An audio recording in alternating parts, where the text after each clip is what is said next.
Learning objectives. 1. Define descriptive field notes.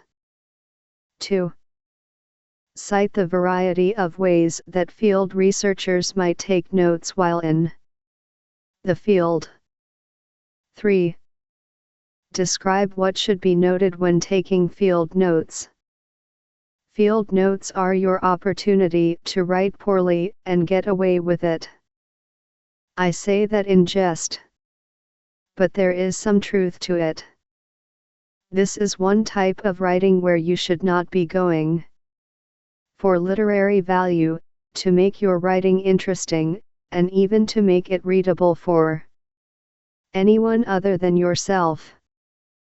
Instead, the aim is to record your observations as straightforwardly and, while in the field, as quickly as possible in a way that makes sense to you.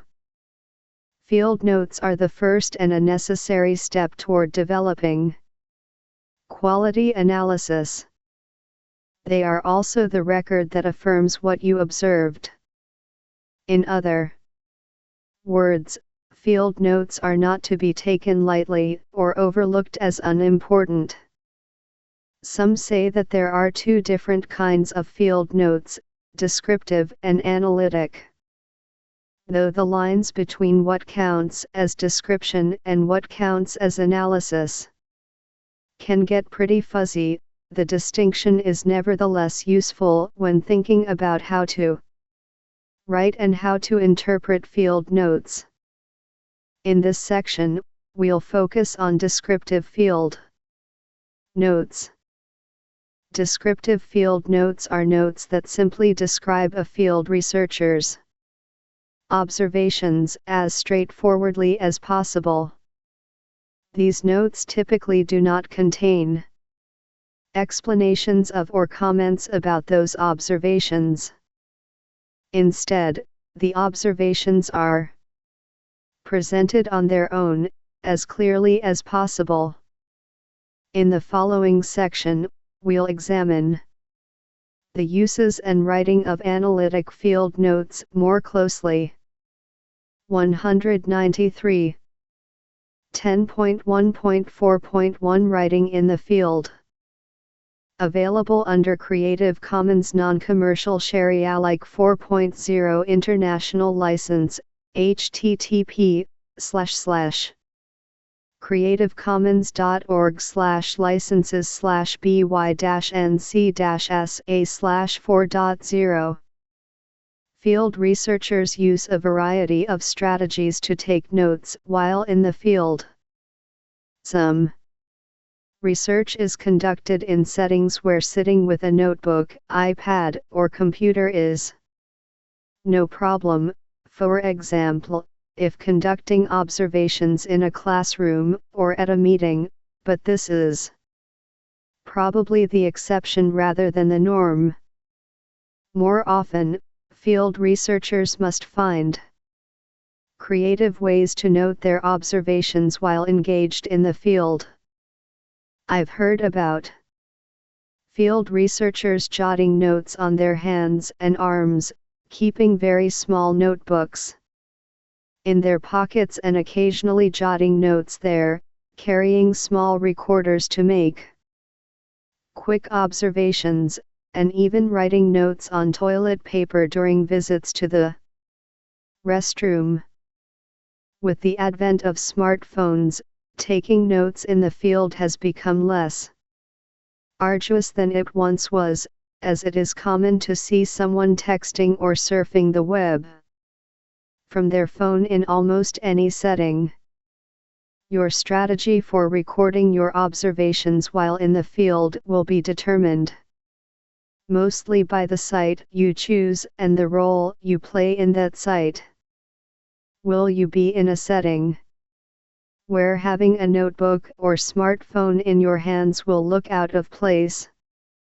If no, by all means, take notes. But don't let your note-taking distract you from what's happening around you. Writing notes while in the field requires a fine balance between jotting down your observations and actually engaging in the setting. If you are strictly an observer, these will be easy to balance. But if you are also a participant, don't let your note-taking keep you from participating. If you do happen to be in a location where taking notes in the moment would be too obvious, rude, or distracting, you may still be able to occasionally jot down a few things very quickly. You may also need to develop a way of jotting down observations that doesn't require complete sentences or perhaps even words. I know several field researchers who developed their own version of shorthand to take notes, using some combination of abbreviations and symbols, without taking too much time away from their participation in the field. As with other proficiencies one develops, writing field notes is a skill that can be improved with practice. Recall the discussion in Introduction, page 3, about the dangers of informal observation. Conducting field research and taking field notes are decidedly not informal activities. In field research, observation is deliberate, not haphazard. That said, for a first-time field researcher, taking field notes can feel like a pretty haphazard activity. Understanding when to write, what to write, where to write, and how to write are all skills that field researchers develop with experience. I demonstrate this point to students early in our discussion of field methods by sending them out of the classroom in groups of 2 or 3 each and having them take notes about what they observe over a 15-minute period of time. No problem, they say. How hard can it be? Pretty tough, as it turns out. Students typically return from their 15 minutes of observation frustrated, confused, and annoyed with me for putting them through the experience. So why torture my students in this way? It isn't just to be a jerk, I promise. When students return to the classroom, I ask them to compare notes with their group. Chapter 10-194 members and discuss what strategies they used in making and recording observations. Typically, students have some overlap in the kinds of things noted, but inevitably one person will have paid more attention to conversations overheard, another to actions and unspoken physical expressions such how people walked or dressed, and yet another to non-human surroundings such as the landscape, sounds, and scents. Students conducting this exercise also often use different note-taking strategies, some drawing more pictures, others writing in complete sentences, others using abbreviations. I ask them to talk about what they've learned from the experience. And the following 2 lessons are among the most frequently cited. A. Taking field notes is hard, and B. It would have been nice to have some more direction before the exercise so they knew what to zero in on. I'm always glad to hear that students recognize the difficulty of the task, and it's true that I give them very few instructions prior to the field note exercise. This is intentional. In part, I hope to make the point that while field research projects often occur inductively, this doesn't mean that field researchers enter the field with absolutely no idea about what they plan to observe. Having a research question or topic in mind helps a researcher focus her or his observations. At the same time, it is important that field researchers not allow their original question or topic blind them to occurrences in the field that may not seem particularly important at the time. As I share with my students, you never know whether or how some observation might be important down the line. We'll take a closer look at this point in Analysis of Field Research Data, page 198. No matter how difficult it can be to write notes while in the field, it is worth the effort. Field researchers rely on the notes they take in the field to develop more complete notes later and, eventually, to develop analysis. Have you heard the popular philosophical question about trees falling? It goes something like this: if a tree falls in the woods but nobody hears it, did it actually make a sound? I don't have a good answer for you from a philosophical perspective, but I can say that when it comes to field research, if you observe something but neglect to note it, it might as well not have happened. This is because you, like any other human being, cannot possibly be expected to remember everything that you see happen over the hours, days, months, or years that you spend collecting data in the field.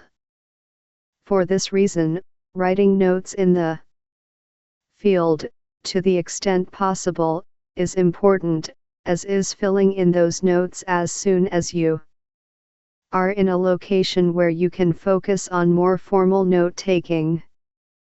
We examine this more formal aspect of note-taking next.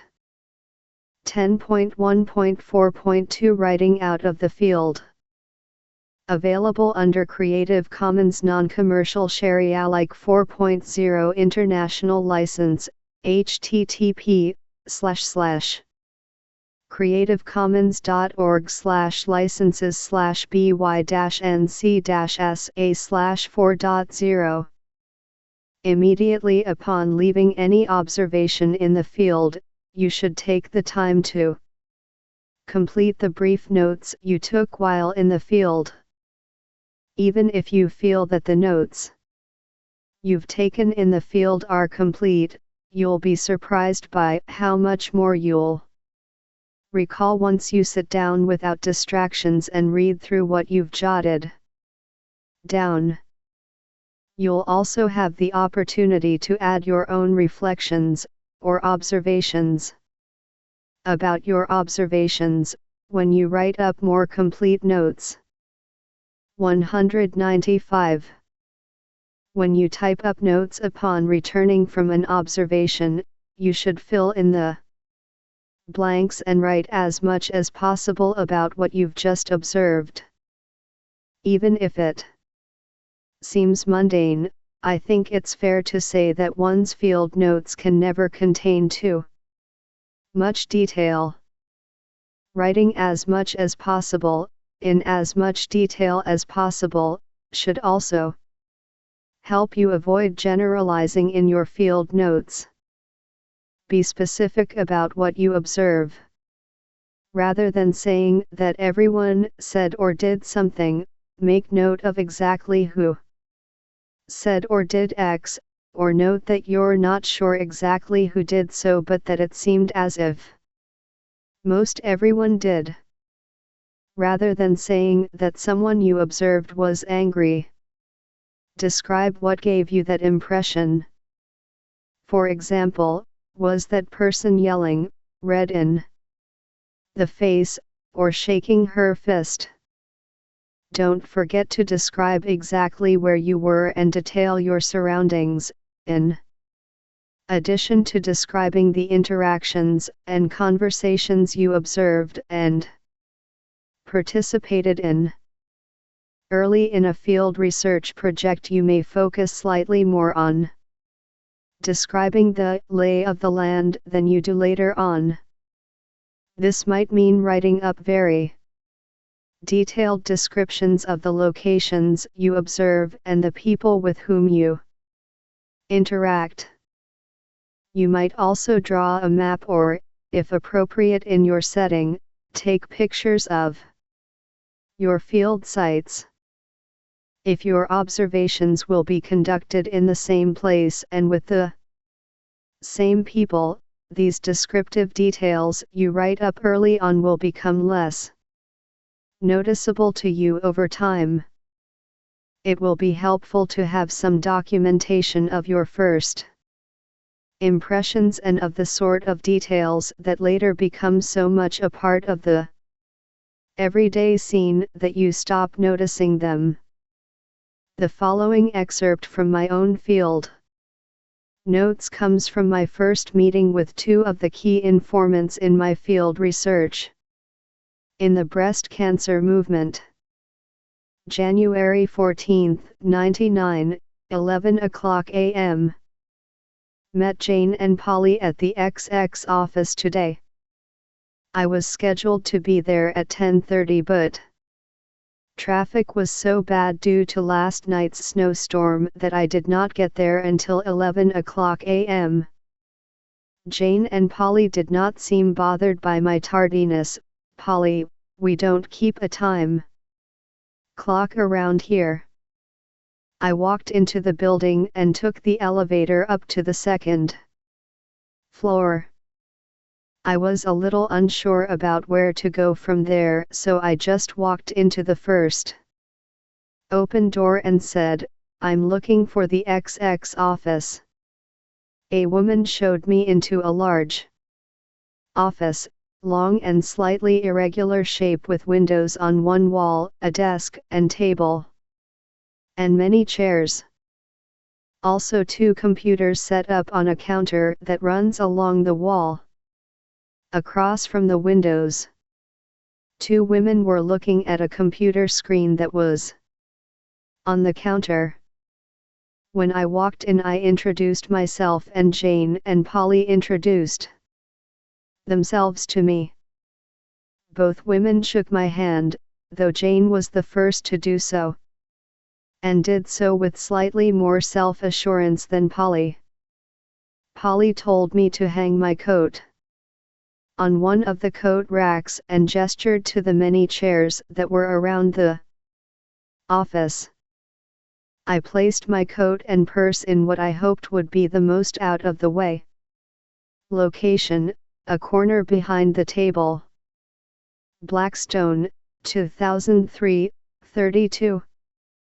The description in my field notes continues for several more paragraphs, but I won't torture you with those details. As you can see, this field notes excerpt is definitely not going to win the Pulitzer Prize for its riveting story or prose. Thankfully, that isn't its purpose.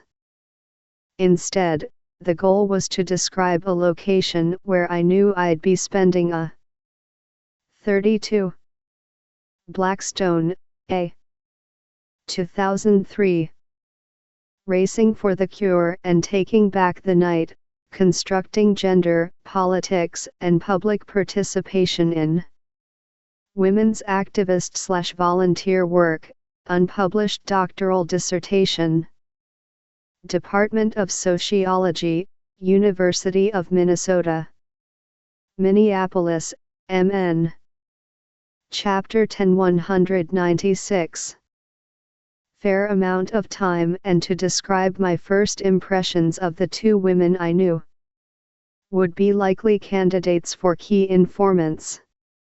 One thing you'll notice is that I used quotation marks every time I directly quoted a person, including as many direct quotes as you can is a good idea, as such quotes provide support for the analytic points you'll make when you later describe patterns in your data.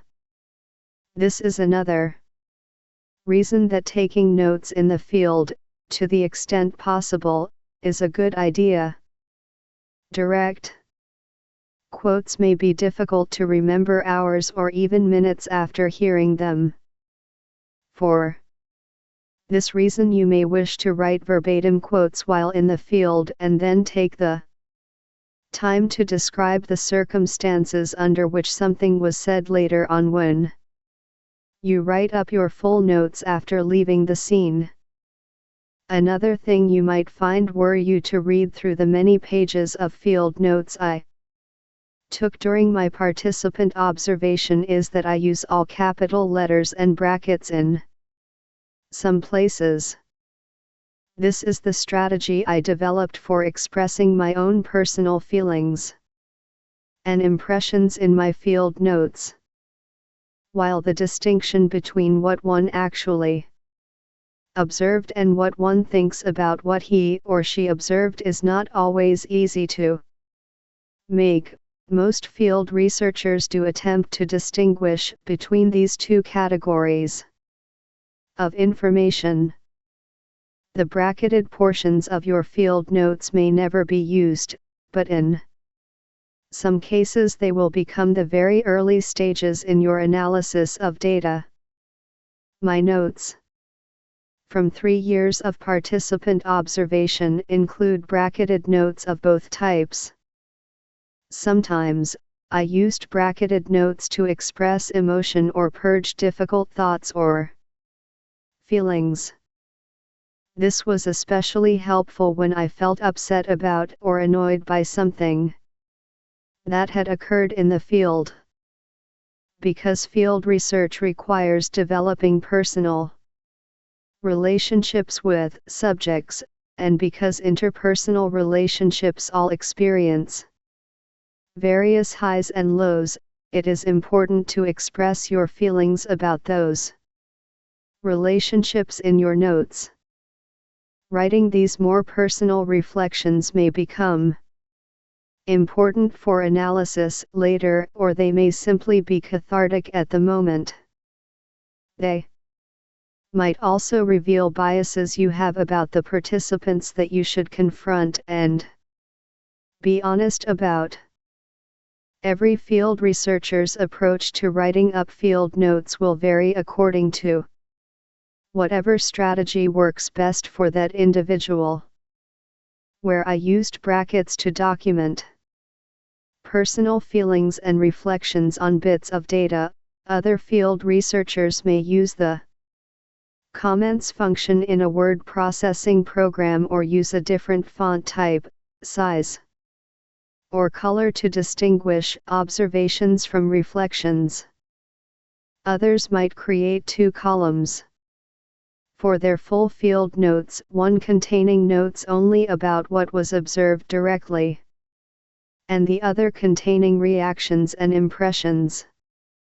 There isn't a wrong way to write field notes. What's important is that you adopt a strategy that enables you to write accurately, to write as much detail as possible, and to distinguish observations from reflections. Key takeaways. When taking descriptive field notes, researchers should try to make note of their observations as straightforwardly as possible. Field researchers might use any number of tools or strategies to facilitate taking notes in the field, such as writing on one's own. 197.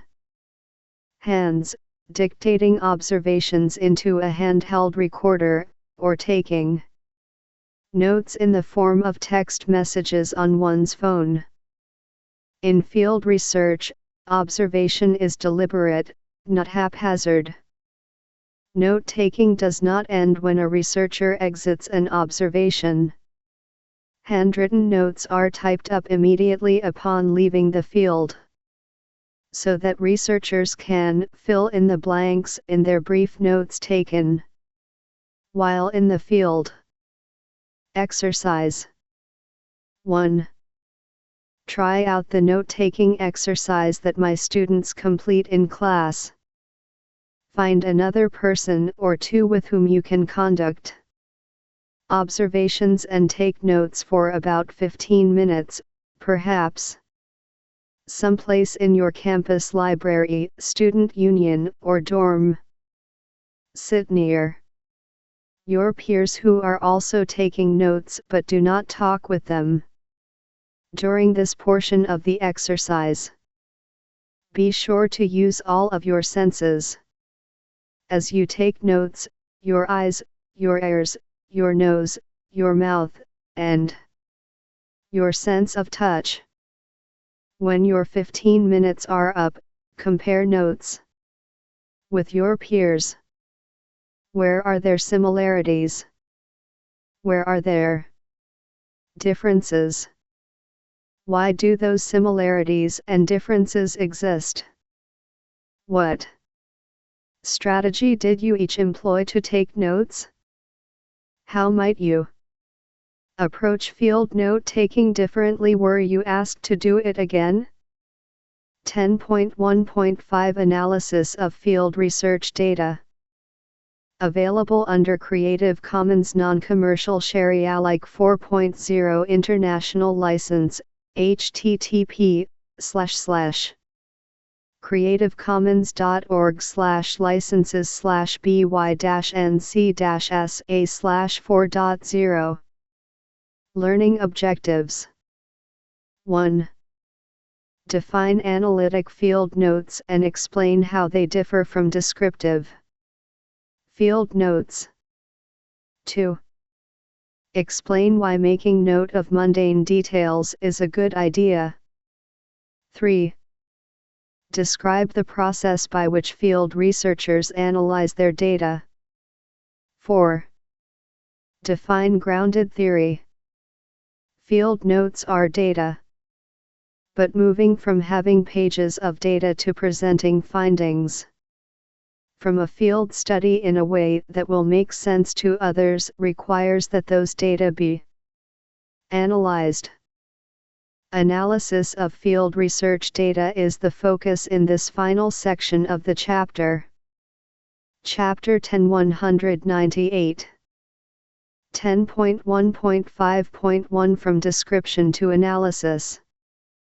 Available under Creative Commons Non-Commercial Share Alike 4.0 International License, http://creativecommons.org/by-nc-sa/4.0 Writing and analyzing field notes involves moving from description to analysis.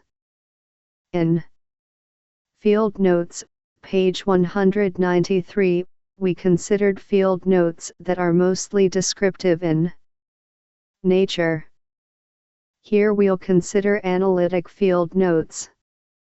Analytic field notes are notes that include the researcher's impressions about his observations. Analyzing field note data is a process that occurs over time, beginning at the moment a field researcher enters the field and continuing as interactions are happening in the field, as the researcher writes up descriptive notes, and as the researcher considers what those interactions and descriptive notes mean. Often field notes will develop from a more descriptive state to an analytic state when the field researcher exits a given observation period, messy jotted notes or recordings in hand, or in some cases, literally on hand, and sits at a computer to type up those notes into a more readable format. We've already noted that carefully paying attention while in the field is important, so too is what goes on immediately upon exiting the field.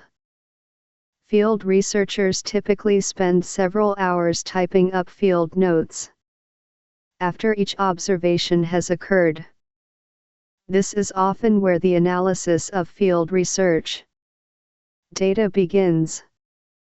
Having time outside of the field to reflect upon your thoughts about what you've seen and the meaning of those observations is crucial to developing analysis in field research studies. Once the analytic field notes have been written or typed up, the field researcher can begin to look for patterns across the notes by coding the data. This will involve the iterative process of open and focused coding that is outlined in interviews, qualitative and quantitative approaches, page 160. As mentioned several times in field notes. Page 193, it is important to note as much as you possibly can while in the field and as much as you can recall after leaving the field, because you never know what might become important. Things that seem decidedly unimportant at the time may later reveal themselves to have some relevance. In my field research experience, I was often surprised by the bits of data that turned out to hold some analytic relevance later on. For example, my field notes included a number of direct quotes and descriptions of informal interactions with participants that I didn't expect would be important, but that I nevertheless jotted down. Several of these quotes eventually made their way into my analysis. For example, Polly, who ran the volunteer office for a breast cancer organization, once remarked to me, "We in the volunteer office don't use disposable cups here. It is always best to have coffee in a real mug. It's much nicer that way." Blackstone, 2004, p. 187. 33. It didn't occur to me at the time that this was just one of many tasks that Polly and other women volunteers do that remains largely invisible to the beneficiaries of their work. Because it is much nicer for volunteers to drink out of a real mug instead of a disposable cup. Polly actually spends a large amount of time washing mugs every day, and throughout the day, so that a clean, real mug is always available to the many volunteers who show up for brief volunteer shifts at the office each day. Had I not made a note of the coffee? 33. Blackstone, A. 2004. Sociability, Work, and Gender. Equal Opportunities International, 23, 29, 44. 199. Cup interaction with Polly, which at the time seemed rather mundane. I may have missed an important analytic point about the invisibility of some components of women's volunteer labor that I was later able to make in presentations and publications of the work. Sometimes the analytic process of field researchers and others who conduct inductive analysis is referred to as grounded theory. Chermes, 2006, Glaser and Strauss, 1967. 34. Grounded theory occurs, as you might imagine, from the ground up. It requires that one begin with an open-ended and open-minded desire to understand a social situation or setting, and involves a systematic process whereby the researcher lets the data guide her rather than guiding the data by preset hypotheses. The goal when employing a grounded theory approach is, perhaps not surprisingly, to generate theory. Its name not only implies that discoveries are made from the ground up, but Also that theoretical developments are grounded in a researcher's empirical observations and a group's tangible experiences. As exciting as it might sound to generate theory from the ground up, the experience can also be quite intimidating and anxiety-producing, as the open nature of the process can sometimes feel a little out of control. Without hypotheses to guide their analysis, researchers engaged in grounded theory work may experience some feelings of frustration or angst. The good news is that the process of developing a coherent theory that is grounded in empirical observations can be quite rewarding, not only to researchers but also to their peers who can contribute to the further development of new theories through additional research, and to research participants who may appreciate getting a bird's-eye view of their everyday experiences. Key takeaways. In analytic field notes, a researcher makes note of impressions about her or his observations. Details that may seem unimportant in the moment may turn out to be important during later analysis. It is therefore crucial that field researchers make note of these observations when conducting field research. In analyzing their data, many field researchers conduct grounded theory. Grounded theory involves generating theory from the ground up. Exercise 1. Interested in learning more about grounded theory? Read all about it at the Grounded Theory Institute's website, http://groundedtheory.com. What do you think about grounded theory? Is this way of conducting research something that is of interest to you? Why or why not? 34. Glaser, B.G., and Strauss, A.L. 1967. The Discovery of Grounded Theory, Strategies for Qualitative Research. Chicago, Illinois, Aldine.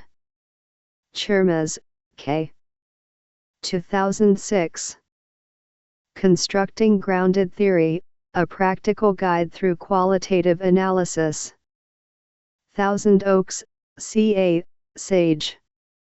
Chapter 10-100. Chapter 11 Unobtrusive Research.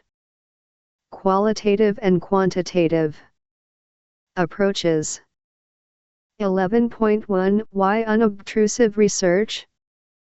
Available under Creative Commons Non-Commercial Share Alike 4.0 International License, http://creativecommons.org/by-nc-sa/4.0 Are female and male athletes at the professional and college levels treated equally?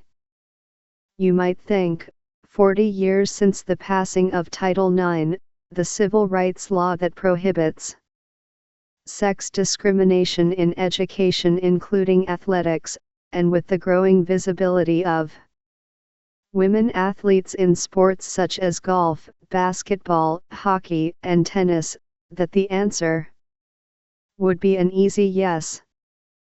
But Professor Michael Messner's 2002 Unobtrusive Research shows otherwise, as does Professors Joanne M. Bice and Melissa Sheridan Embser. Herbert's 2004 Content Analysis of College Athletics Media Guide Photographs. In fact, Bice and Embser Herbert's unobtrusive research shows that traditional definitions of femininity are fiercely maintained through colleges' visual representations of women athletes as passive and overtly feminine, as opposed to strong and athletic. In addition, Messner and colleagues, Messner, Duncan, and Jensen. 1993, 3 Content analysis of verbal commentary in televised coverage of men's and women's sports shows that announcers' comments vary depending on an athlete's gender identity. Such commentary not only infantilizes women athletes but also asserts an ambivalent stance toward their accomplishments. Without unobtrusive research, we might be inclined to think that more has changed for women athletes over the past 40 years than actually has changed. 11.1.1 Unobtrusive research, what is it and when to use it? Available under Creative Commons Non-Commercial Share Alike 4.0 International License, http://creativecommons.org/by-nc-sa/4.0. Learning objectives. 1. Define unobtrusive research. 2. Define historical comparative research. In this chapter, we explore unobtrusive methods of collecting data. Unobtrusive research refers to methods of collecting data that don't interfere with the subjects. 1. Messner, M.A. 2002. Taking the Field, Women, Men, and Sports. Minneapolis, University of Minnesota Press. 2. Bice, J.A.M., and Herbert, M.S. 2004. Constructions of Gender in Sport, an Analysis of Intercollegiate Media. Guide cover photographs. Gender and Society, 1866-81. 3. Messner, M.A., Duncan, M.C., and Jensen, K. 1993. Separating the Men from the Girls, the Gendered Language of Televised Sports. Gender and Society, 7, 121, 137. 201. Understudy, because these methods are not obtrusive. Both qualitative and quantitative researchers use unobtrusive research methods. Unobtrusive methods share the unique quality that they do not require the researcher to interact with the people he or she is studying. It may seem strange that sociology, a discipline dedicated to understanding human social behavior, would employ a methodology that requires no interaction with human beings. But humans create plenty of evidence of their behaviors. They write letters to the editor of their local paper, they create various sources of entertainment for themselves such as movies and televisions shows, they consume goods, they walk on sidewalks, they lie on the grass in public parks. All these activities leave something behind: worn paths, trash, recorded shows, and printed papers. These are all potential sources of data for the unobtrusive researcher. Sociologists interested in history are likely to use unobtrusive methods, which are also well suited to comparative research. Historical comparative research is research that focuses either on one or more cases over time, the historical part, or on more than one nation or society at one point in time, the comparative part. Esteberg, 2002, p. 129. For while not all unobtrusive researchers necessarily conduct historical comparative, or even some combination of historical and comparative work. Unobtrusive methods are well suited to such work. As an example, Melissa Weiner, 2010, 5 used a historical comparative approach to study racial barriers historically experienced by Jews and African Americans in New York City public schools. Weiner analyzed public records from several years of newspapers, trial transcripts, and several organizations as well as private manuscript collections to understand how parents, children, and other activists responded to inequality and worked to reform schools. Not only did this work inform readers about the little-known similarities between Jewish and African American experiences, but it also informs current debates over inequalities experienced in public schools today. In this chapter, we'll examine content analysis as well as analysis of data collected by others. Both types of analysis have in common their use of data that do not require direct interaction with human subjects, but the particular type and source of data for each type of analysis differs.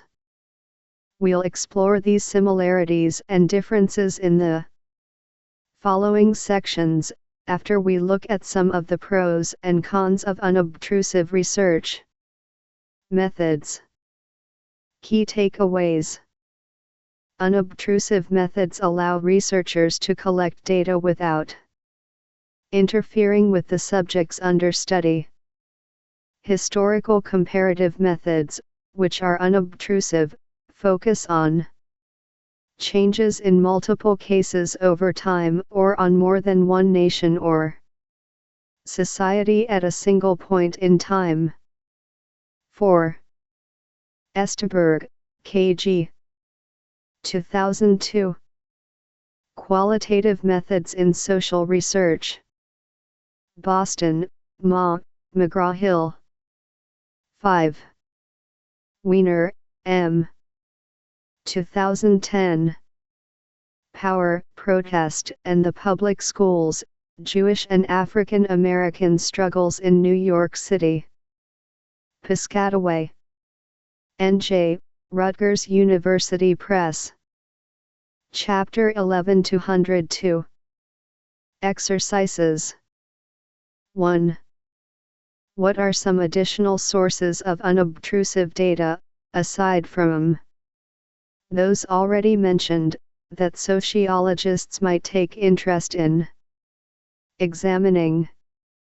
2. What locations might you like to compare in your own research? Are there changes that occur over time that you might be interested in exploring? Explain. 11.1.2 Pros and Cons of Unobtrusive Research. Available under Creative Commons Non-Commercial Share Alike 4.0 International License, http://creativecommons.org/by-nc-sa/4.0. Learning Objectives. 1. Identify the major strengths of unobtrusive research. 2. Identify the major weaknesses of unobtrusive research. 3. Define researcher bias. 4. Define the Hawthorne effect. As is true of the other research types examined in this text, unobtrusive research has a number of strengths and several weaknesses. 11.1.2.1 Strengths of Unobtrusive Research. Available under Creative Commons Non-Commercial Share Alike 4.0 International License, http:// creativecommons.org/licenses/by-nc-sa/4.0. Researchers who seek evidence of what people actually do, as opposed to what they say they do, as in survey and interview research, might wish to consider using unobtrusive methods. Field researchers may also claim this advantage over interview and survey research, but field researchers cannot be certain about what effect their presence in the field may have on the people and the interactions that they observe. While unobtrusive research projects, like all research projects, face the risk of introducing researcher bias into the work, researchers employing unobtrusive methods do not need to be concerned about the effect of the research on their subjects. This effect, known as the Hawthorne effect, is not a concern for unobtrusive researchers because they do not interact directly with their research participants. In fact, this is one of the major strengths of unobtrusive research. Another benefit of unobtrusive research is that it can be relatively low cost compared to some of the other methods we've discussed. Because participants are generally inanimate objects as opposed to human beings, researchers may be able to access data without having to worry about paying participants for their time, though certainly travel to or access to some documents and archives can be costly. 203. Unobtrusive research is also pretty forgiving. It is far easier to correct mistakes made in data collection when conducting unobtrusive research than when using any of the other methods described in this text. Imagine what you would do, for example, if you realized at the end of conducting 50 in-depth interviews that you'd accidentally omitted 2 critical questions from your interview guide. What are your options? Re-interview all 50 participants? Try to figure out what they might have said based on their other responses?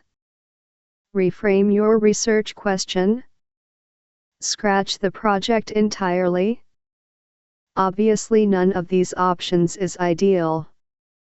The same problems arise if a mistake is made in survey research. For field researchers, the consequences of messing up during data collection can be even more disastrous. Imagine discovering after tagging along on a political candidate's campaign that you needed a do-over. In this case, that simply isn't an option. The campaign is over, and you'd need to find a new source of data. Fortunately for unobtrusive researchers, going back to the source of the data to gather more information or correct some problem in the original data collection is a relatively straightforward prospect.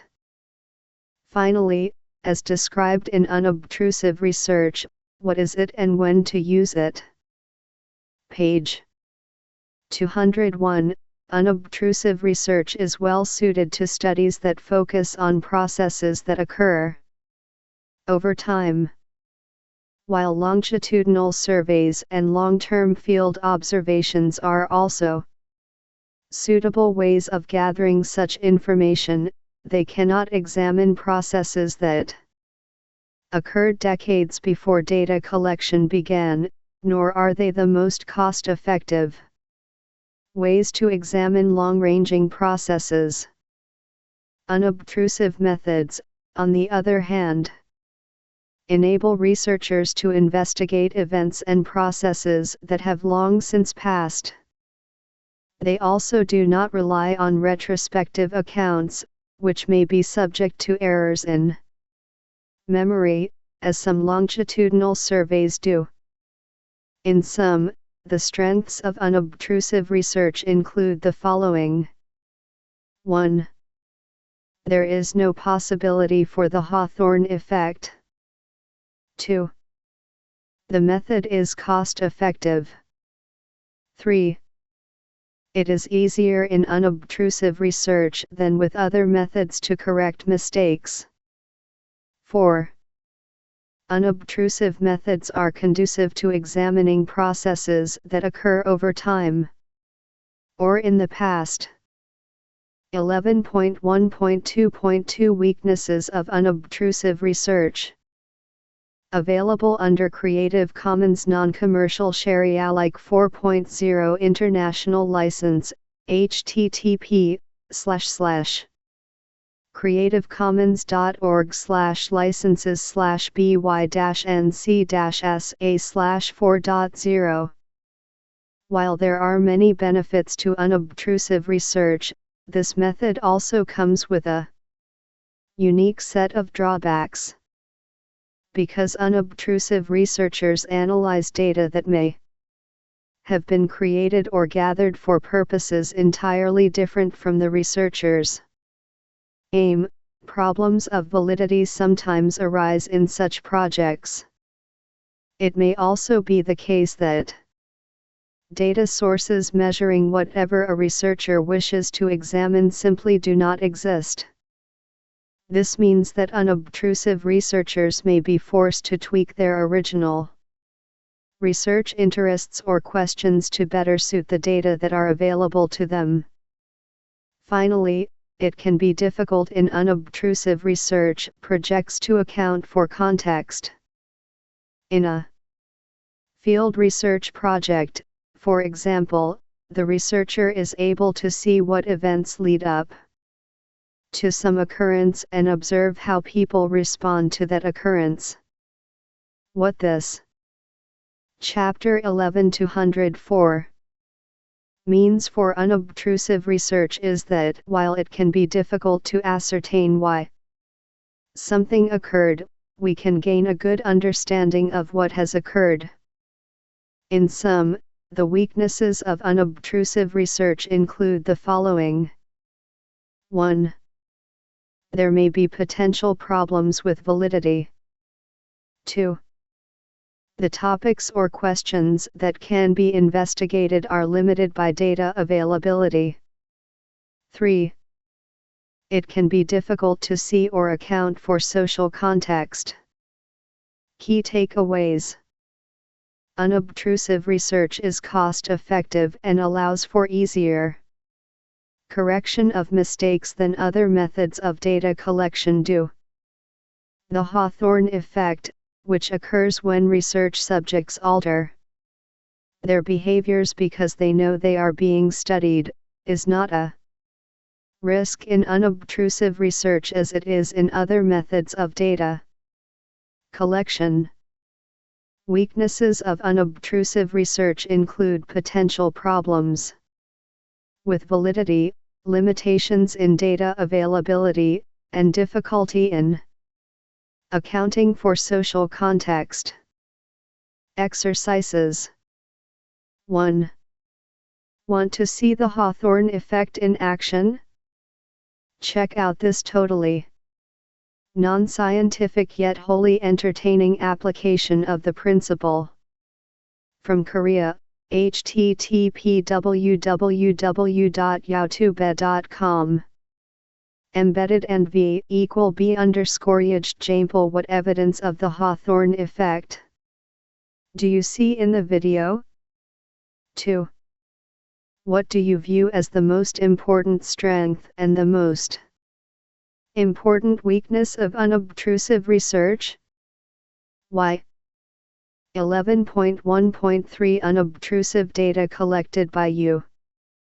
Available under Creative Commons Non-Commercial Share Alike 4.0 International License, http://creativecommons.org/licenses/by-nc-sa/4.0.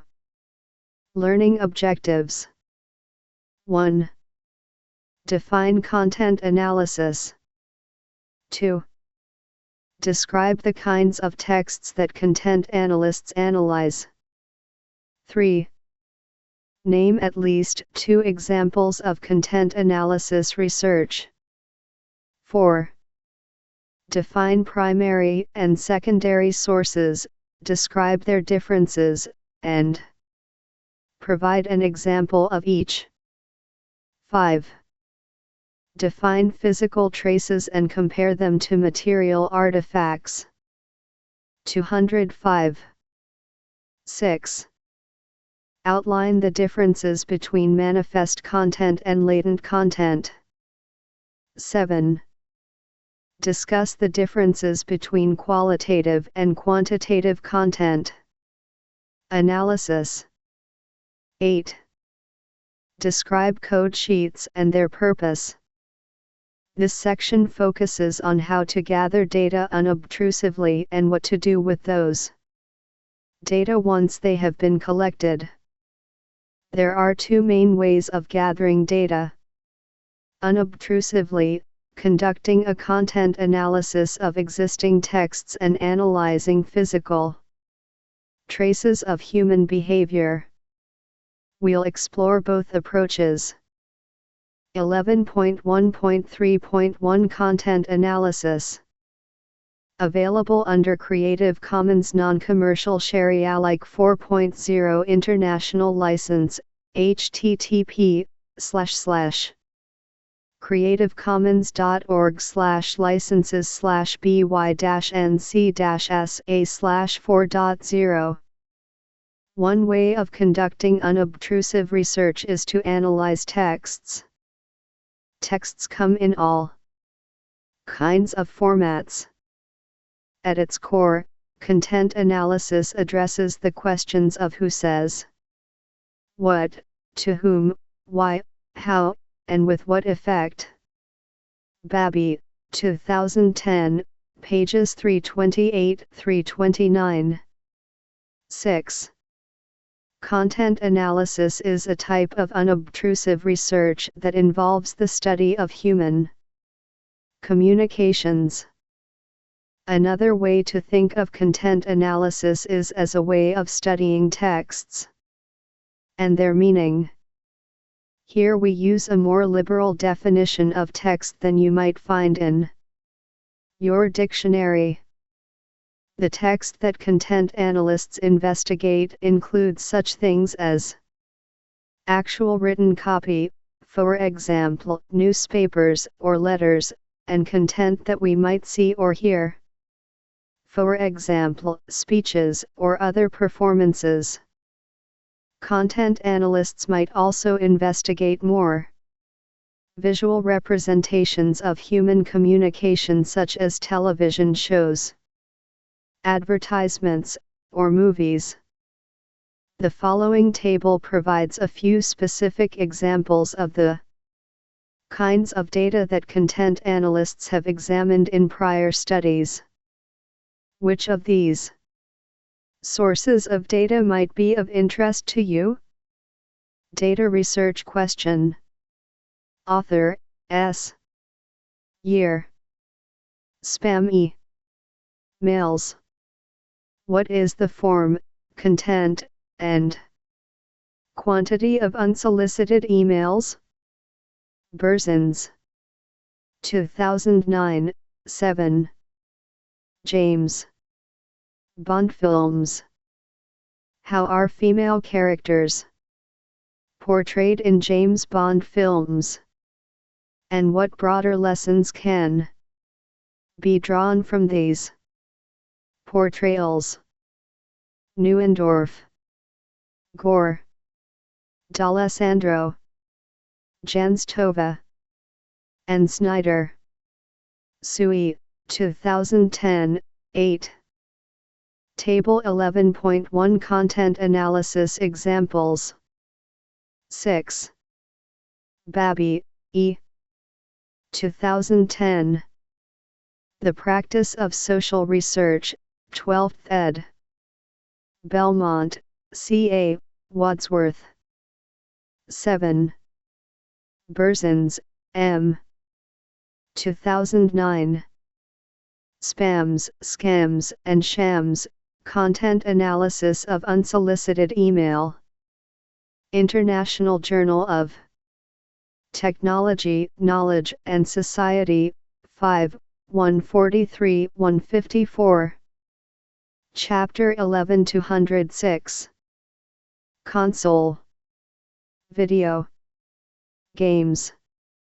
How is male and female sexuality portrayed in the best selling console video games? Downs and Smith, 2010. 9. Newspaper articles.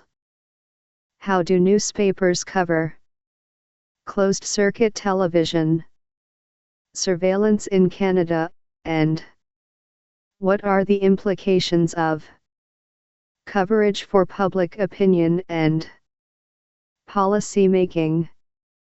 Greenberg and Here, 2009, 10. Pro-eating disorder websites. What are the features of pro-eating disorder websites, and what are the messages to which users may be exposed?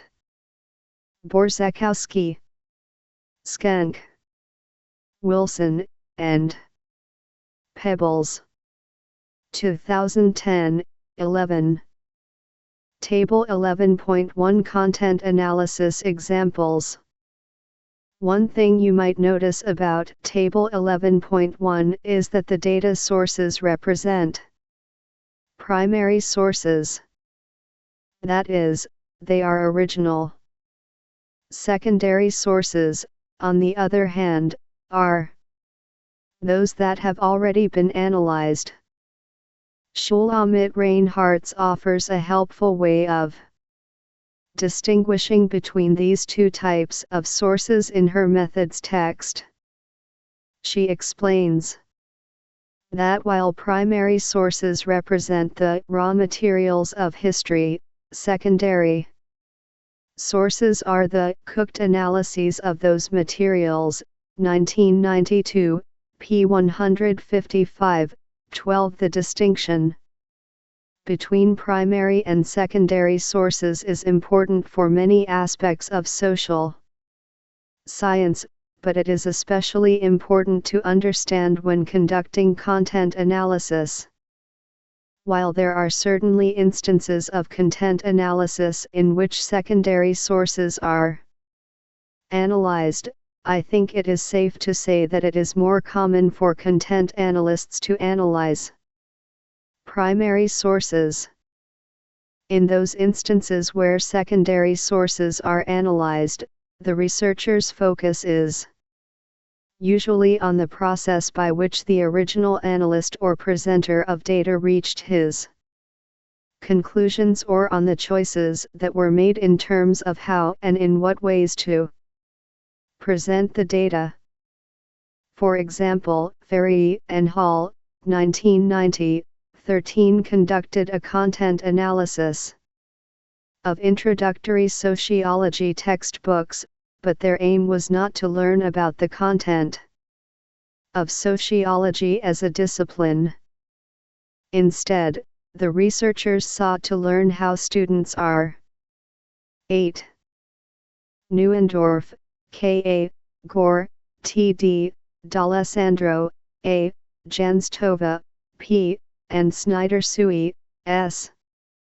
2010. Shaken and Stirred, A. Content Analysis of Women's Portrayals in James Bond Films. Sex Roles, 62, 747-761. 9. Downs, E., and Smith, S.L. 2010. Keeping Abreast of Hypersexuality, a Video Game Character Content Analysis. Sex Roles, 62, 721-733. 10. Greenberg, J, and Here, S. 2009. CCTV Surveillance and the Poverty of Media Discourse, a Content Analysis of Canadian Newspaper Coverage. Canadian Journal of Communication, 34, 461, 486. 11. Borzekowski, D.L.G., Skank, S., Wilson, J.L., and Pebbles, R. 2010, Iana and Emia, a Content Analysis of Pro-Eating Disorder Websites. American Journal of Public Health, 100, 1526, 1534. 12. Reinhartz, S. 1992. Feminist Methods in Social Research. New York, New York, Oxford University Press. 13. Ferry, M.M., and Hall, E.J. 1990. Visual Images of American Society, Gender and Race in Introductory Sociology. Textbooks. Gender and Society, 4, 505-33. 207. Taught the subject of sociology and understand what images are presented to students. As representative of sociology as a discipline. Sometimes students new to research methods struggle to grasp the difference between a content analysis of secondary sources and a review of literature, which is discussed in Research Design, page 72. In a review of literature, researchers analyze secondary materials to try to understand what we know, and what we don't know, about a particular topic. The sources used to conduct a scholarly review of the literature are typically peer-reviewed sources, written by trained scholars, published in some academic journal or press, and based on empirical research that has been conducted using accepted techniques of data collection for the discipline. Scholarly theoretical pieces are included in literature reviews as well. These sources are called in a review of literature in order to arrive at some conclusion about our overall knowledge about a topic. Findings are generally taken at face value. Conversely, a content analysis of scholarly literature would raise questions not raised in a literature review. A content analyst might examine scholarly articles to learn something about the authors, for example, who publishes what, where, publication outlets. For example, how well do different journals represent the diversity of the discipline, or topics? For example, how has the popularity of topics shifted over time? A content analysis of scholarly articles would be a study of the studies, as opposed to a review of studies. Perhaps, for example, a researcher wishes to know whether more men than women authors are published in the top-ranking journals in the discipline. The researcher could conduct a content analysis of different journals and count authors by gender. Though this may be a tricky prospect if relying only on names to indicate gender. Or perhaps a researcher would like to learn whether or how various topics of investigation go in and out of style. She could investigate changes over time in topical coverage in various journals. In these latter two instances, the researcher is not aiming to summarize the content of the articles but instead is looking to learn something about how, why, or by whom particular articles came to be published. Content analysis can be qualitative or quantitative, and often researchers will use both strategies to strengthen their investigations. In qualitative content analysis, the aim is to identify themes in the text being analyzed and to identify the underlying meaning of those themes. A graduate student colleague of mine once conducted qualitative content analysis in her study of national identity in the United States. To understand how the boundaries of citizenship were constructed in the United States, Alyssa Goolsby, 2007-14 conducted a qualitative content analysis of key historical congressional debates focused on immigration law. Quantitative content analysis, on the other hand, involves assigning numerical values to raw data so that it can be analyzed using various statistical procedures. One of my research collaborators, Jason Howell, conducted a quantitative content analysis of song lyrics, inspired by an article on the connections between fame, chronic self-consciousness, as measured by frequent use of first-person pronouns, and self-destructive behavior, Schaller, 1997. 15 Howell counted first-person pronouns in Elliott Smith song lyrics. Howell found that Smith's use of self-referential pronouns increased steadily from the time of his first 14. Goolsby, A. 2007, U.S. Immigration Policy in the Regulatory Era, Meaning and Morality in State Discourses of Citizenship. Unpublished master's thesis. Department of Sociology, University of Minnesota, Minneapolis, MN. 15. Schaller, M. 1997. The Psychological Consequences of Fame, 3 Tests of the Self-Consciousness Hypothesis. Journal of Personality, 65-91 309.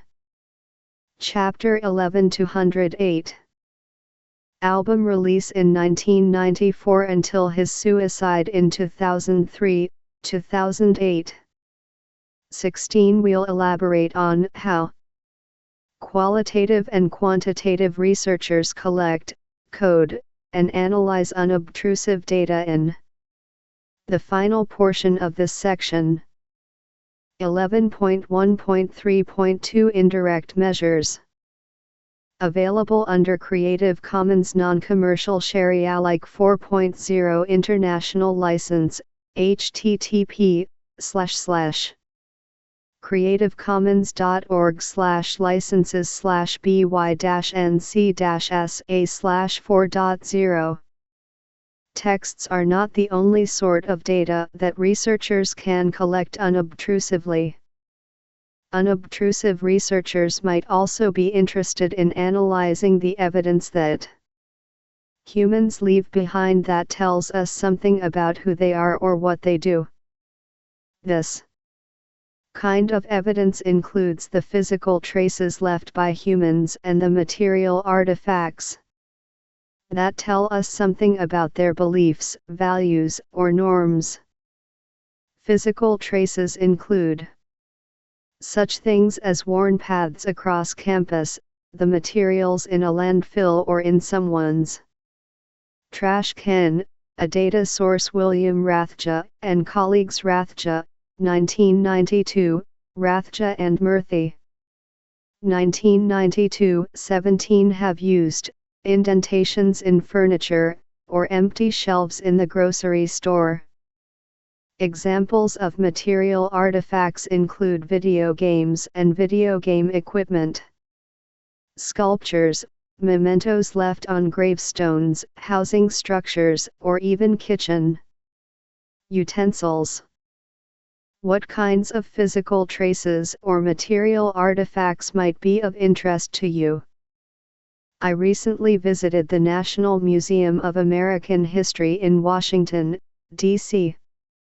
While there I saw an exhibit displaying Chef Julia Child's home kitchen, where she filmed many of her famous cooking shows. Seeing the kitchen made me wonder how cooking has changed over the past few decades since Child's shows were on air. I wondered how the layout of our kitchens and the utensils and appliances they contain might influence how we entertain guests, how much time we spend preparing meals, and how much time we spend cleaning up afterward. Our use of particular kitchen gadgets and utensils might even indicate something about our social class identities. 18. Answers to these questions have bearing on our norms and interactions as humans. Thus they are just the sorts of questions sociologists using unobtrusive methods might be interested in answering. I snapped a few photos of the kitchen while at the museum. Though the glass surrounding the exhibit prevents ideal picture taking, I hope the photos in Figure 11.1 give you an idea of what I saw. Might the organizational scheme used in this kitchen, or the appliances that are either present or missing from it, shape the answers to the questions I pose above about human behaviors and interactions? Figure 11.1 exhibit displaying Chef Julia Child's home kitchen, missing in original. One challenge with analyzing physical traces and material artifacts is that you generally don't have access to the people who left the traces or created the artifacts. 16. Howell, J. 2008. Elliott Smith Self-Referential Pronouns by Album/Year. Prepared for Teaching Social 207, Research Methods, at Pennsylvania State University, Department of Sociology. 17. Rathja, W. 1992. How much alcohol do we drink? It's a question, so to speak.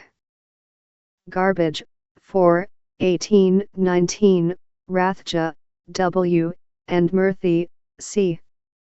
1992. Garbage Demographics. American Demographics, 14, 50, 55. 18.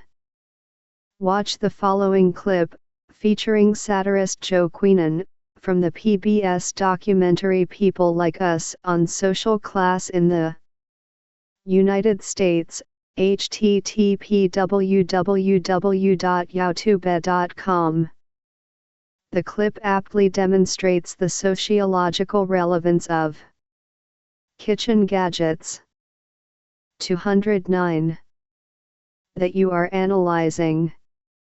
And if you did find a way to contact them, then your research would no longer qualify as unobtrusive. It can be especially tricky to analyze meanings of these materials if they come from some historical or cultural context other than your own. Situating the traces or artifacts you wish to analyze both in their original contexts and in your own is not always easy and can lead to problems related to validity and reliability. How do you know that you are viewing an object or physical trace in the way that it was intended to be viewed? Do you have the necessary understanding or knowledge about the background of its original creators or users to Understand where they were coming from and when they created it? Imagine an alien trying to understand some aspect of Western human culture simply by examining our artifacts. Cartoonist Mark Parisi demonstrates the misunderstanding that could ensue in his drawing featuring three very small aliens standing atop a toilet.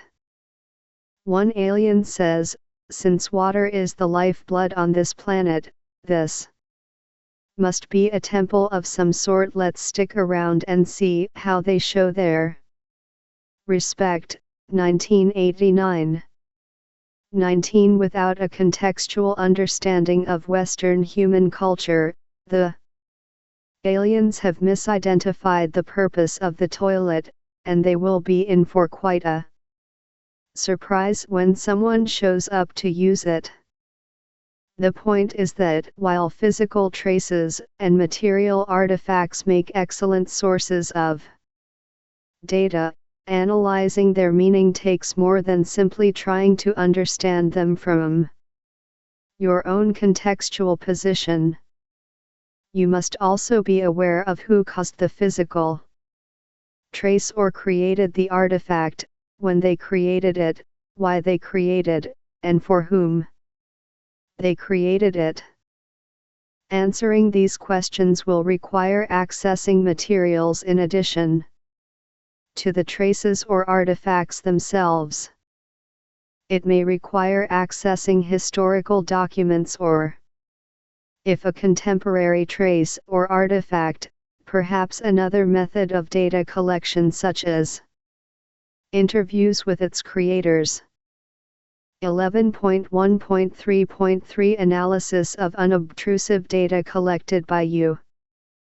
Available under Creative Commons Non-Commercial Share Alike 4.0 International License, http://creativecommons.org/licenses/by-nc-sa/4.0.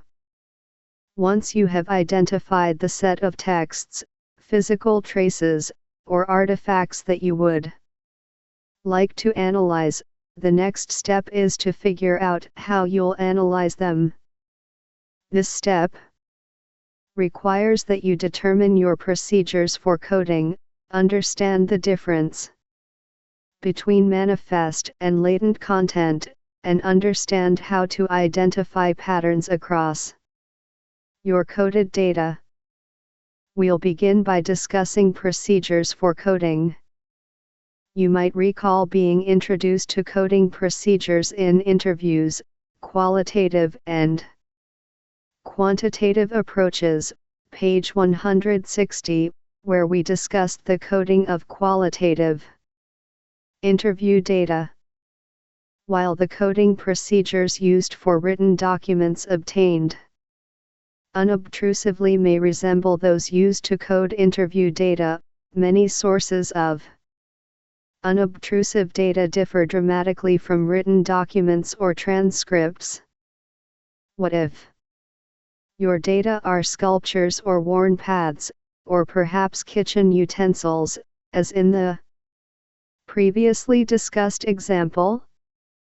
The idea of conducting open coding and focused coding on these sources as you would for a written document sounds a little silly, not to mention impossible. So how do we begin to identify patterns across the sculptures? 19. Parisi, M. 1989. Alien Cartoon 6. Off the Mark. Retrieved from http://aliens/aliens/aliens06.htm. Chapter 11-210. Or worn paths or utensils we wish to analyze.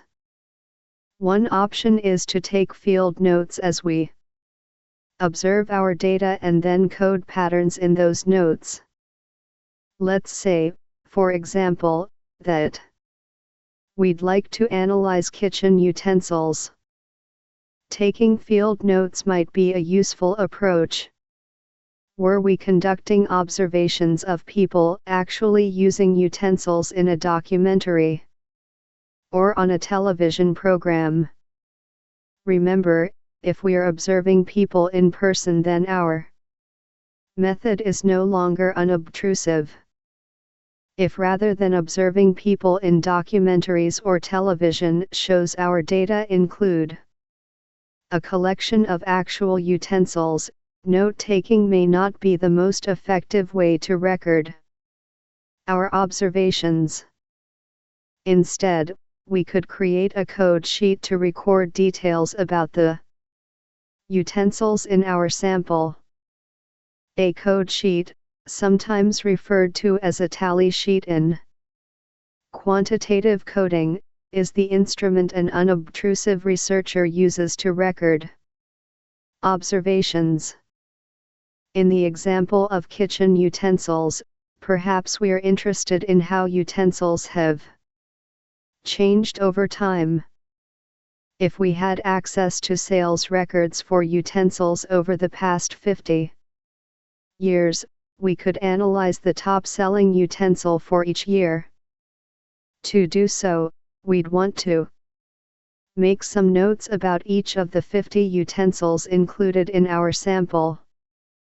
For each top-rated utensil, we might note its name, its purpose, and perhaps its price in current dollar amounts. We might also want to make some assessment about how easy or difficult it is to use, or some other qualitative assessment about the utensil and its use or purpose. To rate the difficulty of use, we could use a 5-point scale, with 1 being very easy to use and 5 being very difficult to use. We could even record other notes or observations about the utensils that may not occur to us until we actually see the utensils. Our code sheet might look something like the sample shown in Table 11.2. Note that the sample sheet contains columns only for 10 years' worth of utensils. If you were to conduct this project, obviously you'd need to create a code sheet that allows you to record observations for each of the 50 items in your sample.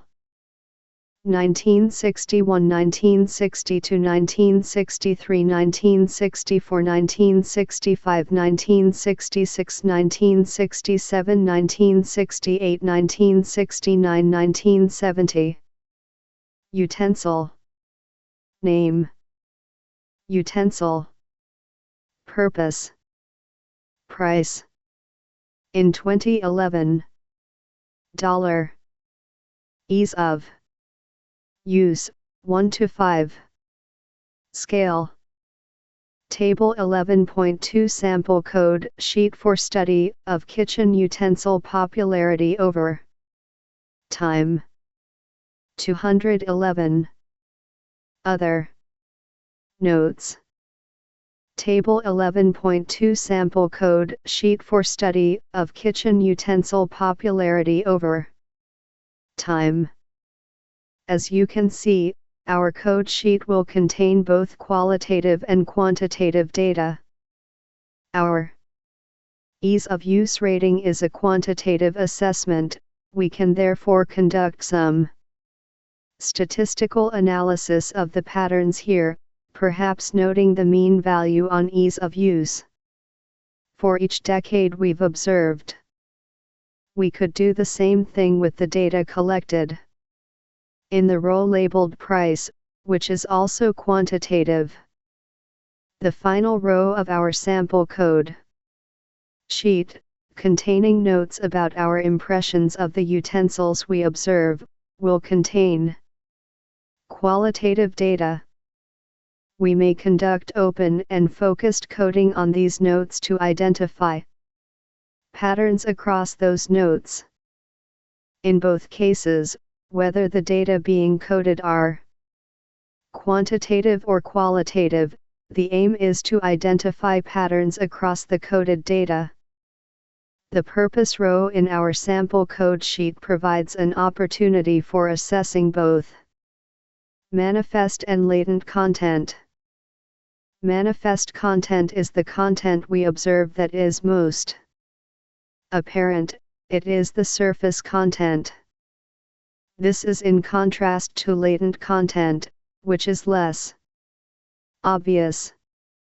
Latent content refers to the underlying meaning of the surface content we observe.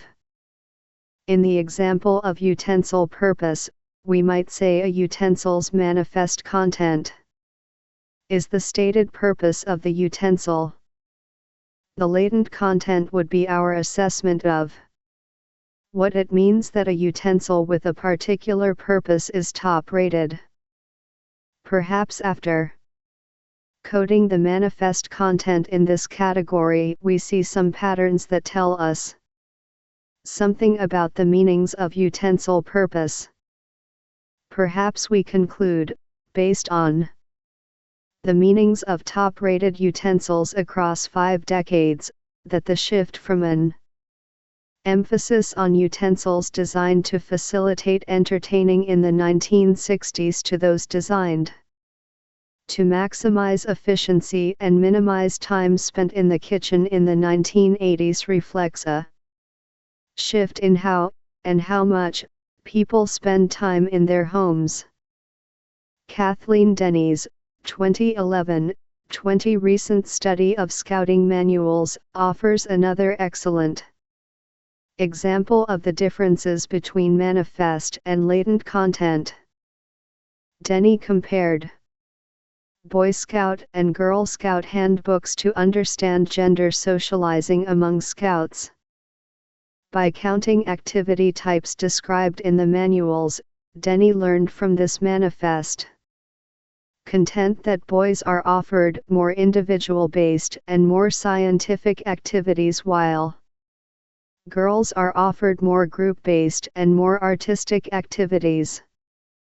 Denny also analyzed the latent meaning of the messages that scouting handbooks portray about gender. She found that girls were encouraged to become up-to-date traditional women, while boys were urged to adopt an assertive heteronormative masculinity. p27. Key takeaways. Content analysts study human communications. 20. Denny, K. 2011. Gender in Context, Content and Approach, Comparing Gender Messages in Girl Scout and Boy Scout Handbooks. Gender and Society, 25, 27, 47. Chapter 11-112. The texts that content analysts analyze include actual written texts, such as newspapers or journal entries, as well as visual and auditory sources such as television shows, advertisements, or movies. Content analysts most typically analyze primary sources, though in some instances they may analyze secondary sources.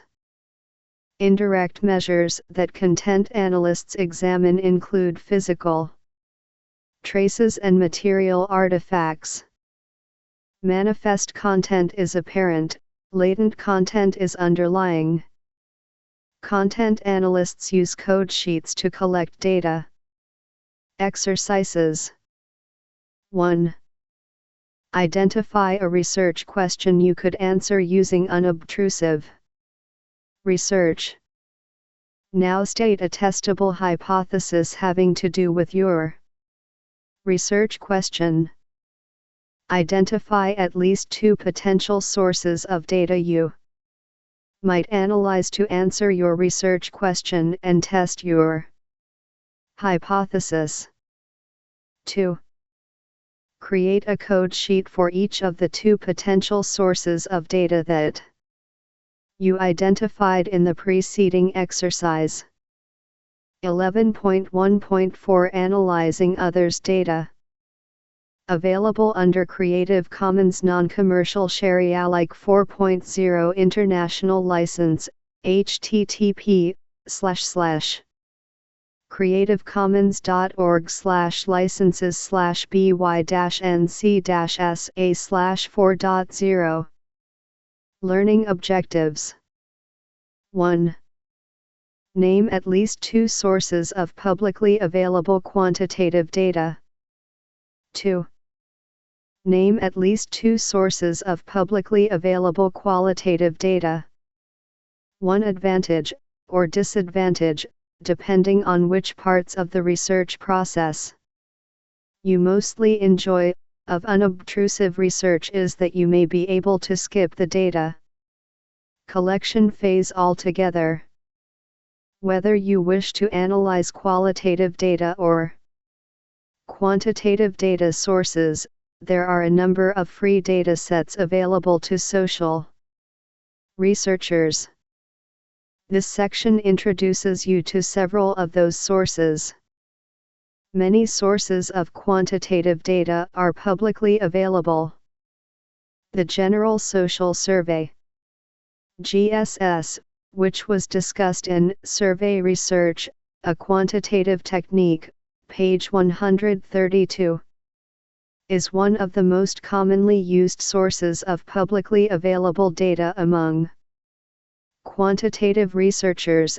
http://www.norc.uchicago.edu/gss plus website. Data for the GSS have been collected regularly since 1972, thus offering social researchers the opportunity to investigate changes in Americans' attitudes and beliefs over time. Questions on the GSS cover an extremely broad range of topics, from family life to political and religious beliefs to work experiences. 213. Other sources of quantitative data include AdHealth, http://www.cpc.unc.edu. Projects/AdHealth, a study that was initiated in 1994 to learn about the lives and behaviors of adolescents in the United States, and the Wisconsin Longitudinal Study. http://www.ssc.wisc.edu/well-research, a study that has, for over 40 years, surveyed 10,000 women and men who graduated from Wisconsin high schools in 1957. Quantitative researchers interested in studying social processes outside of the United States also have many options when it comes to publicly available data sets. Data from the British Household Panel Study, http://www.isr.essex.ac.uk/bhps, a longitudinal, representative survey of households in Britain, are freely available to those conducting academic research. Private entities are charged for access to the data. The International Social Survey Programme, http://www.issb.org, merges the GSS with its counterparts in other countries around the globe. These represent just a few of the many sources of publicly available quantitative data. Unfortunately for qualitative researchers, far fewer sources of free, publicly available qualitative data exist. This is slowly changing, however, as technical sophistication grows and it becomes easier to digitize and share qualitative data. Despite comparatively fewer sources than for quantitative data, there are still a number of data sources available to qualitative researchers whose interests or resources limit their ability to collect data on their own.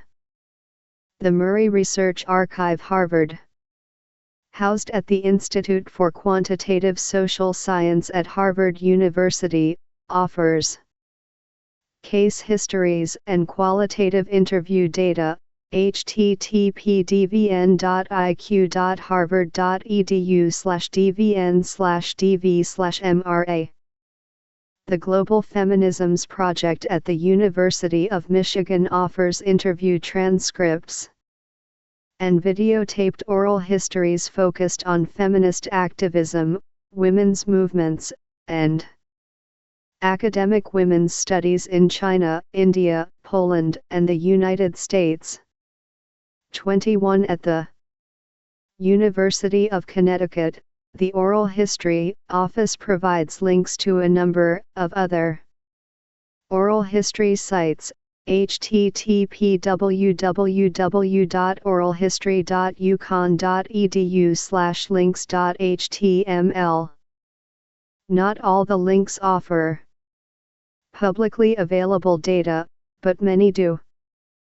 Finally, the Southern Historical Collection at University of North Carolina, Chapel Hill offers digital versions of many primary documents online, such as journals, letters, correspondence, and other papers that document the history and culture of the American South. http://dc.lib.unc.edu/ead. Archival home php CISOROOT=/EAD. Keep in mind that the resources mentioned here represent just a snapshot of the many sources of publicly available data that can be easily accessed via the web. Table 11.3 summarizes the data sources discussed in this section. Organizational home focus/topic data web address. National opinion research center. General social survey. Demographic behavioral attitudinal quantitative. http://www.norcuchicago.edu. GSS Plus website/ Table 11.3 Sources of publicly available data. 21. These data are not free, though they are available at a reasonable price. See the Global Feminisms Order site for more.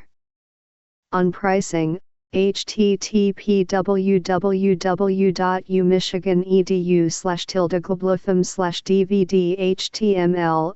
http://www.umichigan.edu/globfem/index html. Chapter 11-214. And special interest questions. National sample. Carolina population center. Ad health.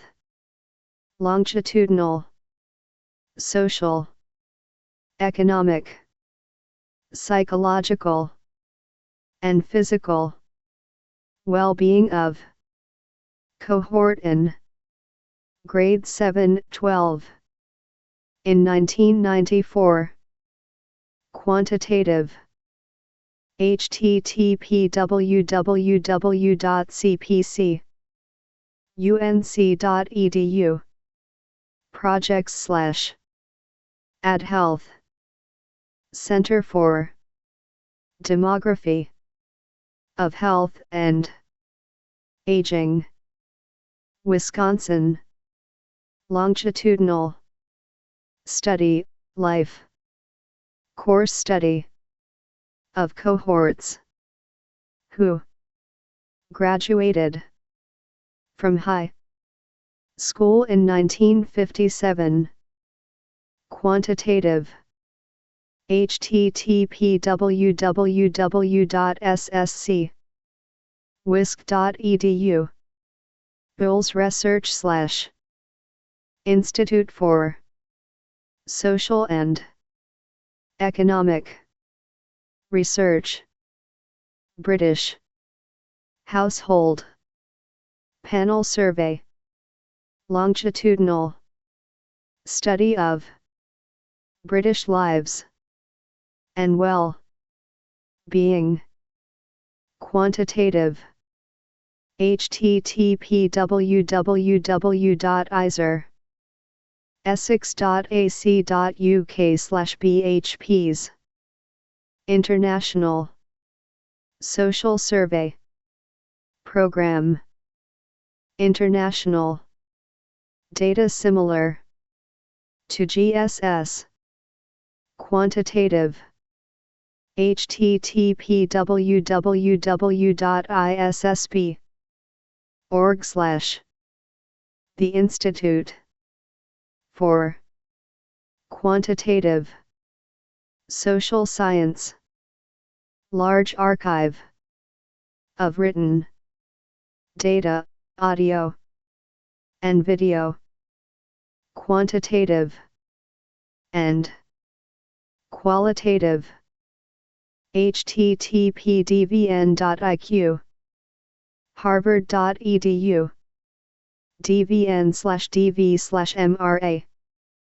Table 11.3 Sources of publicly available data 215 at Harvard University focused on many topics Institute for Research on Women and Gender Global Feminisms Project Interview Transcripts and Oral Histories on Feminism and Women's Activism Qualitative http://www.umichigan.edu /globlotham/index HTML Oral History Office Descriptions and links to numerous oral history archives Qualitative http://www.oralhistory.yukon.edu/links HTML UNC Wilson Library Digitized Manuscript Collection from the Southern Historical Collection Qualitative http://dc.lib.unc edu/ead/ Archival Home php CISOROOT /ead Table 11.3 Sources of publicly available data While the public and free sharing of data has become increasingly common over the years, and it is an increasingly common requirement of those who fund research, Harvard researchers recently learned of the potential dangers of making one's data available to all. Perry, 2011. 22 In 2008, Professor Nicholas Christakis, Jason Kaufman, and colleagues, of Harvard's Berkman Center for Internet and Society, rolled out the first wave of their data collected from the profiles of 1,700 Facebook users, 2008. 23 But shortly thereafter, the researchers were forced to deny public access to the data after it was discovered that subjects could easily be identified with some careful mining of the data set. Perhaps only time and additional experience will tell what the future holds for increased access to data collected by others. 22. Perry, M. 2011, July 10. Harvard researchers accused of breaching students' privacy. The Chronicle of Higher Education. Retrieved from http://harticles/harvards-privacy-own/128-166. 23. Berkman Center for Internet and Society. 2008, September 25. Tastes, Ties, and Time, Facebook data release. Retrieved from http://cyber.law.harvard.edu/node/4682. Chapter 11-216. Key takeaways. Previously collected data sources enable researchers to conduct analysis without having to collect any of their own data. Some publicly available data sources are quantitative, others are qualitative. Exercises. 1. If you're interested in learning about additional sources of publicly available data, check out the American Sociological Association's lengthy and thorough list of public data resources, http://student/pubdata00a.html. Which of those that you read about on the site are of most interest to you? Why? 2. Read the Chronicle of Higher Education article on Harvard's recent privacy meltdown, http://article/harvards- privacy meltdown/128166/. What do you think the future holds for the public sharing of data? How might the incident described in the Chronicle article shape how, when, and whether public sharing of social scientific data occurs? 11.1.5 Reliability in unobtrusive research. Available under Creative Commons Non-Commercial Share-alike 4.0 International License, http://creativecommons.org/licenses/by-nc-sa/4.0. Learning objectives. 1. Define stability and describe strategies for overcoming problems of stability. 2. Define reproducibility and describe strategies for overcoming problems of reproducibility. 3. Define accuracy and describe strategies for overcoming problems of accuracy. This final section of the chapter investigates a few particularities related to reliability in unobtrusive research projects, Krippendorf, 2009, 24 that warrant our attention. These particularities have to do with how and by whom the coding of data occurs. Issues of stability, reproducibility, and accuracy all speak to the unique problems and opportunities with establishing reliability in unobtrusive research projects. Stability refers to the extent to which the results of coding vary across different time periods. If stability is a problem, it will reveal itself when the same person codes the same content at different times and comes up with different results. Coding is said to 24. Krippendorf, K. 2009. Testing the reliability of content analysis data, what is involved and why. In K. Krippendorf and M. A. Bach, eds, The Content Analysis Reader, pages 350-357. Thousand Oaks, C.A., Sage. 217. Be stable when the same content has been coded multiple times by the same person, with the same result each time. If you discover problems of instability in your coding procedures, it is possible that your coding rules are ambiguous and need to be clarified. Ambiguities in the text itself might also contribute to problems of stability.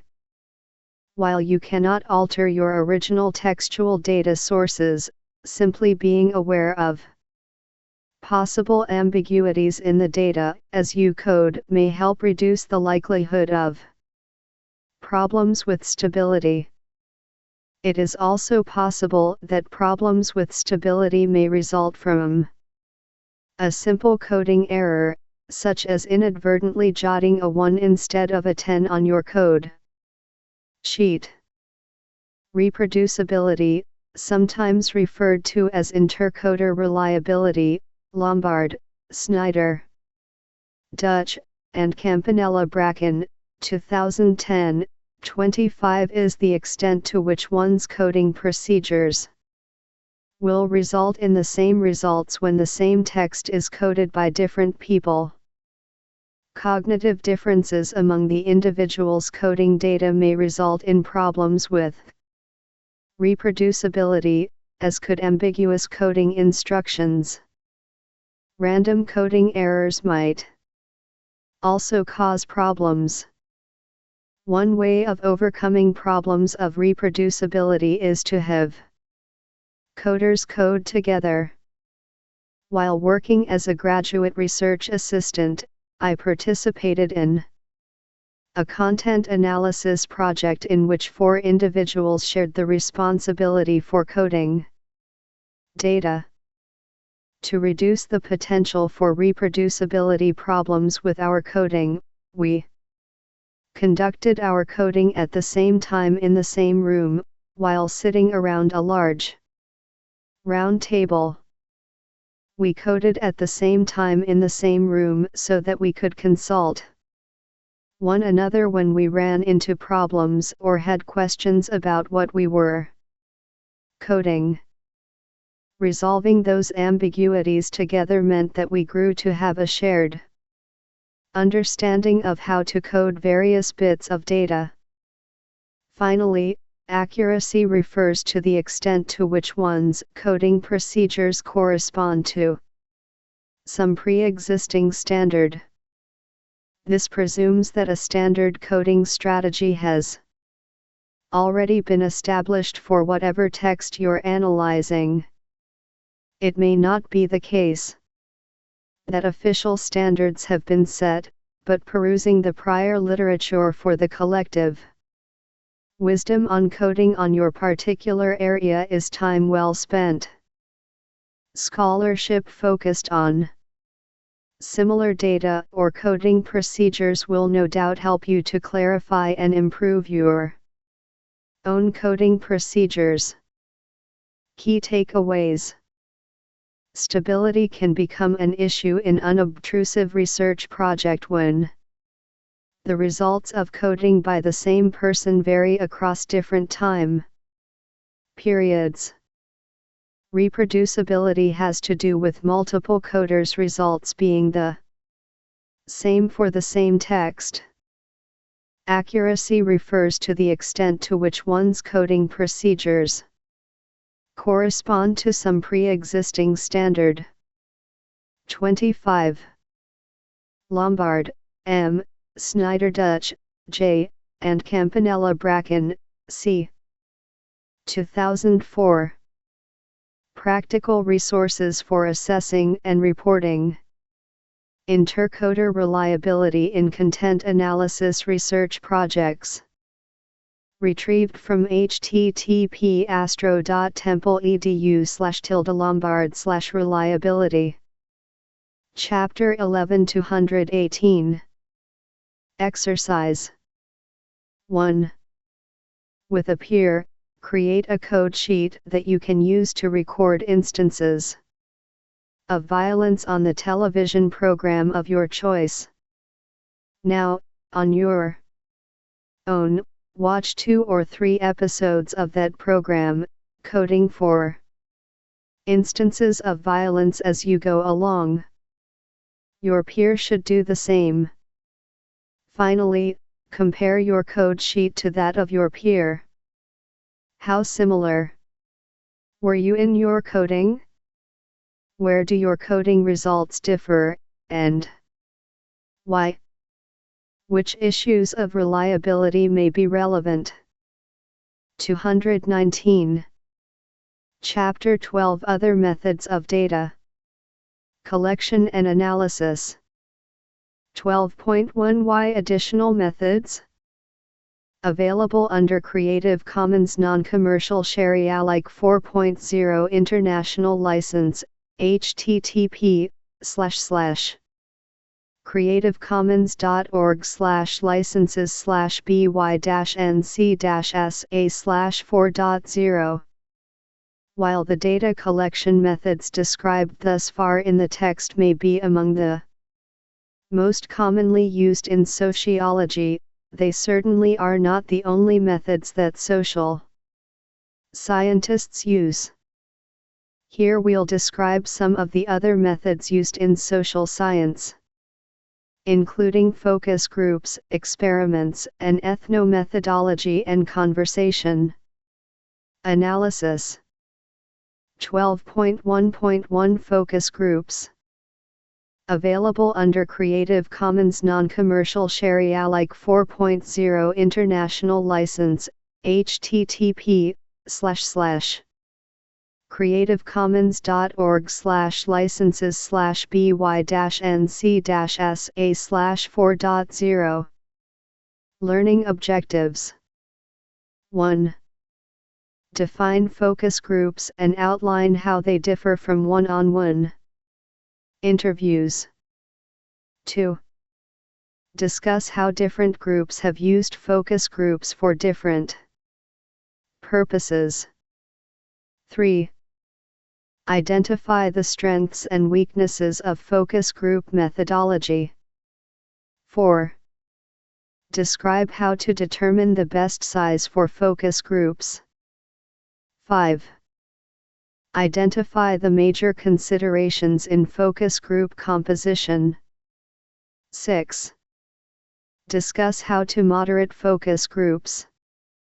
Focus groups resemble qualitative interviews in that a researcher may prepare an interview guide in advance and interact with participants by asking them questions. But anyone who has conducted both one-on-one interviews and focus groups knows that each is unique. In an interview, usually one member, the research participant, is most active while the other, the researcher, plays the role of listener, conversation guider, and question asker. Focus groups, on the other hand, are planned discussions designed to elicit group interaction and obtain perceptions on a defined area of interest in a permissive, non-threatening environment. Kruger and Casey, 2000, p. 5. 1. In this case, the researcher may play a less active role than in a one-on-one interview. 1. Kruger, R.A., and Casey, M.A. 2000. Focus Groups, A Practical Guide for Applied Research, 3rd ed. Thousand Oaks, C.A. Sage. Chapter 12-220.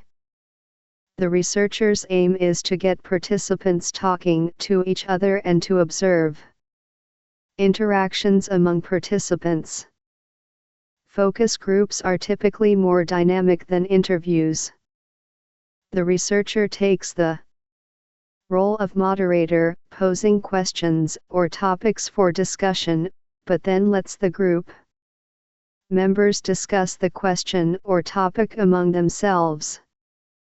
Participants may ask each other follow-up questions, agree or disagree with one another, display body language that tells us something about their feelings about the conversation, or even come up with questions not previously conceived of by the researcher.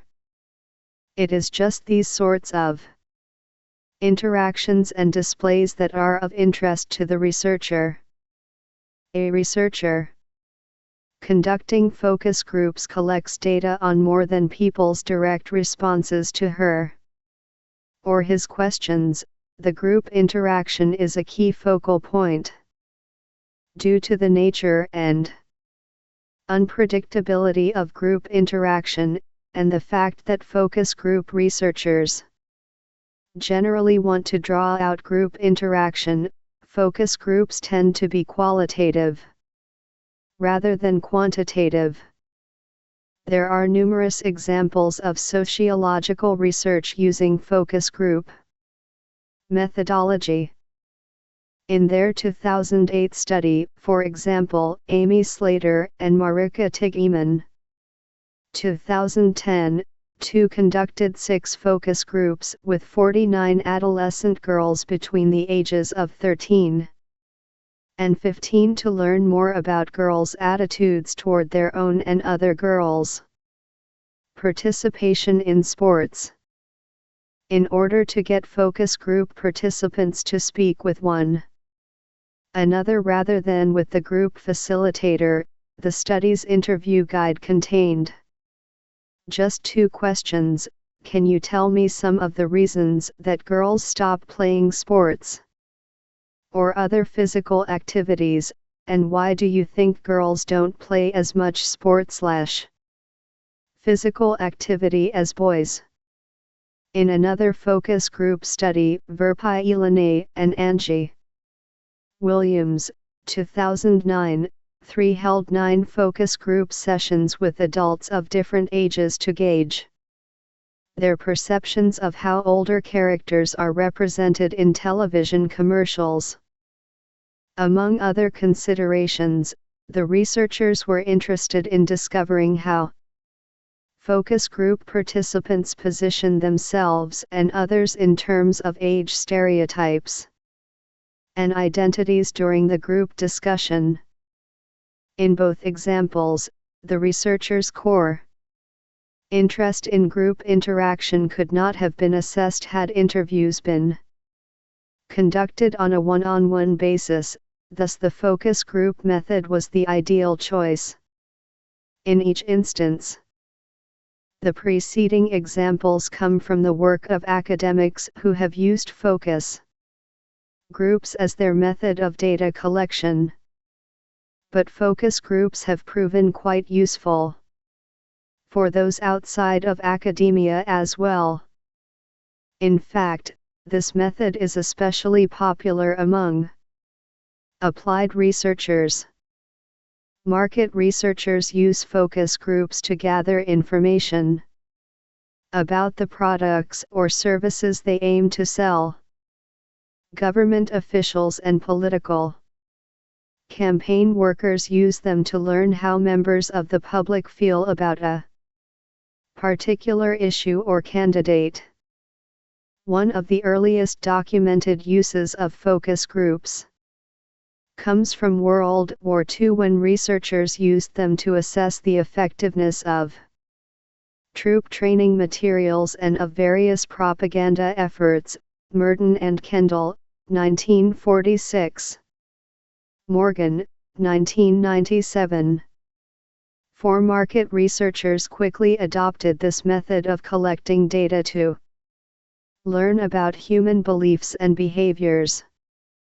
Within social science, the use of focus 2. Slater, A., and Tiggeman, M. 2010.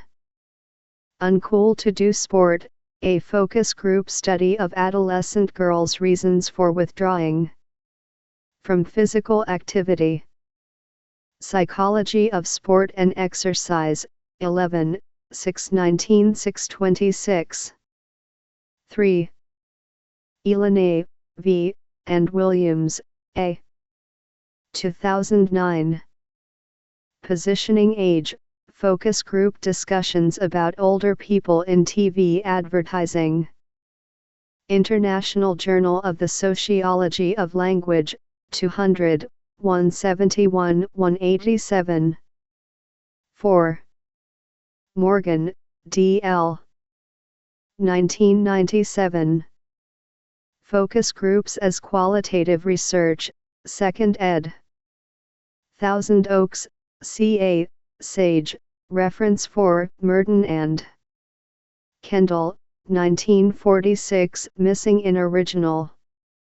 221. Groups did not really take off until the 1980s, when demographers and communication researchers began to appreciate their use in understanding knowledge, attitudes, and communication. Morgan, 1997. 5. Focus groups share many of the strengths and weaknesses of one-on-one qualitative interviews. Both methods can yield very detailed, in-depth information, are excellent for studying social processes, and provide researchers with an opportunity not only to hear what participants say but also to observe what they do in terms of their body language. Focus groups offer the added benefit of giving researchers a chance to collect data on human interaction by observing how group participants respond and react to one another. Like one-on-one qualitative interviews, focus groups can also be quite expensive and time-consuming. However, there may be some time savings with focus groups as it takes fewer group events than one-on-one interviews to gather data from the same number of people. Another potential drawback of focus groups, which is not a concern for one-on-one interviews, is that one or two participants might dominate the group, silencing other participants. Careful planning and skillful moderation on the part of the researcher are crucial for avoiding, or at least dealing with, such possibilities. The various strengths and weaknesses of focus group research are summarized in Table 12.1. Strengths, weaknesses. Yield detailed, in-depth data expensive. Less time-consuming than one-on-one interviews. May be more time-consuming than survey research. Useful for studying social processes. Minority of participants. May dominate entire group. Allow researchers to observe body language in addition to self-reports. Allow researchers to observe interaction between multiple participants. Table 12.1 Strengths and weaknesses of focus group research. As mentioned, careful planning and skillful moderating are two crucial considerations in the effective use of focus groups as a method of data collection. In some ways, focus groups require more advanced planning than other qualitative methods of data. 5. Morgan, D. L. 1997. Focus Groups as Qualitative Research, 2nd ed. Thousand Oaks, C.A., Sage. Chapter 12 222. Collection such as one-on-one interviews, where a researcher may be better able to control the setting and the dialogue, or field research, where going with the flow and observing events as they happen in their natural setting is the primary aim and time is less limited. Researchers must take care to form focus groups whose members will want to interact with one another and to control the timing of the event so that participants are not asked nor expected to stay for a longer time than they've agreed to participate. The researcher should also be prepared to inform focus group participants of their responsibility to maintain the confidentiality of what is said in the group. But while the researcher can and should encourage all focus group members to maintain confidentiality, she should also clarify to participants that the unique nature of the group setting prevents her from being able to promise that confidentiality will be maintained. Group size should be determined in part by the topic of the interview and your sense of the likelihood that participants will have much to say without much prompting. If the topic is one about which you think participants feel passionately and will have much to say, I think a group of 3-5 is ideal. Groups larger than that, especially for heated topics, can easily become unmanageable. Some recommend that a group of about 6-10 participants is the ideal size for focus group research. Morgan, 1997, 6. Others recommend that groups should include 3-12 participants. Adler and Clark, 2008. 7. The size of the focus group is ultimately your decision as the researcher.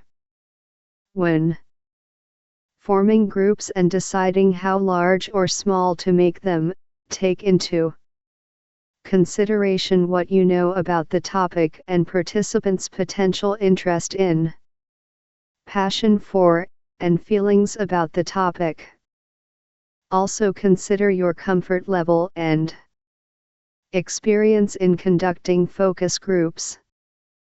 These factors will help you decide which size is right in your particular case. It may seem counterintuitive, but in general, it is better to form focus groups consisting of participants who do not know one another than to create groups consisting of friends, relatives, or acquaintances. Agar and MacDonald, 1995. 8. The reason for this is that groups who know each other may share some taken for granted knowledge or assumptions. In sociological research, it is precisely the taken for granted that is often of interest, thus the focus group researcher should avoid setting up interactions where participants may be discouraged to question or raise issues that they take for granted. However, groups should not be so heterogeneous that participants will be unlikely to feel comfortable talking with one another. Focus group researchers must carefully consider the composition of the groups they put together.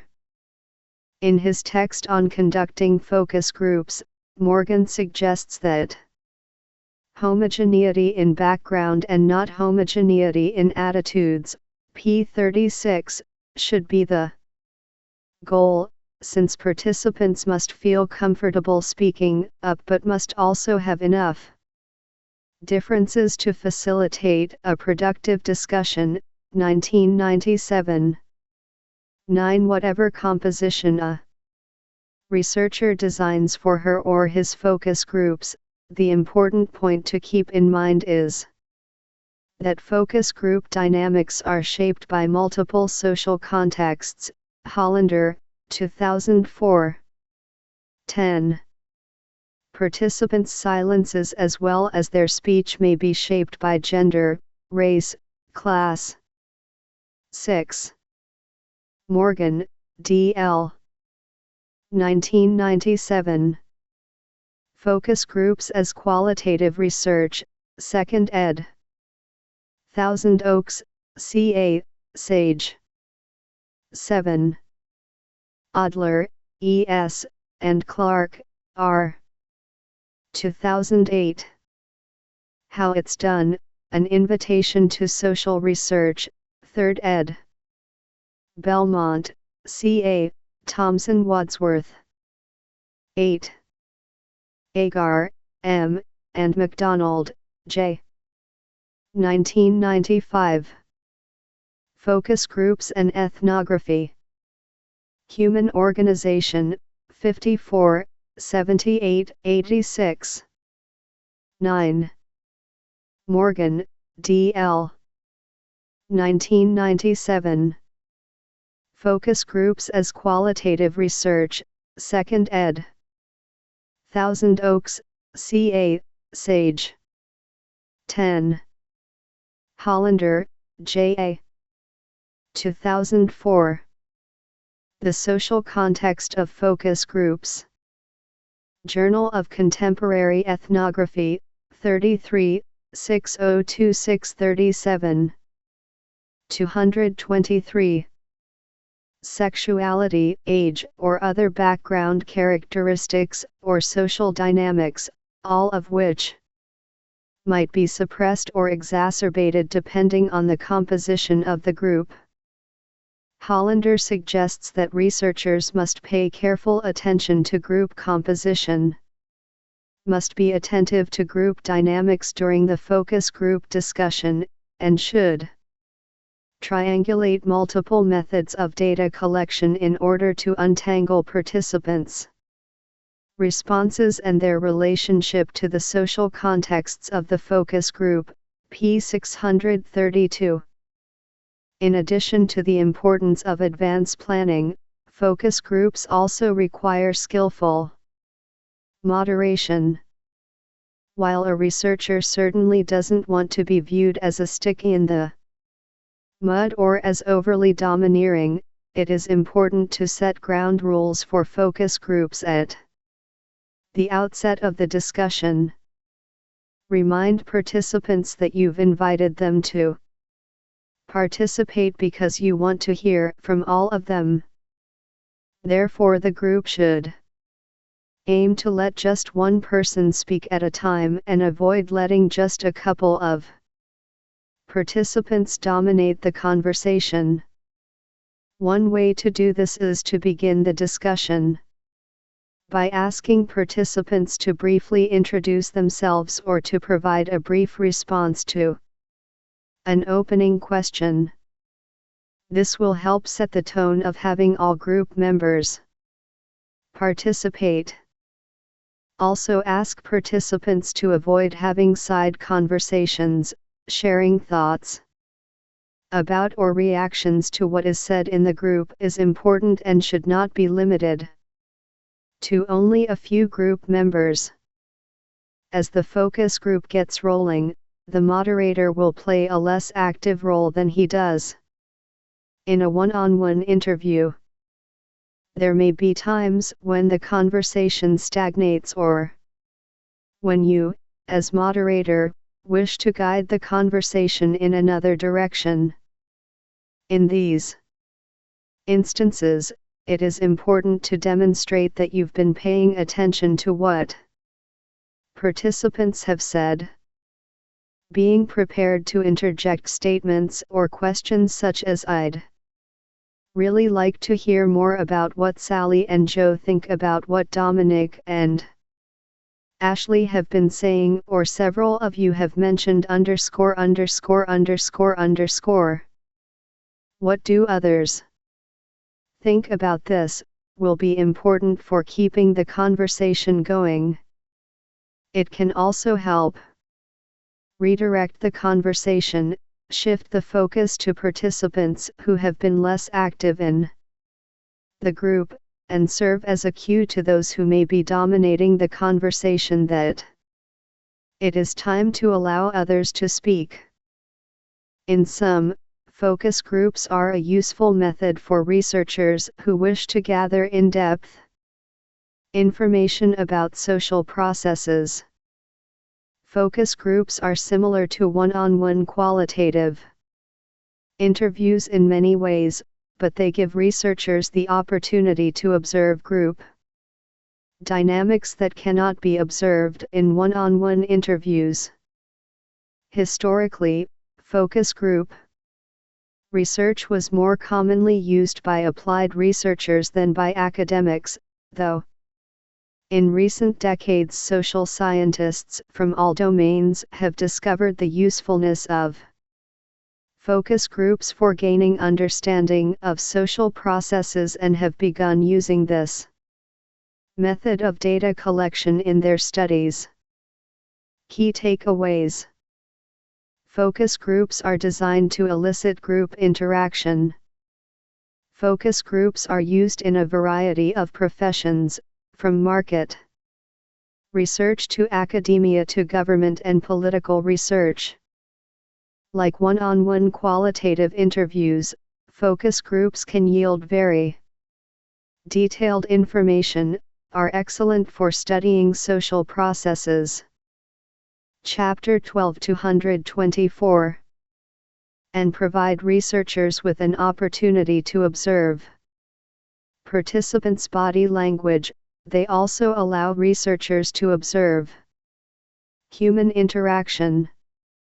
Focus groups can be expensive and time-consuming, as are one-on-one interviews. There is also the possibility that a few participants will dominate the group and silence others in the group.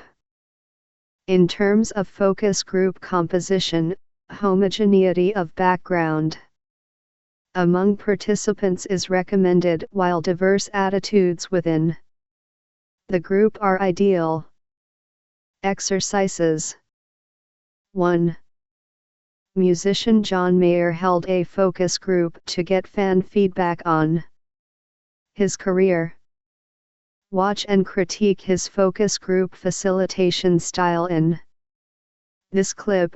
http://www.youtube.com Embedded and v = es3 of Flopujim. How well does Mayer play the role of a behind-the-scenes focus group moderator? How well does he get focus group participants to talk with each other? Knowing what you now know about interviews and focus group research, what advice would you give Mayer for improving his focus group facilitation skills? 2. To see what a real marketing focus group looks like, watch the following video. http://www.youtube.com Embedded and v = MUI7BFHQL4. You'll see several of the tips mentioned in this section applied. As you watch, what elements of the major strengths and weaknesses of focus group research seem to be in play? 12.1.2 Experiments. Available under Creative Commons Non-Commercial Share-alike 4.0 International License, http://creativecommons.org/licenses/by-nc-sa/4.0. Learning Objectives. 1. Define experiment. 2. Distinguish true experiments from pre-experimental designs. 3. Identify the core features of true experimental designs. 4. Describe the difference between an experimental group and a control group. 5. Identify and describe the various types of true experimental designs. 225. 6. Identify and describe the various types of pre-experimental designs. 7. Name the key strengths and weaknesses of experiments. 8. Define internal validity and external validity. Experiments are an excellent data collection strategy for those wishing to observe the consequences of very specific actions or stimuli. Most commonly a quantitative research method, experiments are used more often by psychologists than sociologists, but understanding what experiments are and how they are conducted is useful for all social scientists, whether they actually plan to use this methodology or simply aim to understand findings based on experimental designs. An experiment is a method of data collection designed to test hypotheses under controlled conditions. Students in my research methods classes often use the term experiment to describe all kinds of empirical research projects, but in social scientific research, the term has a unique meaning and should not be used to describe all research methodologies. Several kinds of experimental designs exist.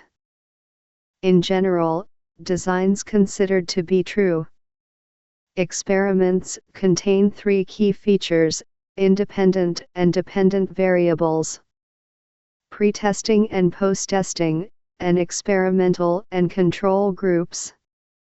In the classic experiment, the effect of a stimulus is tested by comparing two groups, one that is exposed to the stimulus, the experimental group, and another that does not receive the stimulus, the control group. In other words, the effects of an independent variable upon a dependent variable are tested. Because the researcher's interest lies in the effects of an independent variable, she must measure participants on the dependent variable before and after the independent variable, or stimulus, is administered. Thus pre-testing and post-testing are both important steps in a classic experiment. One example of experimental research can be found in Shannon K. McCoy and Brenda Majors' 2003-11 study of people's perceptions of prejudice. In one portion of this multifaceted study, all participants were given a pre-test to assess their levels of depression. No significant differences in depression were found between the experimental and control groups during the pre-test.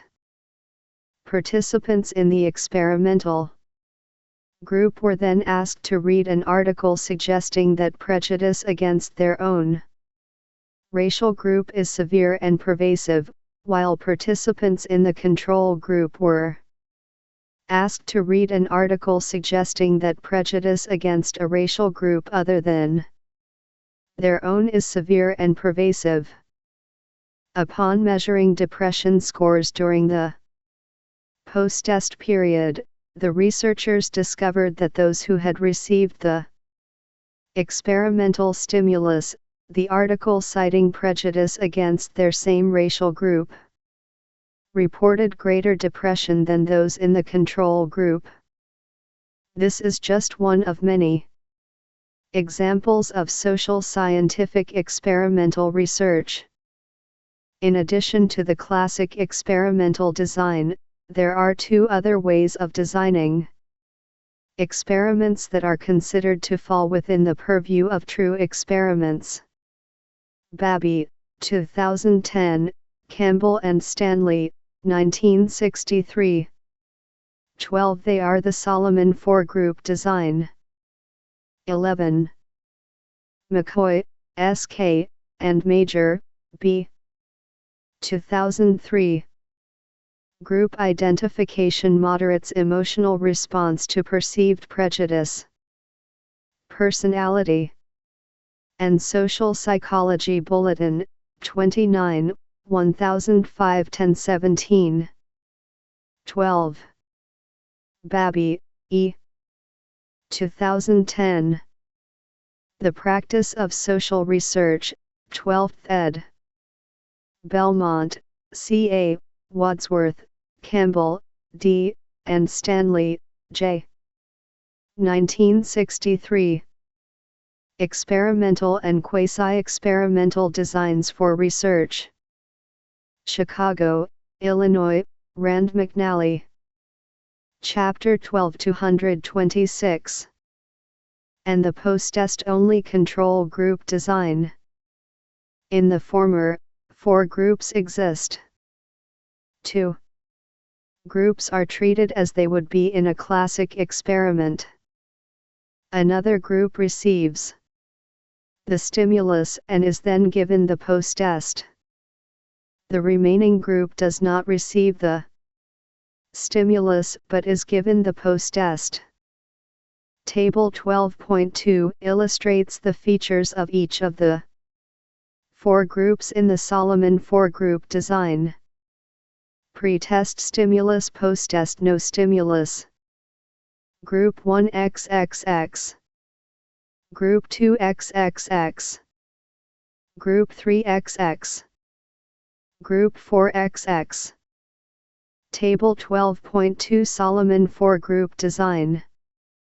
Finally, the post-test-only control group is also considered a true experimental design, though it lacks any pre-test group.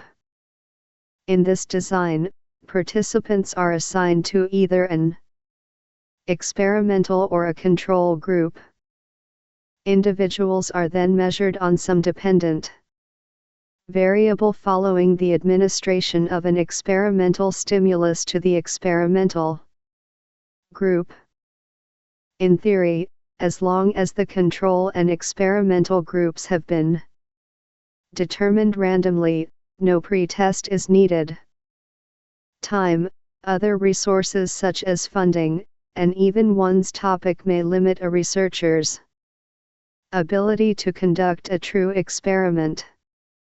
For researchers in the medical and health sciences, conducting a true experiment could require denying needed treatment to patients, which is a clear ethical violation.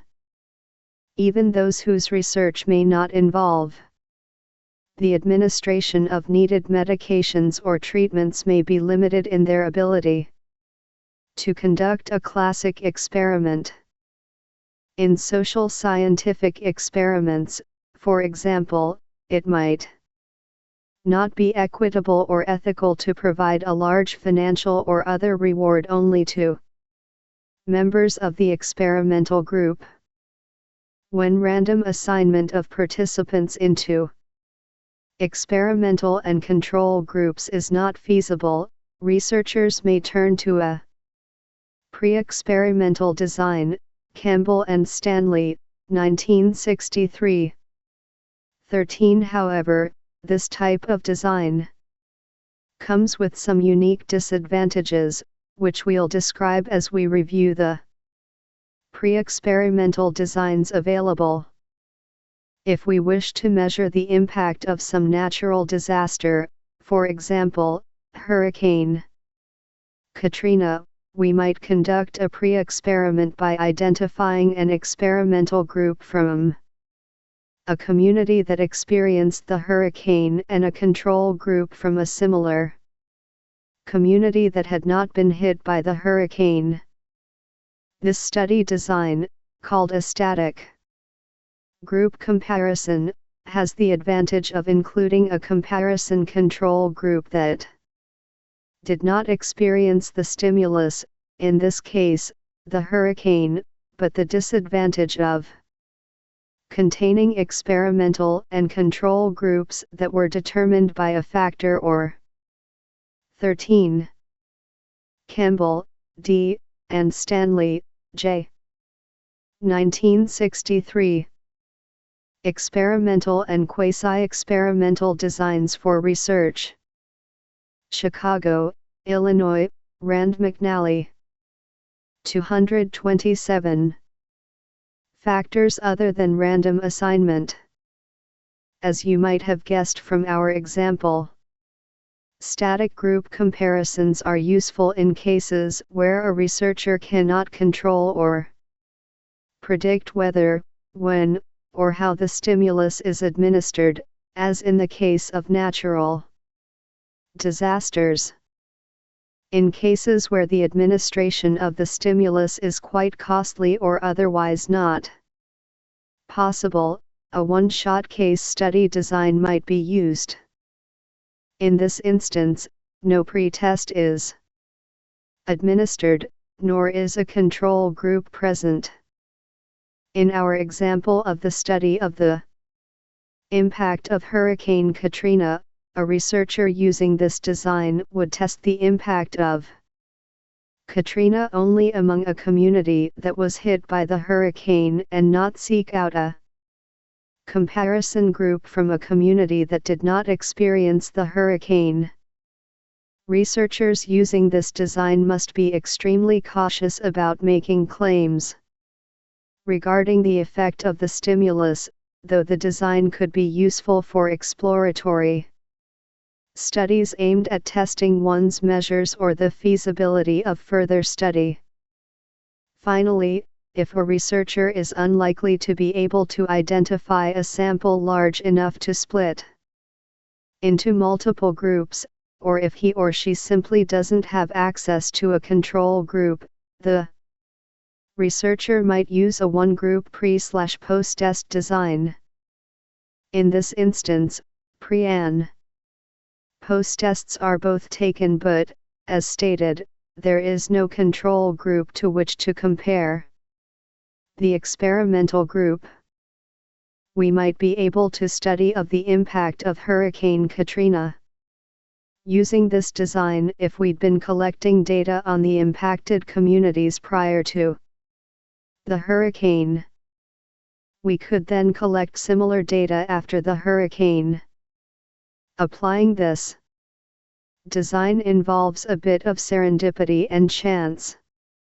Without having collected data from impacted communities prior to the hurricane, we would be unable to employ a one-group pre/post-test design to study Hurricane Katrina's impact.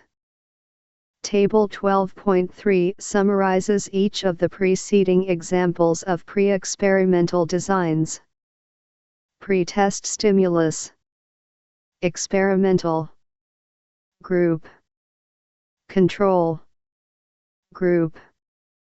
One-shot case study. XXX. Static group. Comparison. XX. One group. Pre/post-test. XXX. Table 12.3 Pre-experimental designs. As implied by the preceding examples where we considered studying the impact of Hurricane Katrina, experiments do not necessarily need to take place in the controlled setting of a lab. In fact, many applied researchers rely on experiments to assess the Chapter 12-228 impact and effectiveness of various programs and policies. You might recall our discussion of the police experiment described in Linking Methods with Theory, page 17. It is an excellent example of an applied experiment. Researchers did not subject participants to conditions in a lab setting, instead, they applied their stimulus, in this case, arrest, to some subjects in the field, and they also had a control group in the field that did not receive the stimulus, and therefore were not arrested. Finally, a review of some of the strengths and weaknesses of experiments as a method of data collection is in order. A strength of this method, particularly in cases where experiments are conducted in lab settings, is that the researcher has substantial control over the conditions to which participants are subjected. Experiments are also generally easier to replicate than are other methods of data collection. Again, this is particularly true in cases where an experiment has been conducted in a lab setting. As sociologists, who are especially attentive to how social context shapes social life, are likely to point out, a disadvantage of experiments is that they are rather artificial.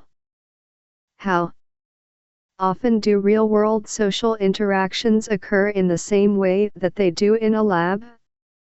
Experiments that are conducted in applied settings may not be as subject to artificiality, though then their conditions are less easily controlled.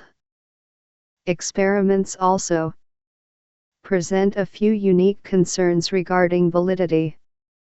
Problems of external validity might arise when the conditions of an experiment don't adequately represent those of the world outside the boundaries of the experiment. In the case of McCoy and Majors' 2003-14 research on prejudice described earlier in this section, for example, the questions to ask with regard to external validity are these: can we say with certainty that the stimulus applied to the experimental group resembles the stimuli that people are likely to encounter in their real lives outside of the lab? Will reading an article on prejudice against one's race in a lab have the same impact that it would outside of the lab? This is not to suggest that experimental research is not or cannot be valid, but experimental researchers must always be aware that external validity problems can occur and be forthcoming in their reports of findings about this potential weakness. Concerns about internal validity also arise in experimental designs. These have to do with our level of confidence about whether the stimulus actually produced the observed effect or whether some other factor, such as other conditions of the experiment or changes in participants over time, may have produced the effect. In sum, the potential strengths and weaknesses of experiments as a method of data collection in social scientific research include the following: strengths, weaknesses, researcher, control, artificiality. Table 12.4 Strengths and weaknesses of experimental research. 14. McCoy, S.K., and Major, B. 2003. Group identification moderates emotional response to perceived prejudice. Personality and Social Psychology Bulletin, 29, 1005-1017. 229. Reliability. Unique concerns about internal and external validity. Table 12.4 Strengths and weaknesses of experimental research. Key takeaways. Experiments are designed to test hypotheses under controlled conditions. True experimental designs differ from pre-experimental designs. Pre-experimental designs each lack one of the core features of true experimental designs. Experiments enable researchers to have great control over the conditions to which participants are subjected and are typically easier to replicate than other methods of data collection. Experiments come with some degree of artificiality and may run into problems of external or internal validity. Exercises. 1. Taking into consideration your own research topic of interest, how might you conduct an experiment to learn more about your topic? Which experiment type would you use, and why? 2. Do you agree or disagree with the sociological critique that experiments are artificial? Why or why not? How important is this weakness? Do the strengths of experimental research outweigh this drawback? 3. Be a research participant. The Social Psychology Network offers many online opportunities to participate in social psychological experiments. Check them out at http://www.socialpsychology.org. Exps HTM 12.1.3 Ethnomethodology and Conversation Analysis. Available under Creative Commons Non-Commercial Share-alike 4.0 International License, http://creativecommons.org/by-nc-sa/4.0. Learning Objectives. 1. Define ethnomethodology and describe its purpose. 2. Define and describe conversation analysis. Chapter 12-230. Though not unique methods of data collection per se, ethnomethodology and conversation analysis are unique enough, and prominent enough in sociology, that they warrant some dedicated attention in this text. Ethnomethodology refers to the study of everyday reality. Rather than assume that the purpose of social science is to understand some objective reality, ethnomethodologists investigate how people construct, prolong, and maintain their realities. The term ethnomethodology was coined by sociologist Harold Garfinkel, 1967, 15, who, as described in his 2011 obituary, was a sociologist who delved into the minutiae of everyday life. Lynch, 2011. 16.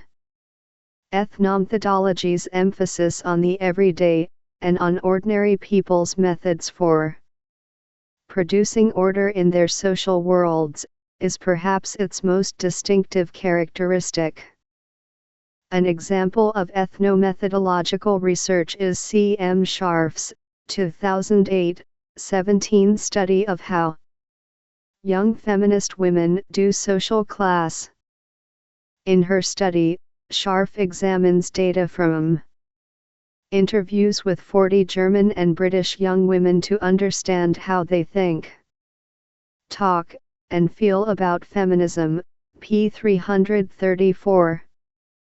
By focusing in on language, talk, and interaction, Scharf argues that her account is ethnomethodological in nature. Kevin Whitehead, 2009, 18 also takes an ethnomethodological approach in his study of the social organization of race. In Whitehead's words, he considers one mechanism by which racial categories, racial common sense, and thus the social organization of race itself, are reproduced in interaction. p. 325. 19. To study these processes, Whitehead analyzed the interactions and practices of participants in an employment race. training workshop and found that individuals use race as a framework from which to understand their own and others' actions, thereby reproducing race as a relevant social category. Conversation analysis grew out of ethnomethodology, Schutt, 2006, 20, and thus shares its focus on the construction of reality as opposed to the discovery of reality. Conversation analysts focus specifically on talk in interaction, how talk progresses, how it is facilitated or impeded, how turns are taken in talk, and how these processes both shape and are shaped by social context. In conversation analysis, what people say is just as important as how they say it. Also important are the pauses people take in expressing themselves and how or whether they interrupt themselves or others while talking. Conversation analysts might study recordings of court proceedings or legislative debates to learn about the social construction of law and punishment. They might also study more simple interactions, such as a conversation between two people meeting for coffee. Some research methods texts include coverage of ethnomethodology and conversation analysis in their presentations of qualitative data analysis, Schutt, 2006. 21. It makes sense to do so, both represent unique approaches to analyzing qualitative data. Yet they also rest upon particular ontological and epistemological assumptions. 15. Garfinkel, H. 1967. Studies in Ethnomethodology. Englewood Cliffs, N.J., Prentice Hall. 16. Lynch, M. 2011, July 13. Harold Garfinkel Obituary. The Guardian. Retrieved from http://www.guardian.co.uk/education. 2011/July/13/Harold Garfinkel Obituary. 17. Scharf, C.M. 2008. Doing Class, a Discursive and Ethnomethodological Approach. Critical Discourse Studies, 5, 331-343. 18. Whitehead, K. 2009.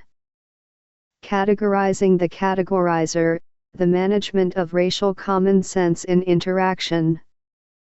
Social Psychology Quarterly, 72, 325-342. 19. Whitehead, K.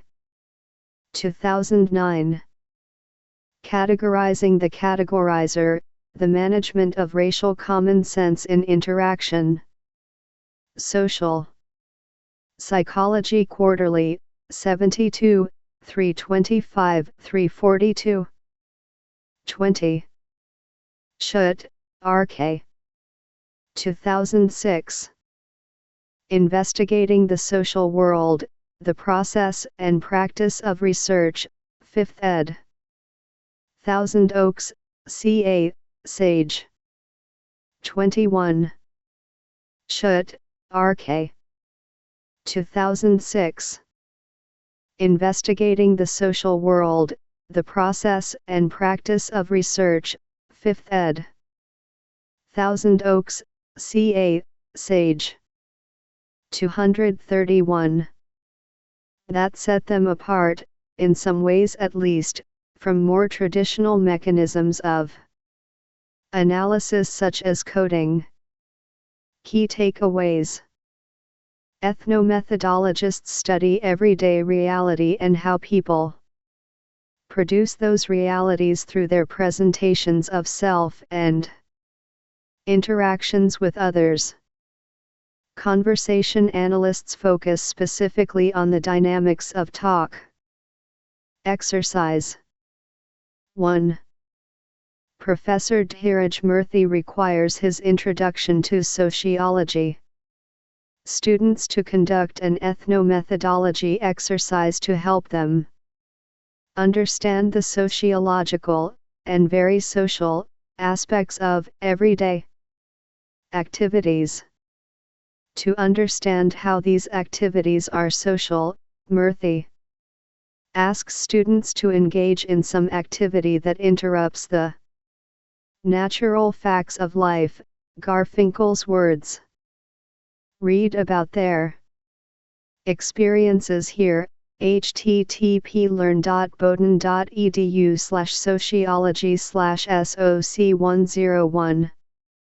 What do these students' reports tell us about how everyday activities are also social activities? Chapter 12 232. Chapter 13 Sharing Your Work. 13.1 Research as Public Activity. Available under Creative Commons Non-Commercial Share Alike 4.0 International License, http://creativecommons.org/licenses/by-nc-sa/4.0. In Introduction, page 3, you were introduced to the recent trend toward public sociology. As you might recall, public sociology refers to the application of sociological theories and research to matters of public interest. You might also recall that sociologists differ in their feelings about whether and the extent to which sociologists should aspire to conduct public sociology. Whether they support the movement toward public sociology or not, most sociologists who conduct research hope that their work will have relevance to others besides themselves. As such, research is in some ways a public activity. While the work may be conducted by an individual in a private setting, the knowledge gained from that work should be shared with one's peers and other parties who may have an interest. Understanding how to share one's work is an important aspect of the research process. 13.1.1 Deciding what to share and with whom to share it.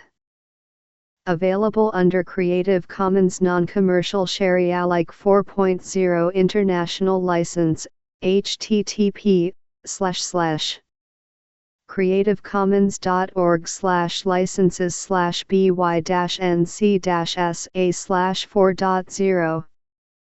Learning Objectives. 1. Identify the 6 questions social researchers should be able to answer to ensure that their ethical obligations have been met. 2. Describe how differences in one's audience might shape how a person shares research findings. When preparing to share our work with others, we must decide what to share, with whom to share it, and in what format to share it. In this section, we'll consider the former 2 aspects of sharing our work. In the sections that follow, we'll consider the various formats and mechanisms through which social scientists might share their work. 13.1.1.1 Sharing it all, the good, the bad, and the ugly. Available under Creative Commons Non-Commercial Share Alike 4.0 International License, http://creativecommons.org/licenses/by-nc-sa/4.0. because conducting sociological research is a scholarly pursuit and because sociological researchers generally aim to reach a true understanding of social processes, it is crucial that we share all aspects of our research, the good, the bad, and the ugly. Doing so helps ensure that others will understand, be able to build from. 233. And effectively critique our work. We considered this aspect of the research process in Research Ethics, page 33, but it is worth reviewing here. In Research Ethics, page 33, we learned about the importance of sharing all aspects of our work for ethical reasons and for the purpose of replication. In preparing to share your work with others, and in order to meet your ethical obligations as a sociological researcher, challenge yourself to answer the following questions. 1. Why did I conduct this research? 2. How did I conduct this research? 3. For whom did I conduct this research? 4. What conclusions can I reasonably draw from this research? 5.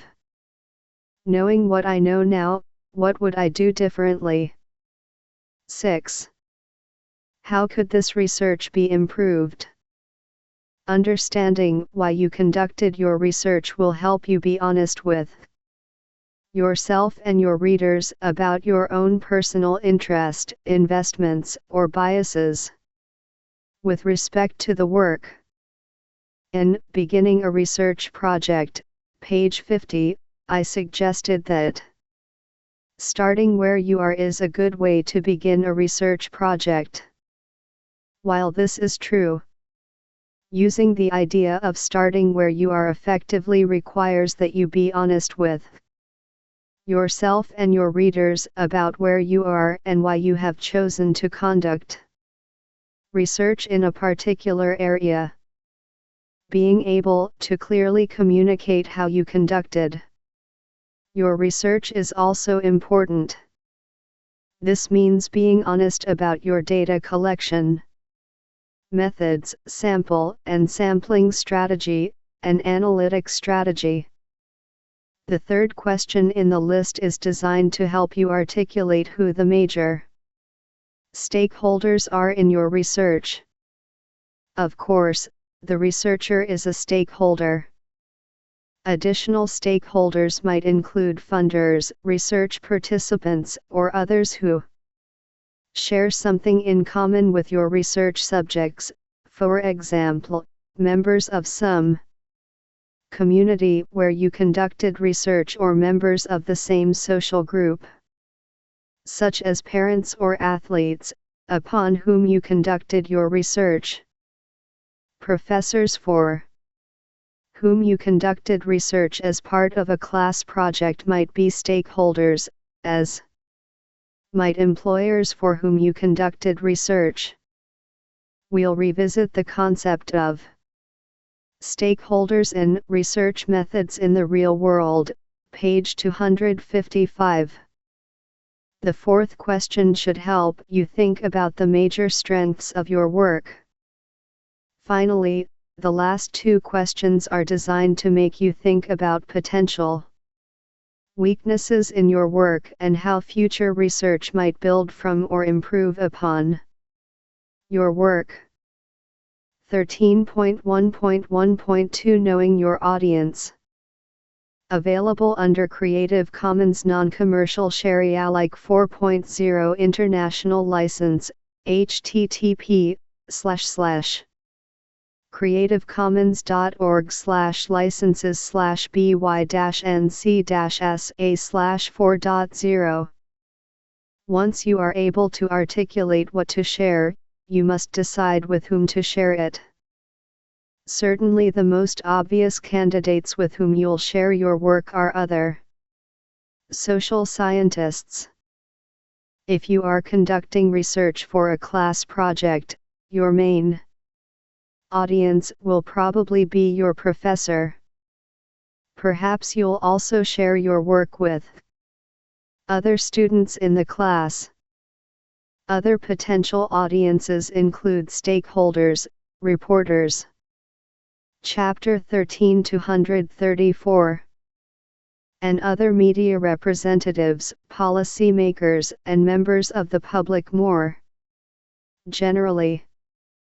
While you would never alter your actual findings for different audiences, understanding who your audience is will help you frame your research in a way that is most meaningful to that audience.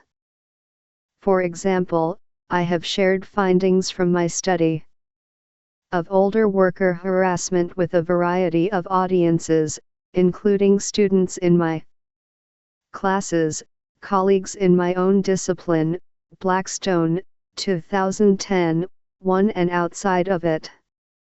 Blackstone, forthcoming, 2 news reporters, Leary, 2010, 3 the organization that funded my research, Blackstone, 2008, 4 older workers themselves, and government. 2010, 5 and other agencies that deal with workplace policy and worker advocacy. I shared with all these audiences what I view as the study's 3 major findings, that devaluing older workers' contributions by ignoring them or excluding them from important decisions is the most common harassment experience for people in my sample, that there were few differences between women's and men's experiences and their perceptions of workplace harassment, and that the most common way older workers respond when harassed is to keep it to themselves and tell no one. But how I presented these findings and the level of detail I shared about how I reached these findings varied by audience. I shared the most detail about my research methodology, including data collection method, sampling, and analytic strategy, with colleagues and with my funding agency. In addition, the funding agency requested and received information about the exact timeline during which I collected data and any minor bureaucratic hiccups I encountered during the course of collecting data. These hiccups had no bearing on the data actually collected or relevance to my findings, but they were nevertheless details to which I felt my funder should be privy. I shared similar information with my student audience, though I attempted to use less technical jargon with students than I used with colleagues. Now that you've considered what to share and with whom to share it, let's consider how social scientists share their research. Key takeaways. As they prepare to share their research, researchers must keep in mind their ethical obligations to their peers, their research participants, and the public. Audience peculiarities will shape how much and in what ways details about one's research are reported. 1. Blackstone, A. 2010, August. The young girls thought I should be home waiting to die. Harassment of older workers. Presentation at the annual meeting of the American Sociological Association, Atlanta, GA. 2. Blackstone, A. Forthcoming. Harassment of older adults in the workplace. In P. Brownell and J. Kelly, eds, Ageism in the Workplace. London, UK, Springer Verlag. 3. Leary, M. 2010, August. Interview by Maine Public Broadcasting Network, Main State Capital News Service. 4. Blackstone, A. 2008. Workplace Harassment, Conceptualizations of Older Workers, National Science Foundation Grant. SCS 0817673. 5. Blackstone, A. 2010, June. Workplace Harassment, Conceptualizations and Experiences of Older Workers in Maine. Presentation to the Maine Jobs Council, Augusta, Me. 235. Exercise 1. Read a scholarly article of your choice. What evidence can you find that might indicate that the author gave some thought to the 6 questions outlined in this section? 13.1.2 Presenting your research. Available under Creative Commons Non-Commercial Share Alike 4.0 International License, http://creativecommons.org/by-nc-sa/4.0. Learning Objectives. 1. Identify the major principles of formal presentations of research. 2. Describe roundtable presentations and their benefits. 3. Discuss the purpose of and formatting principles for poster presentations. Presenting your research is an excellent way to get feedback on your work. Professional sociologists often make presentations to their peers to prepare for more formally writing up and eventually publishing their work. Presentations might be formal talks, either as part of a panel at a professional conference or to some other group of peers or other interested parties, less formal roundtable discussions. Another common professional conference format, or posters that are displayed in some specially designated area. We'll look at all 3 presentation formats here. When preparing a formal talk, it is very important to get details well in advance about how long your presentation is expected to last and whether any visual aids such as video or PowerPoint slides are expected by your audience. At conferences, the typical formal talk is usually expected to last between 15 and 20 minutes. While this may sound like a torturously lengthy amount of time, you'll be amazed the first time you present formally by how easily time can fly. Once a researcher gets into the groove of talking about something as near and dear to him as his very own research, it is common for him to become so engrossed in it and enamored of the sound of his own voice that he forgets to watch the clock and finds himself being dragged off stage after giving only an introduction of his research method. To avoid this all too common occurrence, it is crucial that you repeatedly practice your presentation in advance and time yourself. One stumbling block in formal presentations of research work is setting up the study or problem the research addresses. Keep in mind that with limited time, audience members will be more interested to hear about your original work than to hear you cite a long list of previous studies to introduce your own research. While in scholarly written reports of your work, you must discuss the studies that have come before yours. In a presentation of your work, the key is to use what precious time you have to highlight your work. Whatever you do in your formal presentation, do not read your paper verbatim. Nothing will bore an audience more quickly than that.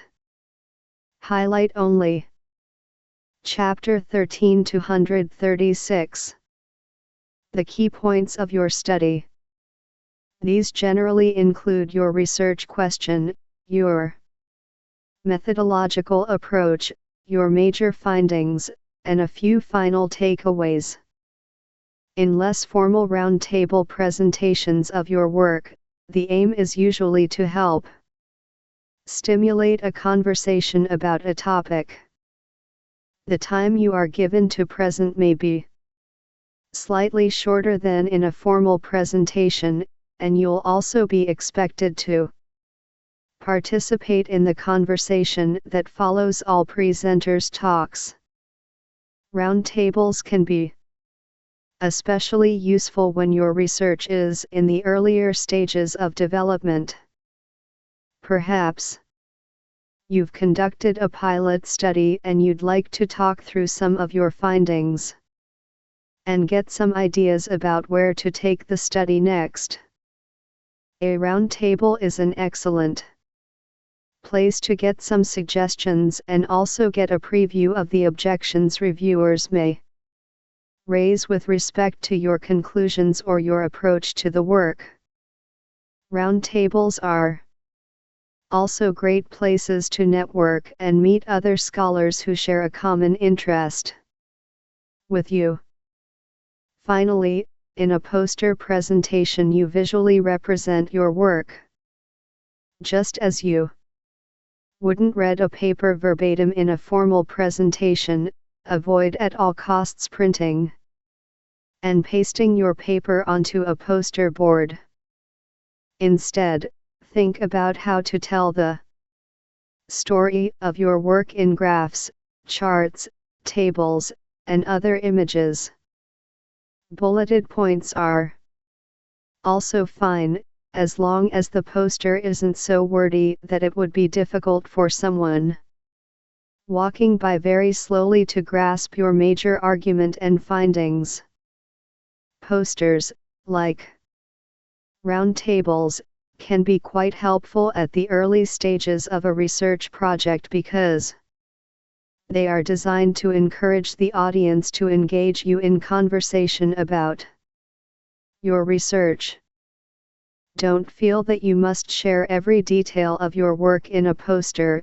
The point is to share highlights and then converse with your audience to get their feedback, hear their questions, and provide additional details about your research. Key takeaways. Informal presentations include your research question, methodological approach, major findings, and a few final takeaways. Roundtable presentations emphasize discussion among participants. Poster presentations are visual representations of research findings. Exercises. 1. Imagine how you might present some of your work in poster format. What would the poster look like? What would it contain? Many helpful web resources offer advice on how to create a scholarly poster presentation. Simply Google scholarly poster presentation and you'll find hundreds of sites that share tips on creating an effective poster. Visit a few of the links that your Google search yielded. How has your vision for your poster changed and why? 237. 2. One way to prepare yourself for presenting your work in any format is to get comfortable talking casually with others about your research. Practice with your friends and family. Engage them in a conversation about your research. Or if you haven't conducted research yet, talk about your research interests. Ask them to repeat What they heard you express about your research project or interest. How closely do their reports match what you intended to express? 13.1.3 Writing up research results. Available under Creative Commons Non-Commercial Share Alike 4.0 International License, http://creativecommons.org/by-nc-sa/4.0 Learning Objectives. 1. Identify the differences between reports for scholarly consumption and reports for public consumption. 2. Define plagiarism and explain why it should be taken seriously. I once had a student who conducted research on how children interact with each other in public. She was inspired to conduct her work after reading Barry Thorne's 1993, 6 research on how children regulate gender through their interactions with one another. This student conducted field observations of children on playgrounds for an assignment in my research methods class. The assignment included writing up a scholarly report of findings. After writing up her scholarly report, the student revised it and submitted it for publication in the student column of Contexts, the American Sociological Association's public interest magazine, Yearwood, 2009. 7. Because Contexts readers run the gamut from academic sociologists to non-academics and non-sociologists who simply have an interest in the magazine's content. Articles in the magazine are presented in a different format from the format used in other sociology journals.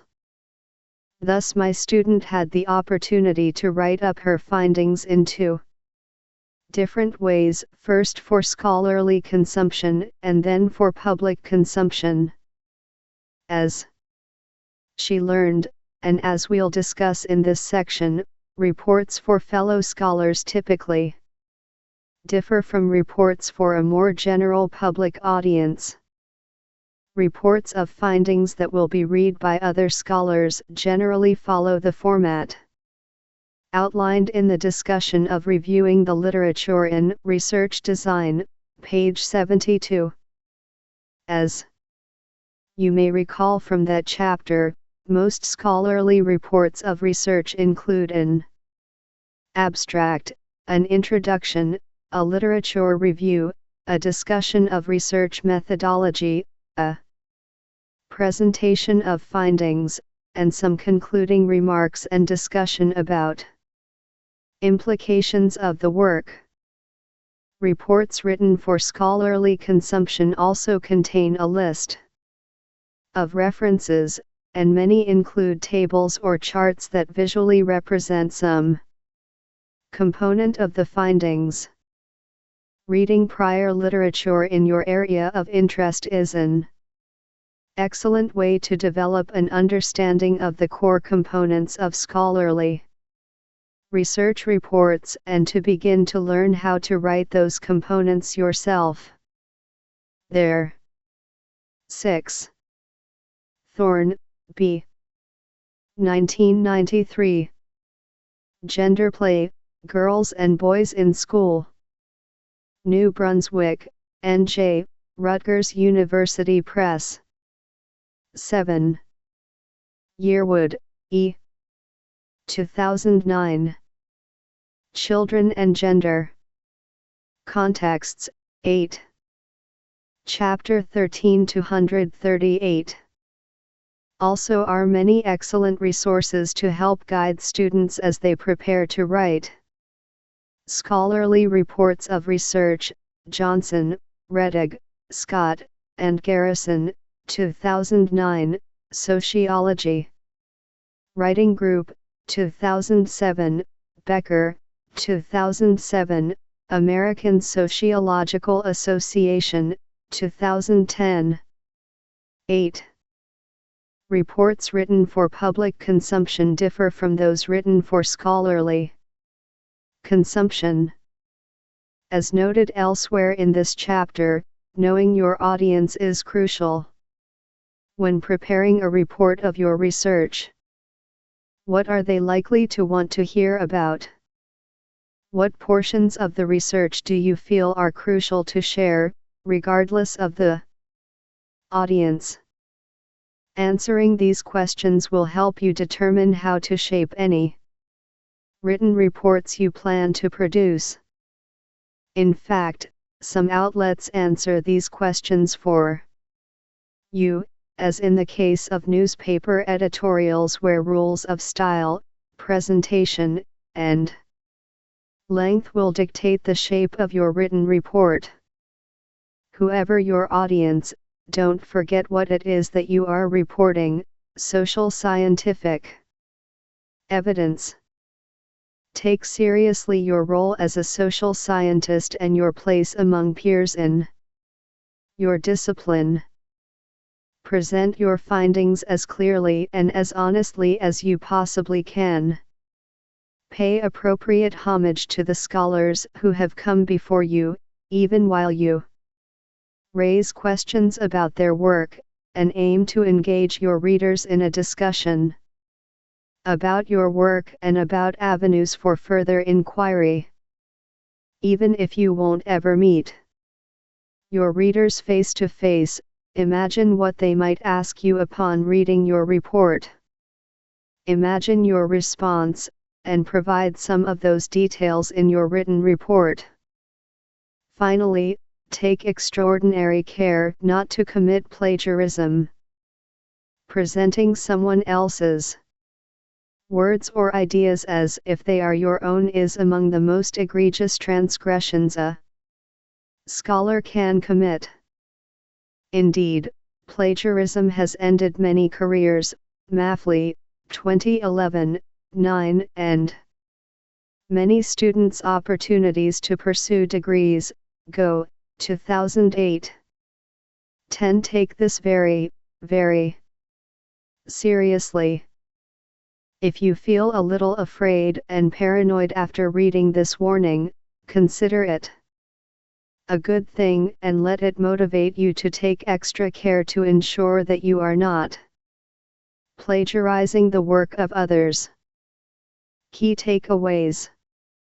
Reports for public consumption usually contain fewer details than reports for scholarly consumption.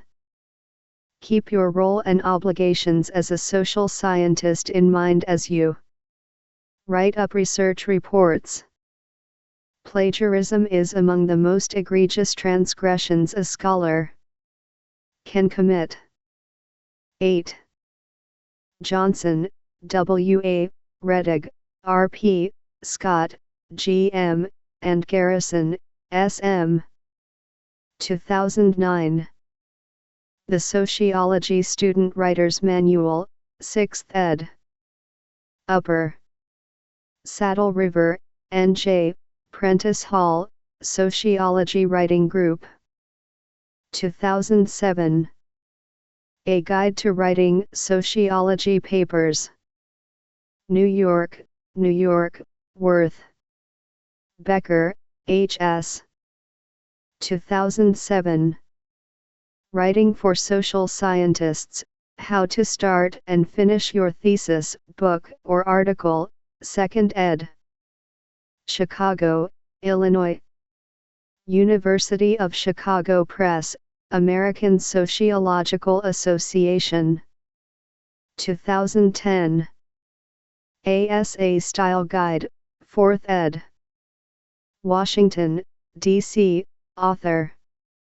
A very brief version of the ASA Style Guide can be found at http://students/asa%20QUICK%20STYLE%.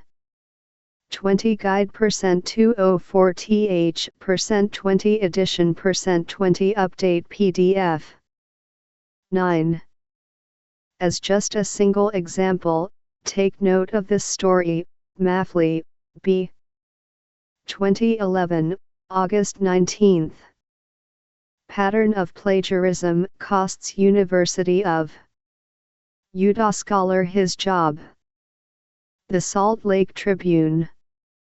Retrieved from http://sltrib.com/sltrib/cougars/523783777-78. University Panel Plagiarism HTML CSP, page =1. 10. As a single example, of many, of the consequences for students of committing plagiarism, see Go, A. 2008. 2. Students kicked off semester at sea for plagiarism. U.S. News and World Report. Retrieved from http://www.usnews.com. Education/blogs/papertrail/2008/08/14/2 Students kicked off semester at sea for plagiarism. 239. Exercises. 1. Imagine that you've been tasked with sharing the results of some of your research with your parents. What details would you be sure to include? What details might you leave out, and why? 2. Have a discussion with a few of your peers about plagiarism. How do you each define the term? What strategies do you employ to ensure that you avoid committing plagiarism? 13.1.4 Disseminating findings. Available under Creative Commons Non-Commercial Share Alike 4.0 International License, http://creativecommons.org/by-nc-sa/4.0. Learning objectives. 1. Define dissemination. 2. Discuss the 3 considerations to keep in mind in order to successfully disseminate your findings. Presenting your work, discussed in Presenting Your Research, page 236, is one way of disseminating your research findings. In this section, we'll focus on disseminating the written results of your research. Dissemination refers to a planned process that involves consideration of target audiences and the settings in which research findings are to be received and, where appropriate, communicating and interacting with wider policy and service audiences in ways that will facilitate research uptake in decision-making processes and practice. Wilson, Pettigrew, Kalnin, and Notareth, 2010, p. 91. 11. In other words, dissemination of research findings involves careful planning, thought, consideration of target audiences, and communication with those audiences. Writing up results from your research and having others take notice are 2 entirely different propositions. In fact, the general rule of thumb is that people will not take notice unless you help and encourage them to do so.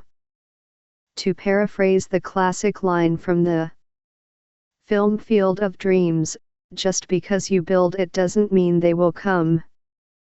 Disseminating your findings successfully requires determining who your audience is, where your audience is, and how to reach them. When considering who your audience is, think about who is likely to take interest in your work. Your audience might include those who do not express enthusiastic interest but might nevertheless benefit from an awareness of your research. Your research participants and those who share some characteristics in common with your participants are likely to have some interest in what you've discovered in the course of your research. Other scholars who study similar topics are another obvious audience for your work. Perhaps there are policymakers who should take note of your work.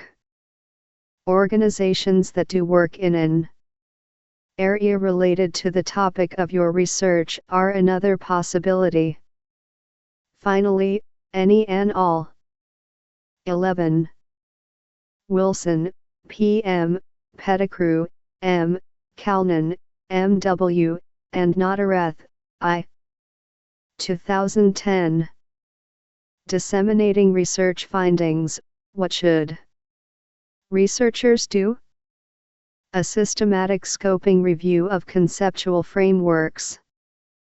Implementation Science, 591. Chapter 13-240.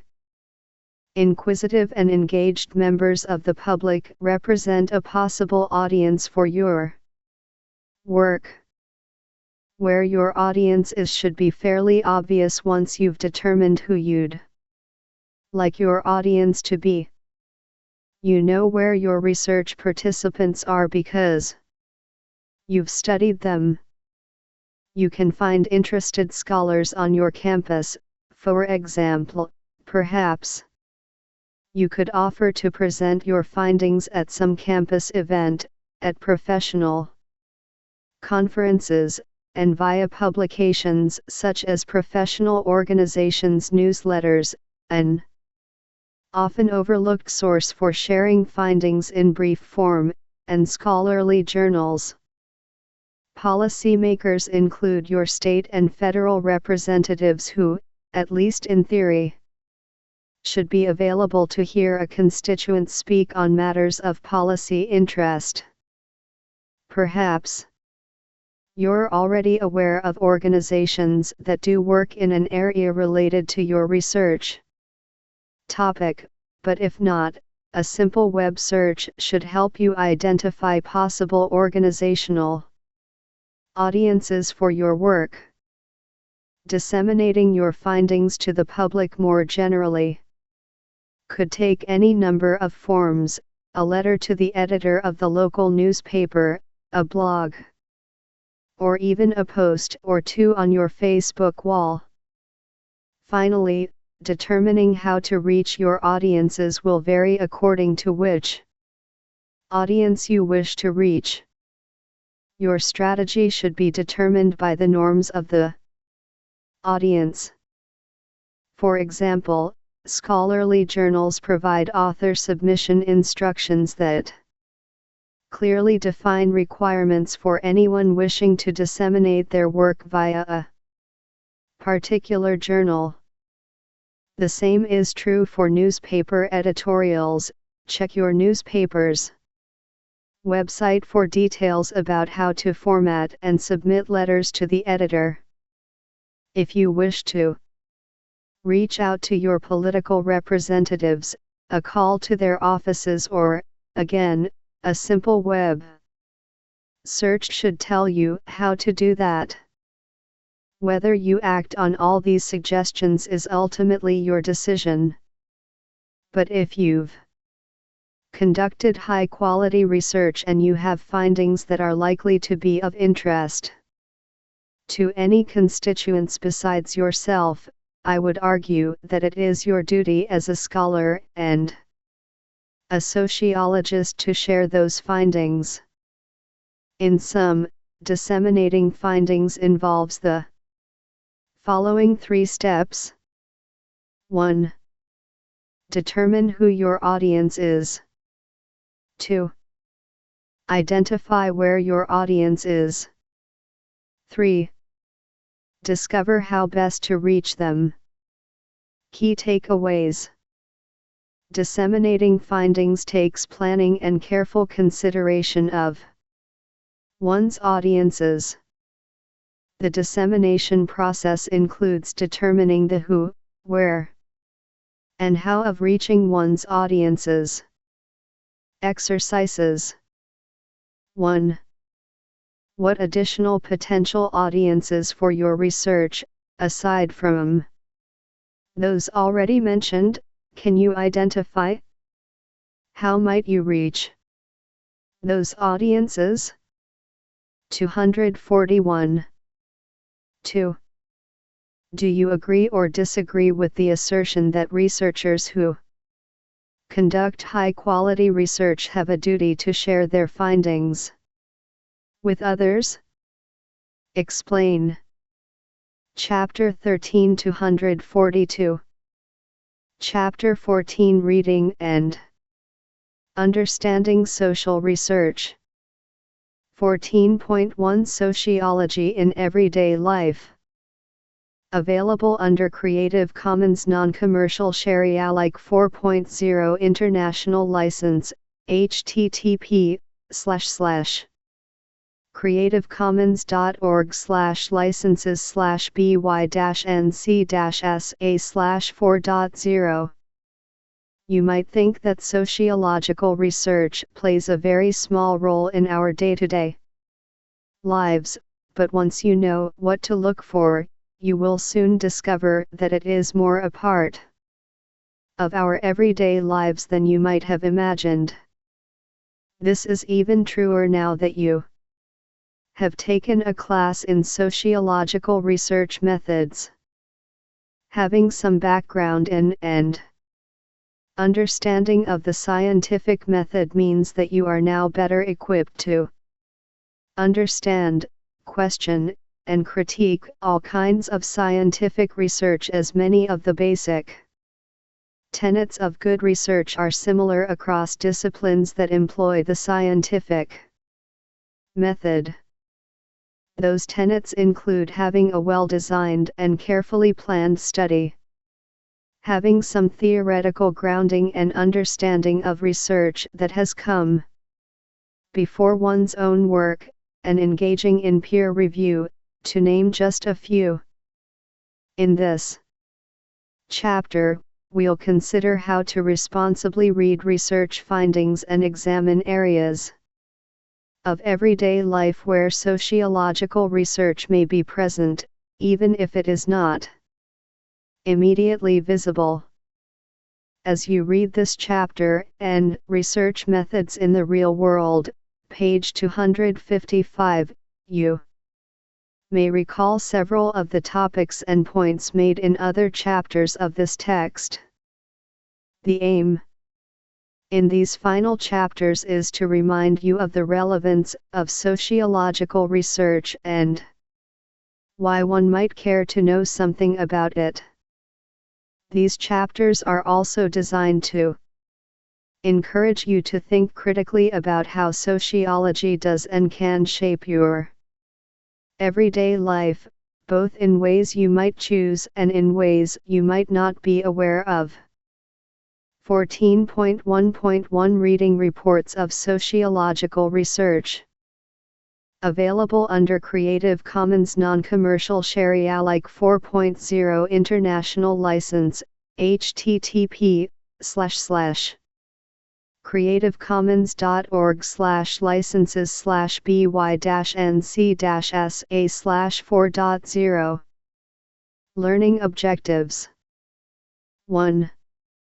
Identify what one can learn from an article simply by reading its abstract and its acknowledgments. 2. Describe how tables presenting causal relationships are typically presented. 3. Identify several key questions to ask when reading research reports. By now you should have a good idea about the basic components of sociological research projects. You know how sociological research is designed, and you are familiar with how to frame a review of sociological literature. In Research Design 243. Page 72, we discussed the various components of a research project and presented some tips on how to review literature as you design your own research project. But I hope that you'll find the sociological literature to be of interest and relevance to you. Beyond figuring out how to summarize and critique it in relation to your research plans. We sociologists like to think the research we do matters, but it cannot matter if our research reports go unread or are not understandable. In this section we'll review some material from Research Design, page 72, regarding sociological literature, and we'll consider some additional tips for how to read and understand reports of sociological research. As mentioned in Research Design, page 72, reading the abstract that appears in most reports of scholarly research will provide you with an excellent, easily digestible review of a study's major findings and of the framework the author is using to position her findings. Abstracts typically contain just a few hundred words, so reading them is a nice way to quickly familiarize yourself with a study. Another thing to look for as you set out to read and comprehend a research report is the author's acknowledgments, who supported the work by providing feedback or other assistance. If relevant, are you familiar with the research of those who provided feedback on the report you are about to read? Are any organizations mentioned as having supported the research in some way, either through funding or by providing other resources to the researcher? Familiarizing yourself with an author's acknowledgments will give you additional contextual information within which to frame and understand what you are about to read. Once you have read the abstract and acknowledgments, you could next peruse the discussion section near the end of the report, as suggested in Research Design, page 72. You might also take a look at any tables that are included in the article. A table provides a quick, condensed summary of the report's key findings. The use of tables is not limited to one form or type of data, though they are used most commonly in quantitative research. Tables are a concise way to report large amounts of data. Some tables present descriptive information about a researcher's sample. These tables will likely contain frequencies, n, and percentages, %. For example, if gender happened to be an important variable for the researcher's analysis, a descriptive table would show how many and what % of all study participants are women and how many / what % are men. Frequencies, or how many, will probably be listed as n, while the % symbol, %, might be used to indicate percentages. In a table presenting a causal relationship, independent variable attributes are typically presented in the table's columns, while dependent variable attributes are presented in rows. This allows the reader to scan across a table's rows to see how values on the dependent variable attributes change as the independent variable attribute values change. Tables displaying results of quantitative analysis will also likely include some information about the strength and statistical significance of the Relationships presented in the table. These details tell the reader how likely it is that the relationships presented will have occurred simply by chance. Let's look at a specific example. Table 14.1, based on data from my study of older workers, presents the causal relationship between gender and experiencing harassing behaviors at work. In this example, gender is the independent variable and the Chapter 14-244 harassing behaviors listed are the dependent variables. 1. I have therefore placed gender in the table's columns and harassing behaviors in the table's rows. Reading across the table's top row, we see that 2.9% of women in the sample reported experiencing subtle or obvious threats to their safety at work, while 4.7% of men in the sample reported the same. We can read across each of the rows of the table in this way. Reading across the bottom row, we see that 9.4% of women in the sample reported experiencing staring or invasion of their personal space at work, while just 2.3% of men in the sample reported having the same experience. Of course, we cannot assume that these patterns didn't simply occur by chance. How confident can we be that the findings presented in the table did not occur by chance? This is where tests of statistical significance come in handy. Statistical significance tells us the likelihood that the relationships we observe could be caused by something other than chance. While your statistics class will give you more specific details on tests of statistical significance and reading quantitative tables, the important thing to be aware of as a non-expert reader of tables is that some of the relationships presented will be statistically significant and others may not be. Tables should provide information about the statistical significance of the relationships presented. When reading a researcher's conclusions, be sure to pay attention to which relationships are statistically significant and which are not. In Table 14.1, you'll see that a p-value is noted in the very last column of the table. A p-value is a statistical measure of the probability that there is no relationship between the variables under study. Another way of putting this is that the p-value provides guidance on whether or not we should reject the null hypothesis. The null hypothesis is simply the assumption that no relationship exists between the variables in question. In Table 14.1, we see that for the first behavior listed, the p-value is 0.623. This means that there is a 62.3% chance that the null hypothesis is correct in this case.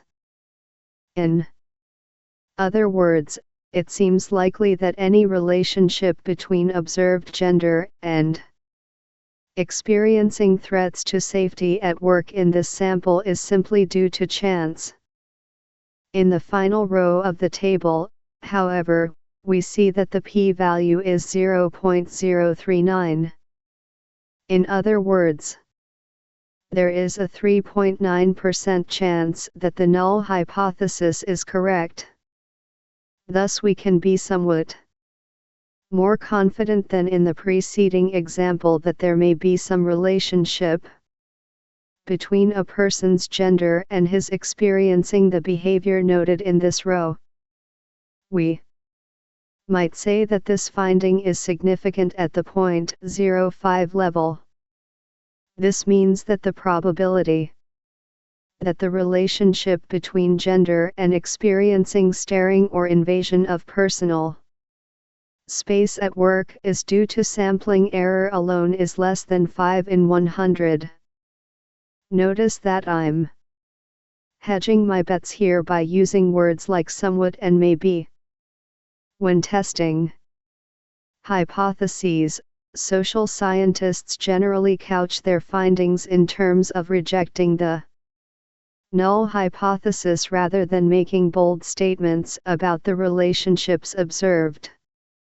In their tables, you can learn more about creating tables, reading tables, and tests of statistical significance in a class focused exclusively on statistical analysis. For now, I hope this brief introduction to reading tables will give you more confidence in your ability to read and understand the quantitative tables you encounter while reading reports of sociological research. 1. It wouldn't make any sense to say that people's workplace experiences cause their gender, so in this example, the question of which is the independent variable and which are the dependent variables has a pretty obvious answer. 245. Behavior experienced at work women men. P. Value.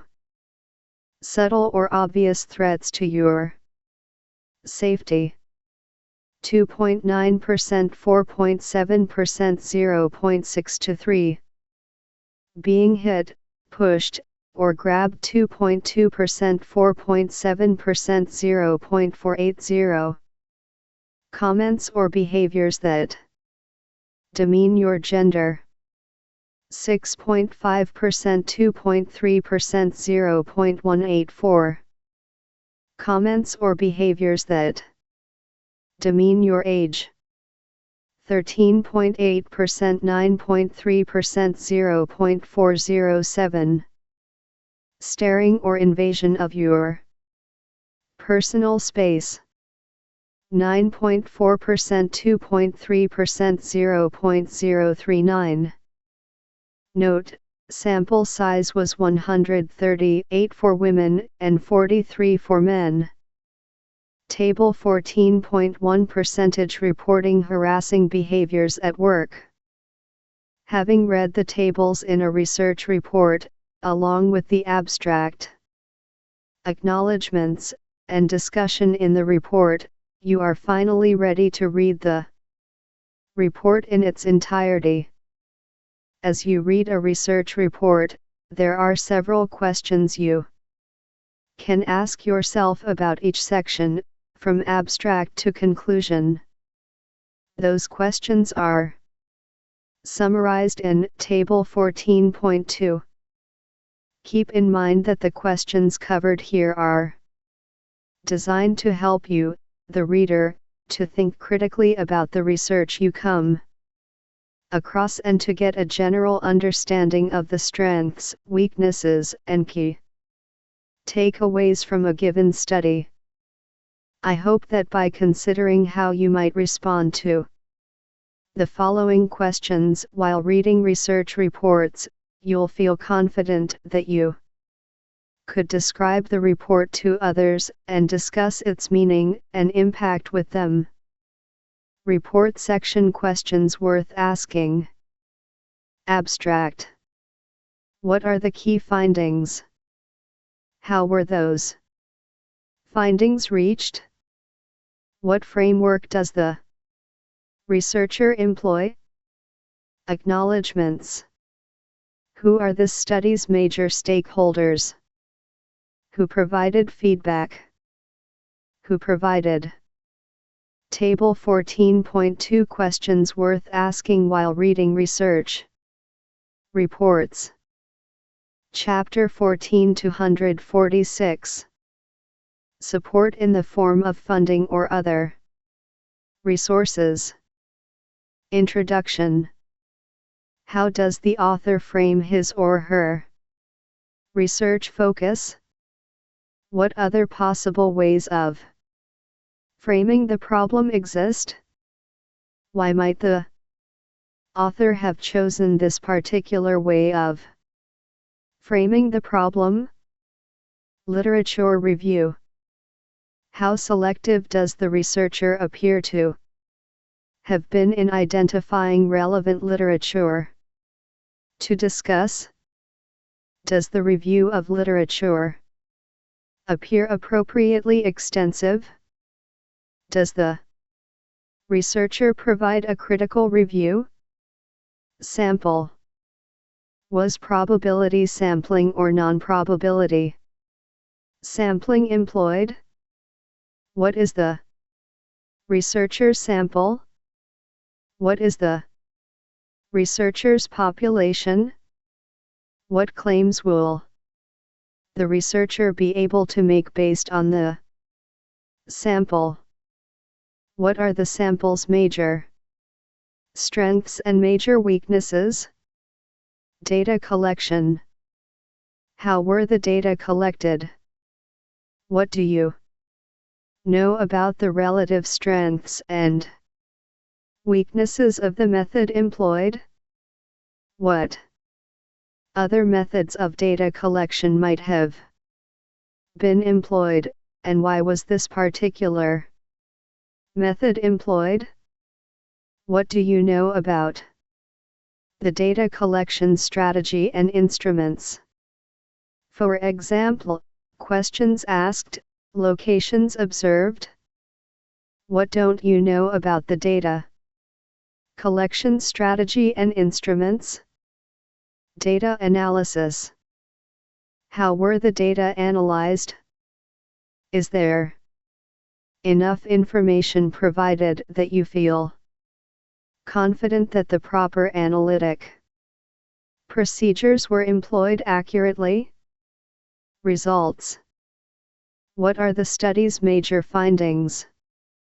Are findings linked back to previously described research questions, objectives, hypotheses, and literature? Are sufficient amounts of data, for example, quotes and observations in Table 14.2 questions worth asking while reading research reports? 247. Qualitative work, statistics in quantitative work, provided in order to support conclusions drawn? Are tables readable? Discussion/conclusion. Does the author generalize to some population beyond her or his sample? How are these claims presented? Are claims made supported by data provided in the results section, for example, supporting quotes, statistical significance? Have limitations of the study been fully disclosed and adequately addressed? Are implications sufficiently explored? Table 14.2 questions worth asking while reading research reports. Key takeaways. In tables presenting causal relationships, the independent variable is typically presented in the table's columns while the dependent variables are presented in the table's rows. When reading a research report, there are several key questions you should ask yourself for each section of the report. Exercises. 1.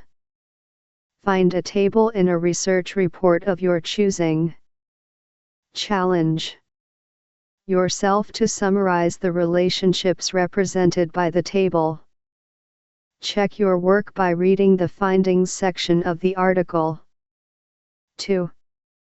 Read a scholarly article from start to finish, answering the questions outlined in Table 14.2 as you read through each section. 14.1.2 Being a responsible consumer of research. Available under Creative Commons Non-Commercial Share Alike 4.0 International License, http://creativecommons.org/by-nc-sa/4.0 Learning Objective 1. Identify what one needs to do to be a responsible consumer of research. Being a responsible consumer of research requires that you take seriously your identity as a social scientist. Now that you are familiar with how to conduct research and how to read the results of others' research, you have some responsibility to put. Chapter 14-248 Your knowledge and skills to use. Doing so is in part a matter of being able to distinguish what you do know based on the information provided by research findings from what you do not know. It is also a matter of having some awareness about what you can and cannot reasonably know as you encounter research findings. When assessing social scientific findings, think about what information has been provided to you.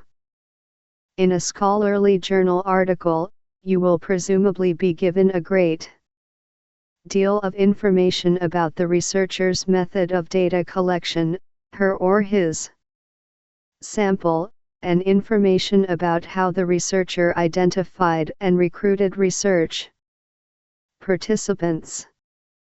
All these details provide important contextual information that can help you assess the researcher's claims.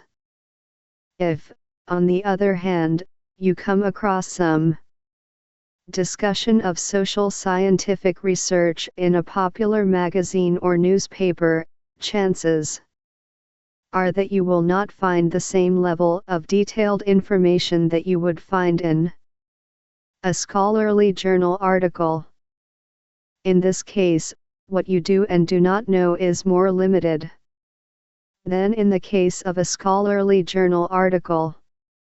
Also take into account whatever information is provided about a study's funding source.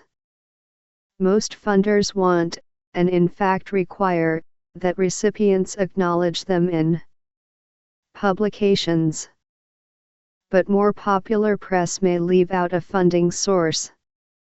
In this Internet age, it can be relatively easy to obtain information about how a study was funded. If this information is not provided in the source from which you learned about a study, it might behoove you to do a quick search on the web to see if you can learn more about a researcher's funding findings that seem to support a particular political agenda. For example, might have more or less weight once you know whether and by whom a study was funded. There is some information that even the most responsible consumer of research cannot know, because researchers are ethically bound to protect the identities of their subjects. For example, we will never know exactly who participated in a given study. Researchers may also choose not to reveal any personal stakes they hold in the research they conduct. While researchers may start where they are, a process outlined in Beginning a Research Project, page 50, we cannot know for certain whether or how researchers are personally connected to their work unless they choose to share such details. Neither of these unknowables is necessarily problematic, but having some awareness of what you may never know about a study does provide important contextual information from which to assess what one can take away from a given report of findings. Key takeaway: being a responsible consumer of research means giving serious thought to and understanding what you do know, what you don't know, what you can know, and what you can't know. Exercise 1. Find a report of scholarly research in a newspaper. What do you know from the report? What don't you know? How might you find the answers to your remaining questions? 249. 14.1.3 Media reports of sociological research.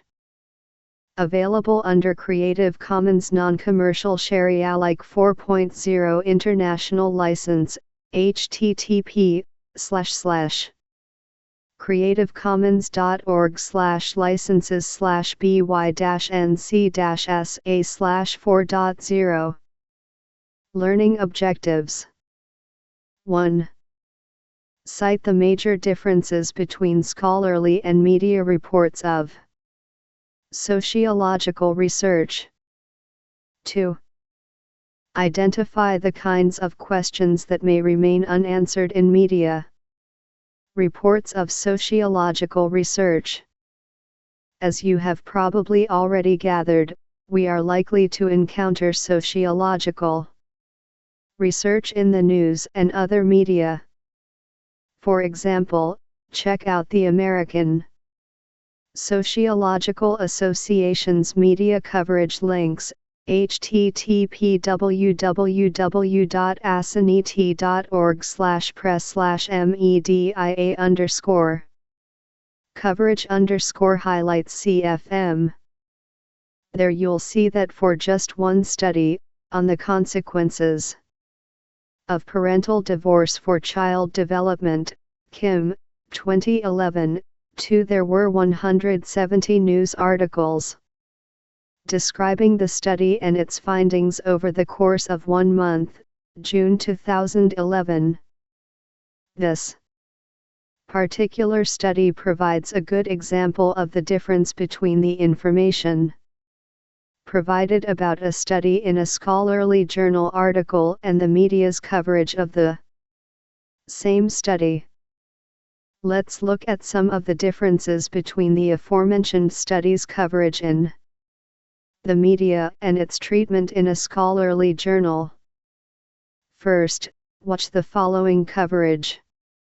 From the View's August 24, 2011, program, http://video/hot-topics- affects divorce kids. Once you have watched the clip, ask yourself what you have learned about the study. Who conducted the research described? What are the study's key findings? How many people participated in the study? Who were those participants? What sorts of data were analyzed? Which findings were statistically significant? Also note what questions you still have about the study. Where might you go to get the answers to your questions? After watching the View clip several times, I was able to gather that the study has 2 key findings. A child is more negatively affected by losing a parent to divorce than by the tension that leads to the breakup, and B, children's math scores drop after a divorce but reading and other skills do not suffer. As far as who participated, I heard that 3-year-olds and so on were the participants, though I am not certain how many of them participated. I also don't know who conducted the study, who, if anyone, provided funding for the study, when the data were collected, and so on. But if you review the article published in the American Sociological Review, ASR, that reports Results of the study, all these questions are answered. You might be saying to yourself, so what? Perhaps you took note that the View coverage does mention that the study was published in the ASR. If you did notice this, then kudos to you. Because the ASR is a peer-reviewed publication of the American Sociological Association, we should have some confidence that the study is reputable. But we still don't hear all the information that might shape what we choose to take. 2. Kim, H.S. 2011. Consequences of Parental Divorce for Child Development. American Sociological Review, 76, 487 511. Chapter 14 250. Away from this study. For example, a review of the ASR article will tell us that the data come from a sample of people who were in kindergarten from 1998 to 1999. Perhaps that is of little consequence, but we might wish to pause to consider whether or how our cultural social context has shifted since 1998 and how that might impact how kindergartners today respond to parental divorce. I am not at all suggesting that only studies whose data are seconds or days old hold value. If that were the case, I'd say we can safely disregard any of my own publications. Instead, I want to call your attention to some of the questions you might ask yourself as a responsible consumer of research. In addition to all the times that sociological research does make the news, there are also instances when it does not but probably should. In June 2011, for example, an article on children's gender nonconformity appeared in the New York Times, Hoffman. 3. The article took the perspective that children's expressions of gender were natural and biologically ingrained. While we cannot say for certain that this isn't true, we do know from many years of reputable and highly regarded research by sociologists of gender that gender norms and behaviors are in many cases constructed socially, not biologically. That the article omits this perspective and the voices of sociologists who do research in this area is unfortunate, both for New York Times readers and for sociology. Keeping in mind your knowledge about sociology and sociological research the next time you come across descriptions of sociological research in various media outlets, ask yourself some questions about the research you encounter. 1. Where do you see sociological research described? 2. How is it described? 3. What information is present, and what is missing from the media account of sociological research? 4. How and where might you access the details that are missing? Keep an eye out for the absence of sociological research as well and consider the following. 1. Are there programs or news stories that might be well served to incorporate sociological research findings? 2. How might the inclusion of sociological research shift the story?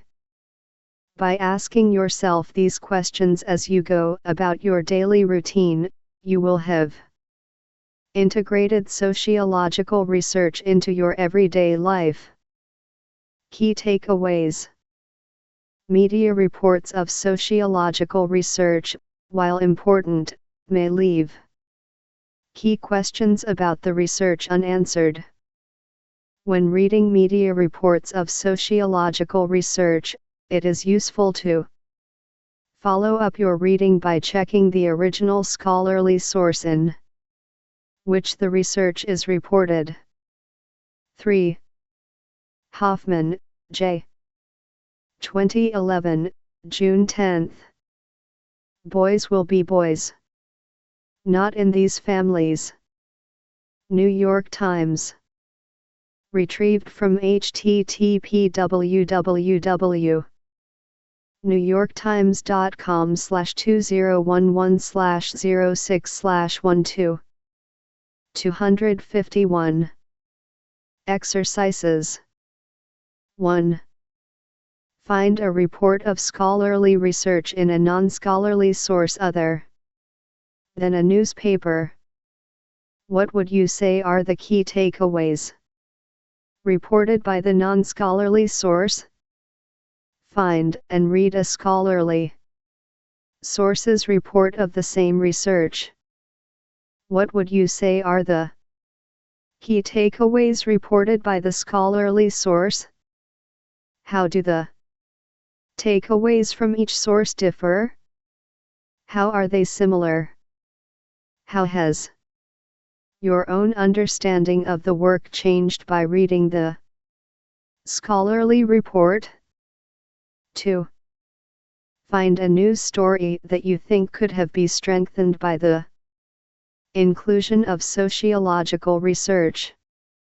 How might the inclusion of sociological research shift the story?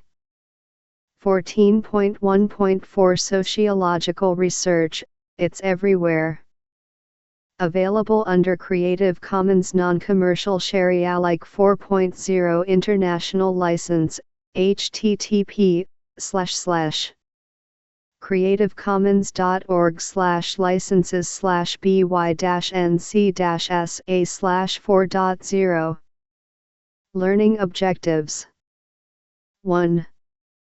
Identify locations where we might find examples of sociology and sociological research. 2. Describe how having a background in sociological research methods is useful for our everyday encounters with sociology. A few years ago, I was at home minding my own business and watching one of my favorite shows, Law and Order, Special Victims Unit, when sociology made an appearance. The episode, as I recall, centered on a child who was bullied at school because she had two mothers.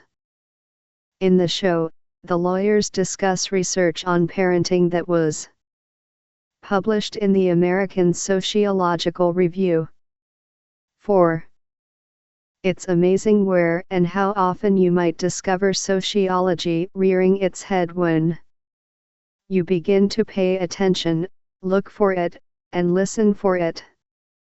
The benefit of having knowledge about sociological research methods is that when sociology does appear in your everyday life, you'll be better equipped to understand those brief mentions than you would be without some background in research methods. Sometimes we might come across sociological research and not even realize it. As you've seen in the examples described throughout this chapter, there are opportunities every day to encounter sociological research or, at the very least, its effects. Remember our discussion of the Walmart case in Introduction, page 3? As you may recall, Professor William Bealby testified as a sociologist on behalf of the plaintiffs in the case. The Walmart case is a great example of sociology playing a role. 4. While my search uncovered that the episode to which I'm referring originally aired on NBC on December 6, 2005, I have not been able to unearth the article to which the show's characters refer. The American Sociological Association does. Note, however, Law and Order, Special Victims Unit's mention of the journal on its website, http://www.asaneti.org/news. 2005 CFM. Chapter 14-252. In matters of everyday life, even when we may not realize it, sociologists have participated as expert witnesses in numerous other cases as well. As a sociologist who studies workplace harassment, I was once called upon to offer the sociological perspective in sexual harassment suit. Professor Emeritus Louis Yablonsky, 2002, 5, has been involved in more than 50 cases, providing his expert sociological opinion on cases involving homicide and other forms of violence. In addition to offering their expert testimony in court cases and lawsuits, sociologists also play a role in shaping social policy.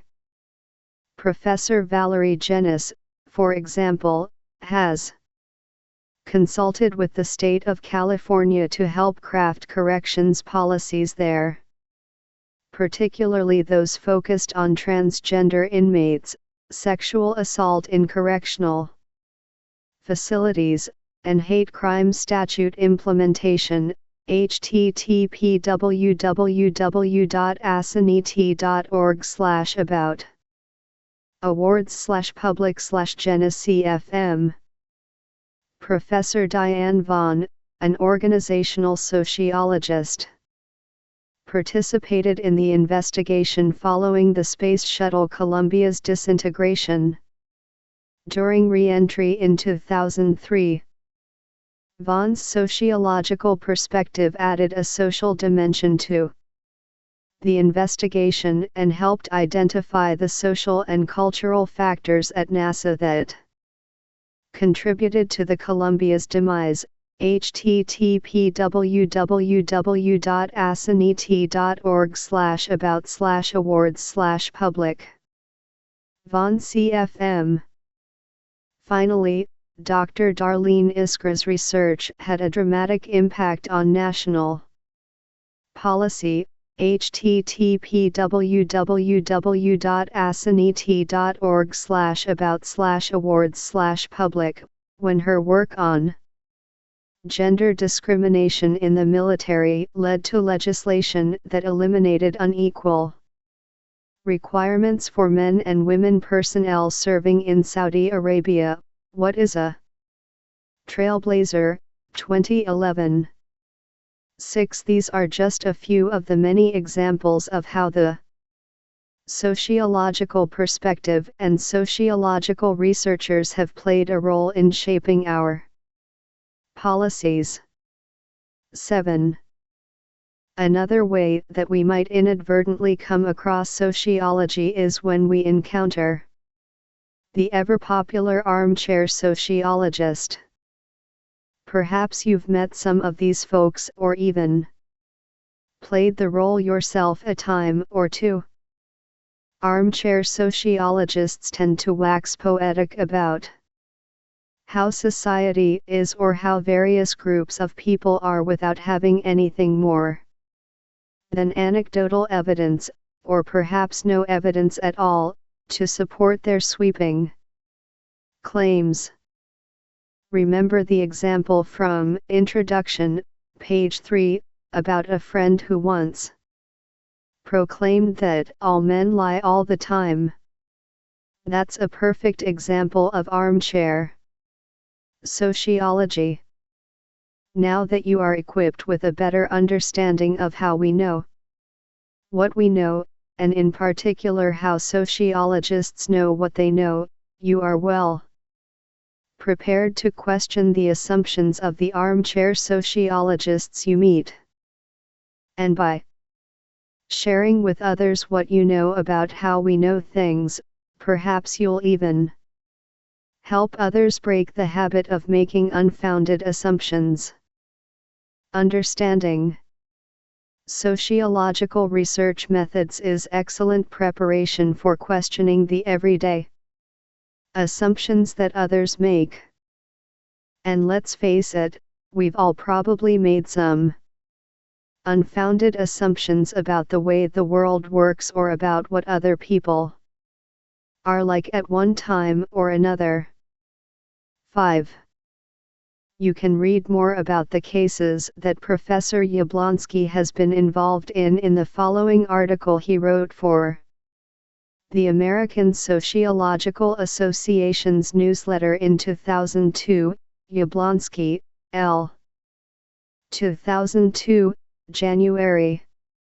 Sociologists as expert witnesses in the criminal justice system. Footnotes retrieved from http://footnotes/jan02/fn17.html. 6. What is a trailblazer? Dr. Darlene Iskra, adjunct instructor, sociology, is a Navy pioneer. 2011, July 15. Columbia College. Spotlights retrieved from http://what.ccis.edu/07/what-trailblazer.html. 7. A useful source for additional examples is the American Sociological Association's descriptions of past winners of its prestigious Public Understanding of Sociology Award. Those descriptions can be found at http://www.asaneti.org/about awards/public CFM. 253. Key takeaways. Sociological research appears in many areas of our lives and sometimes in unexpected locations. Having an understanding of sociological research methods can be of benefit in areas of your life outside of the classroom. Exercise 1. Find evidence of sociological research in a location where you did not expect to find it or may not have found it if not deliberately seeking it out.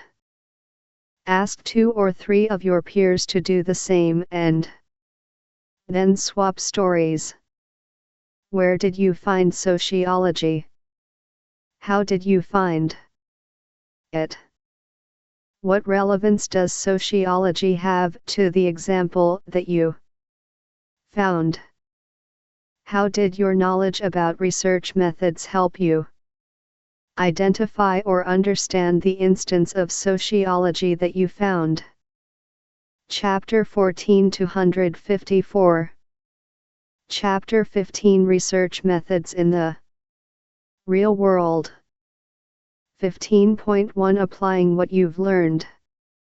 Available under Creative Commons Non-Commercial Share Alike 4.0 International License, http://creativecommons.org/licenses/by-nc-sa/4.0.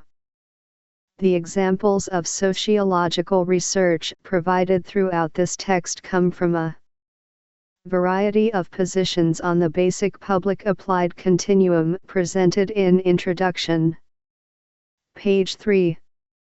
Some examples came from scholarly, peer-reviewed journal articles, others from public interest magazines, and others from applied settings.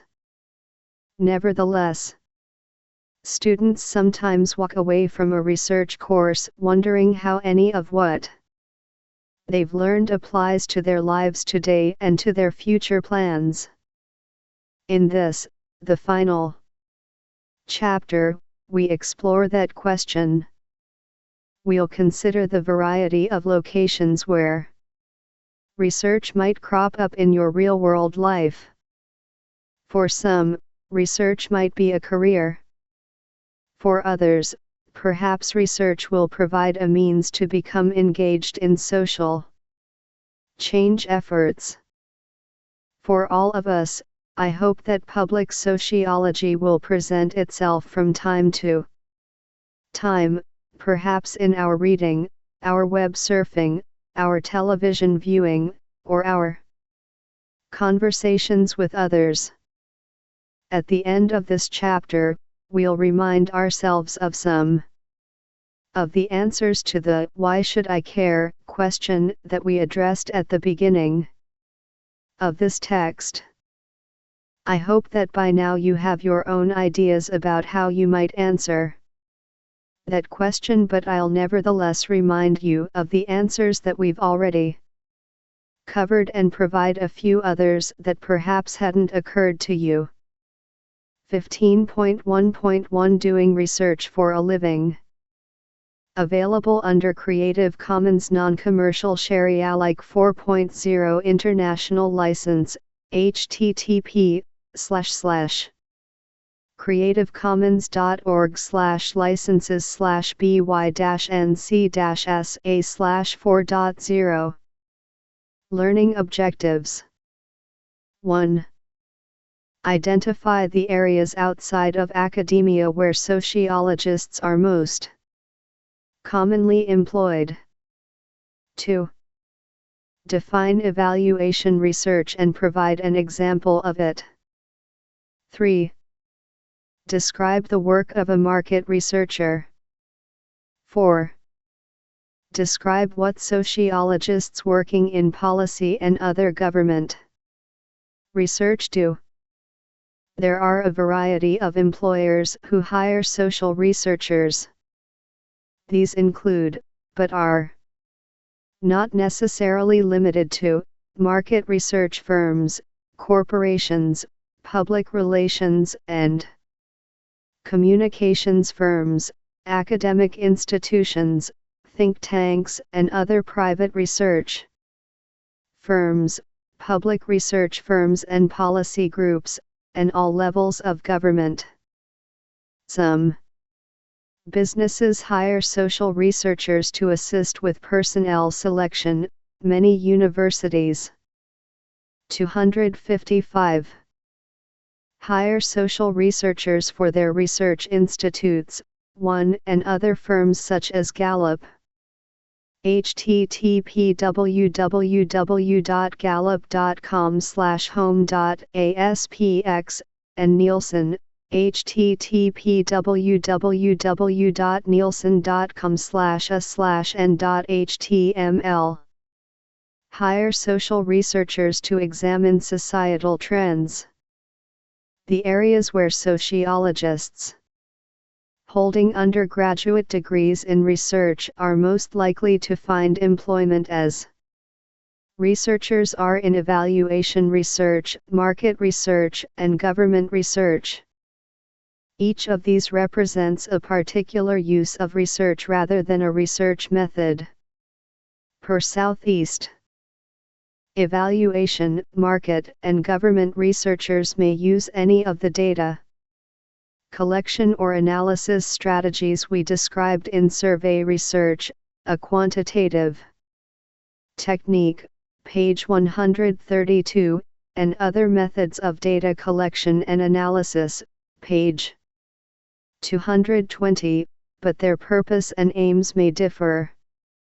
We'll explore each of these different uses of social scientific research methods in the following. 15.1.1.1 Evaluation research. Available under Creative Commons Non-Commercial Share Alike 4.0 International License, http:// creative-commons.org/licenses/by-nc-sa/4.0. As you may recall from the definition provided in Introduction, page 3, Evaluation. Research is research that is conducted to assess the effects of specific programs or policies. Evaluation research is often used when some form of social intervention is planned, such as welfare reform or school curriculum change. It might be used to assess the extent to which intervention is necessary by attempting to define and diagnose social problems, and it might also be used to understand whether applied interventions have had their intended consequences.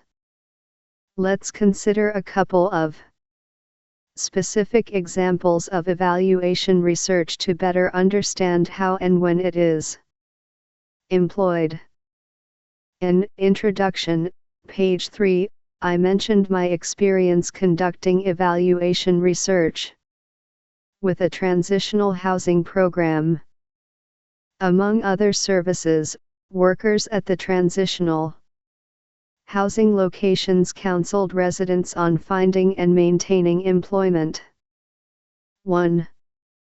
Purpose of the evaluation research, therefore, was to determine whether residents felt they were able to transition successfully back into their communities after a period of institutionalization by obtaining employment that could sustain a life outside of the transitional housing site.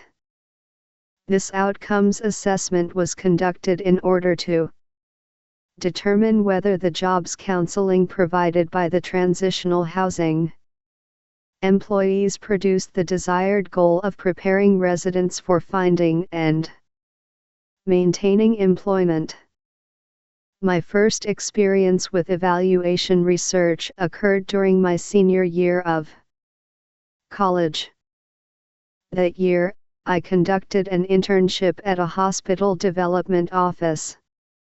My main task as an intern was to help the office assess how effective it had been in the preceding years in meeting its goal of raising local awareness of and support for the hospital. Using interview research methodology, I collected data from hospital employees and board members as well as members of the local community to learn about what people knew about the hospital, its development office, and the hospital's services and needs. This project culminated in written report and a final presentation. 1. For example, see University of Washington's Social Development Research Group, http://www.sdrg.org, University of North Carolina at Chapel Hills, Carolina Population Center, http://www.cpc.unc.edu, Penn State's Survey Research Center, http://www.ssri.psu.edu/survey, University of Nebraska's Public Policy Center, http://ppc.unl.edu, and University of Minnesota's Immigration History Research Center, http://www.ihrc.umn.edu, to name just a few. Chapter 15-156. To several members of the hospital board in which I and the development office director outlined several recommendations for future development office activities, based on the feedback provided by the people I had interviewed. Being able to apply what I'd learned in my research methods class to a real-world problem and solutions was an invaluable experience. Not only that, While gaining this experience, I was able to contribute to the well-being of my community by helping a needed local resource, the hospital, find ways to improve its relationship with the community. Perhaps you could look for similar opportunities in your community. Of course, this specific example isn't one of doing research for a living, as suggested by this section's title. But it certainly gave me an experience worth noting on my resume and got me in the door of several potential employers for interviews when I began looking for jobs. There are many other instances of applied evaluation research conducted by social scientists who are employed by firms for their skills as researchers.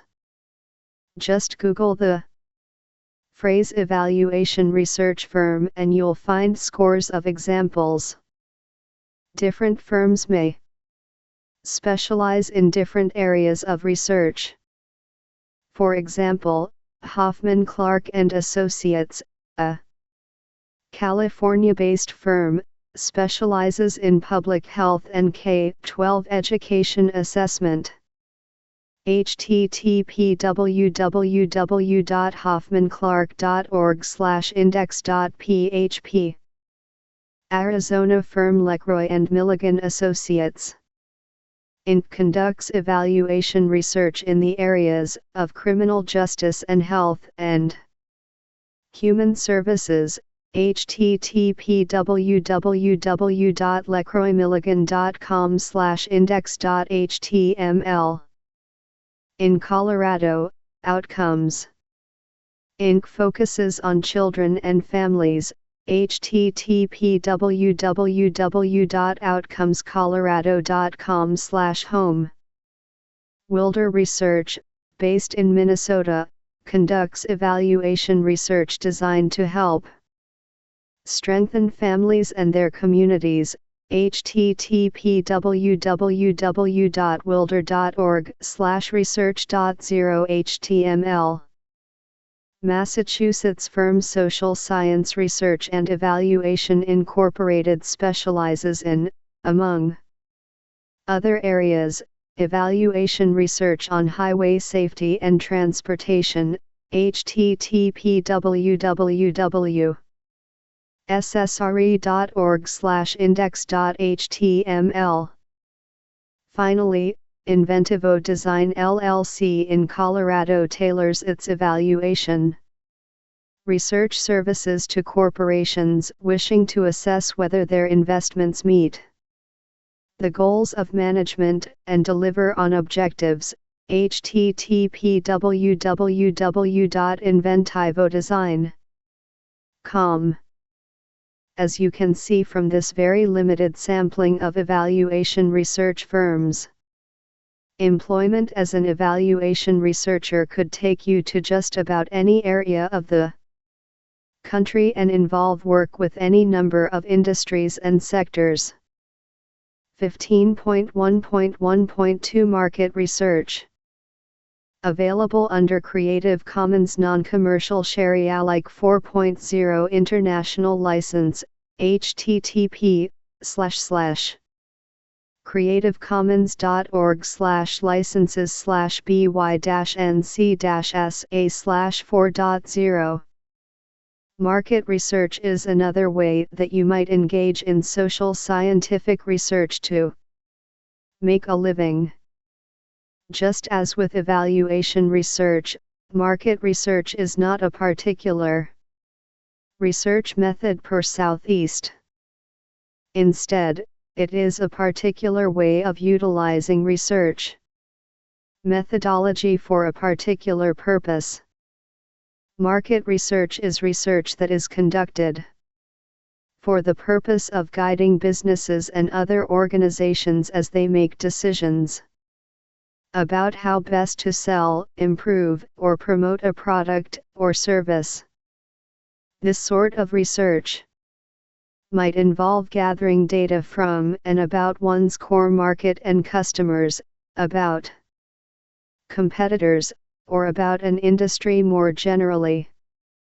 Market research occurs in a variety of settings and institutions. Some firms specialize in market research specifically and are hired by others who wish to learn more about how to best promote or sell a product or service.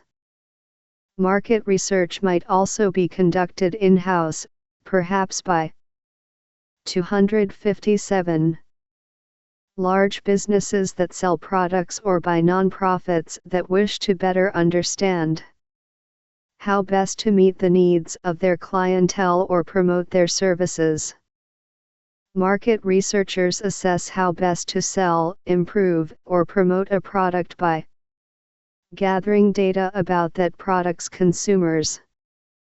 Understanding consumers' preferences, tastes, attitudes, and behaviors can help point an organization in the right direction in its effort to reach and appeal to consumers. There are many ways to do this. You could observe customers in a store to watch which displays draw them in and which they ignore. You could administer a survey to assess consumers' satisfaction with a good or service. You could conduct covert observations by being a secret shopper or dining someplace as though you, the researcher, are a real customer. You could conduct focus groups with consumers. As you already know from reading this text, social scientific research is an excellent way to gauge people's preferences, tastes, attitudes, and behaviors. Each of these market research methods requires knowledge and skills in collecting data from human subjects, the very thing that sociological researchers do.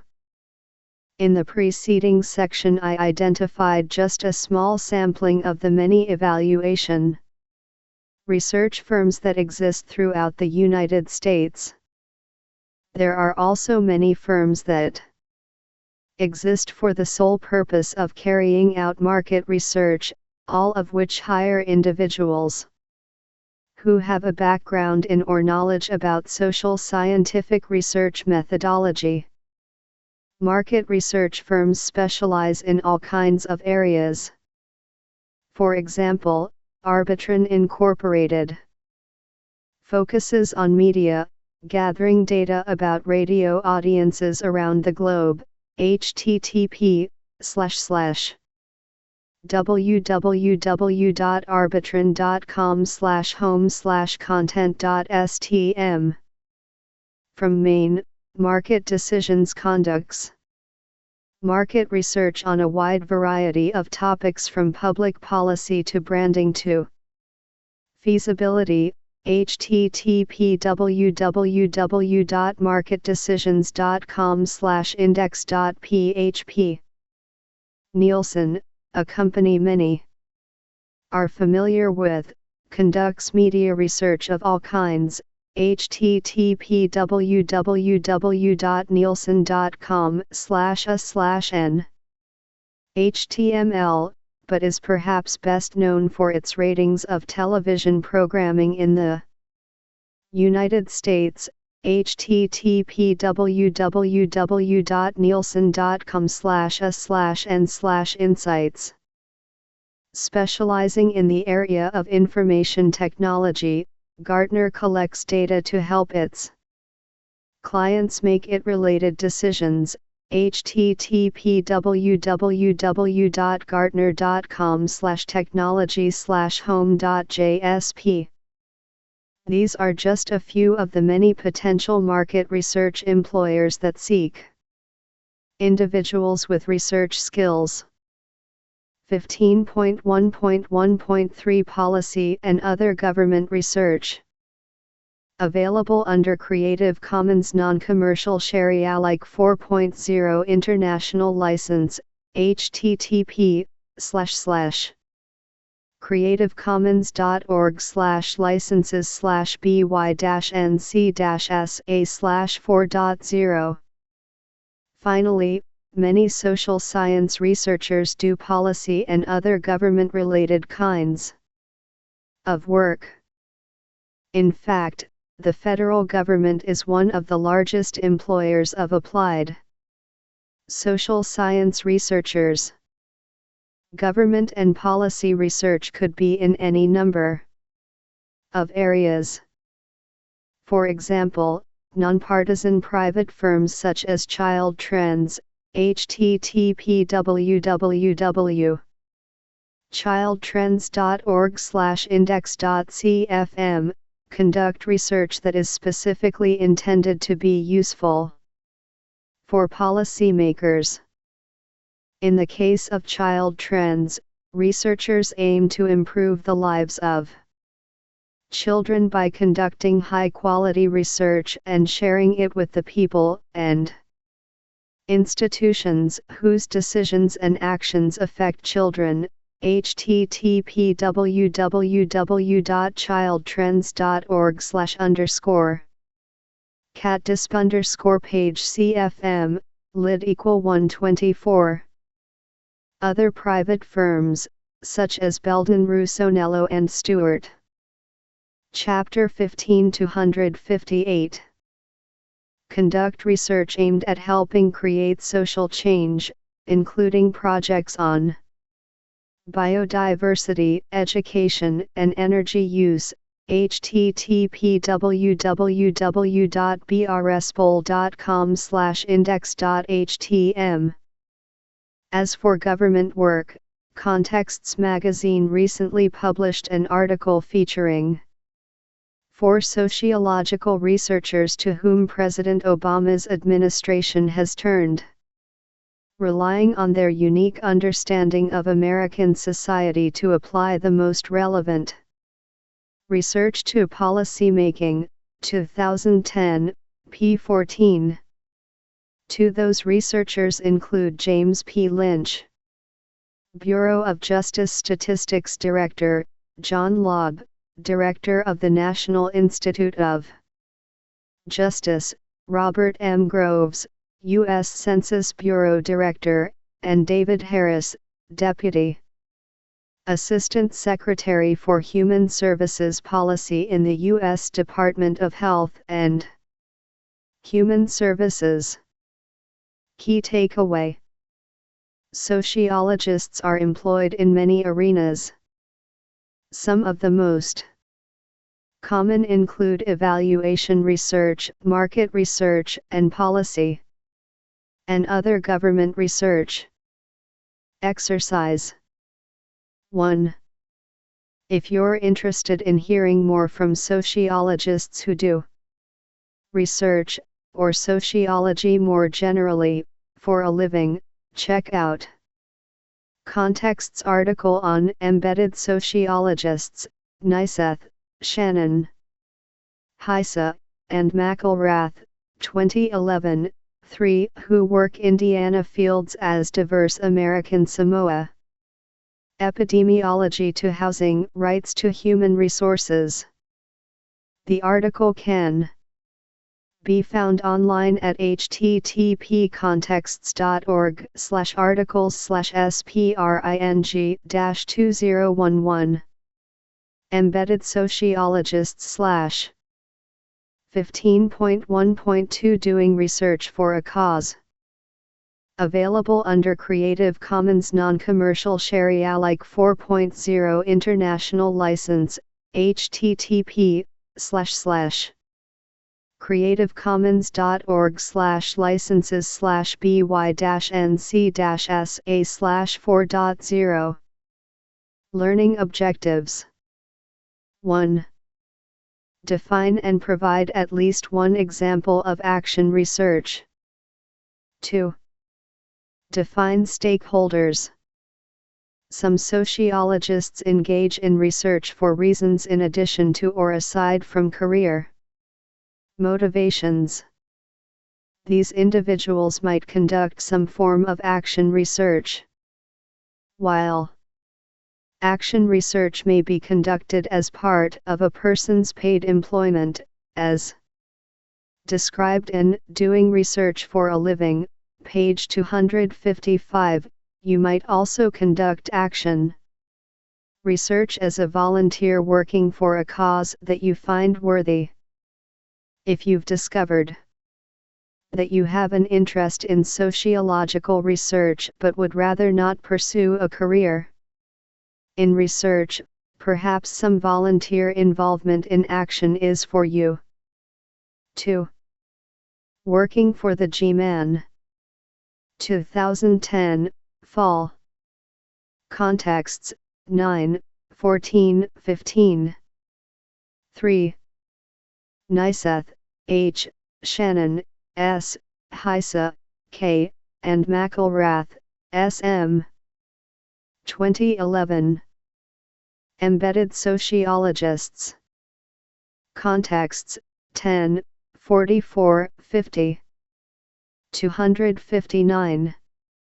Action research, sometimes referred to as participatory action research, is defined as research that is conducted for the purpose of creating some form of social change. When conducting action research, scholars collaborate with community stakeholders at all stages of the research process with the aim of producing results that will be usable in the community and by scientists.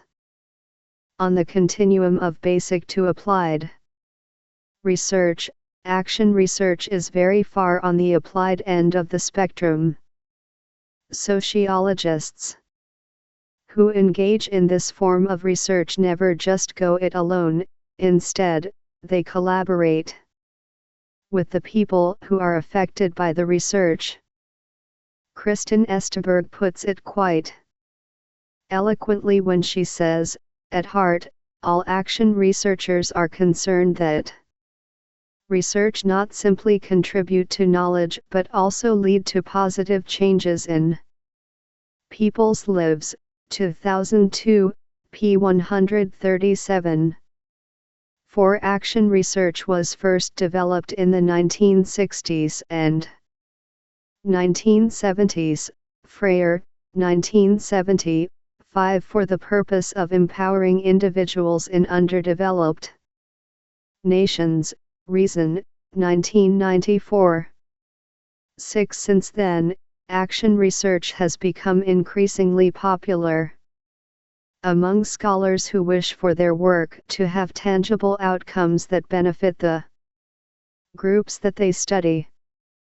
There are many excellent examples of action research. Some of these focus solely on arriving at useful outcomes for the communities upon which and with whom research is conducted. Other action research projects result in some new knowledge that has a practical application and purpose in addition to the creation of knowledge for basic scientific purposes. A search using the key term action research in sociological abstracts will yield a number of examples of the latter type. One example of action research can be seen in Fred Piercy and colleagues, Piercy, Franz, Donaldson, and Richard, 2011, 7 work with farmers in Virginia, Tennessee, and Louisiana. Together with farmers in these states, the researchers conducted focus groups to understand how farmers learn new information about farming. Ultimately, the aim of this study was to develop more meaningful ways to communicate information to farmers about sustainable agriculture.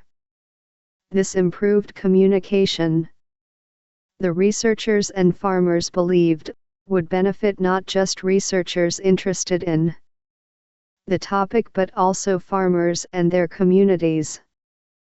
Farmers and researchers were both involved in all aspects of the research, from designing the project and determining focus group questions to conducting the focus groups and finally to analyzing data and disseminating findings. Many additional examples of action research can be found at Loyola University, Chicago Center for Urban Research and Learning, CURL, http://www.luke.edu/curl. Index SHTML. At the center, researchers seek to promote equality and to improve people's lives in communities throughout the Chicago metropolitan region. For example, in 2006 researchers at CURL embarked on a project to assess the impact on small, local retailers of new Walmart stores entering urban areas. Jones, 2008. The study found that, while the effect of Walmart on local retailers seems to have a larger impact in rural areas, Chicago area local retailers did not experience as dramatic an impact.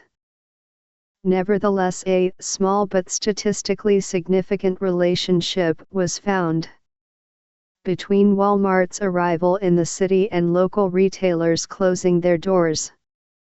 This and 4. Esteberg, K.G. 2002. Qualitative Methods in Social Research. Boston, McGraw-Hill. 5. Freyer, P. 1970. Pedagogy of the Oppressed, M. B. Ramos, Transaction. New York, Herder and Herder. 6. Reason, P. 1994. Participation in Human Inquiry. London, UK, Sage. 7. Piercy, F.P., Franz, N., Donaldson, J.L., and Richard, R.F. 2011. Consistency and Change in Participatory Action Research. Reflections on a focus group study about how farmers learn. The Qualitative Report, 16, 8/28/29. 8. Jones, S.M. 2008, May 13. Cities May Mute Effect of Walmart. Chicago Tribune. Chapter 15-160. Other research conducted by CURL aims to raise awareness about and promote positive social change around issues affecting the lives of people in the Chicago area. CURL meets this aim by collaborating with members of the community to shape a research agenda, collect and analyze data, and disseminate results. Perhaps one of the most unique and rewarding aspects of engaging in action research is that it is often interdisciplinary. Action research projects might bring together researchers from any number of disciplines, from the social sciences, such as sociology, political science, and psychology, to an assortment of physical and natural sciences, such as biology and chemistry, to engineering, philosophy, and history, to name just a few. One recent example of this kind of interdisciplinary action research can be seen in the University of Maine's Sustainability Solutions Initiative, SSI, http://www.umaine.edu/sustainabilitysolutions/index.htm. This initiative unites researchers from across campus together with local community members to connect knowledge with action in ways that promote strong economies, vibrant communities, and healthy Ecosystems in and beyond Maine. The knowledge-action connection is essential to SSI's mission, and the collaboration between community stakeholders and researchers is crucial to maintaining that connection. SSI is a relatively new effort. Stay tuned to the SSI website to follow how this collaborative action research initiative develops. Anyone interested in social change can benefit from having some understanding of social scientific research methods. The knowledge you've gained from your methods course can be put to good use even if you don't have an interest in pursuing a career in research. As a member of a community, perhaps you will find that the opportunity to engage in action research presents itself to you one day, and your background in research methodology will no doubt assist you and your collaborators in your effort to make life better for yourself and those who share your interests, circumstances, or geographic region. Key takeaways. Action research is conducted by researchers who wish to create some form of social change. Action research is often conducted by teams of interdisciplinary researchers. Exercise 1.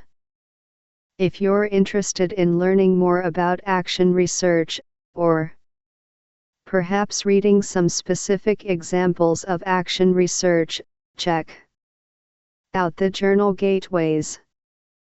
It is a free, electronic, peer-reviewed, scholarly journal focused on community-engaged research. Here's the link: http://luke.edu/curl/at/index.html 261 15.1.3 Public Sociology.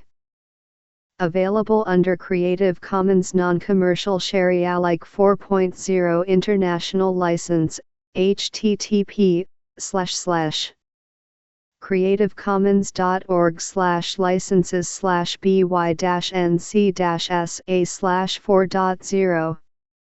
Learning Objective 1. Identify and describe at least 2 examples of public sociology. In Introduction, page 3, we discussed public sociology and its place on the continuum of applied basic research. One of the most delightful consequences of the trend toward public sociology is that the discipline has become more visible and more accessible to much broader audiences than perhaps ever before. But even with the increased accessibility of sociological research, you'll find that having a basic understanding of how sociologists conduct research, which you've gained from this text, is beneficial. In this section, we'll take a look at a few recent examples of public sociology and examine how your background in sociological research methods can help you read, make sense of, discuss, and even share the findings you come across.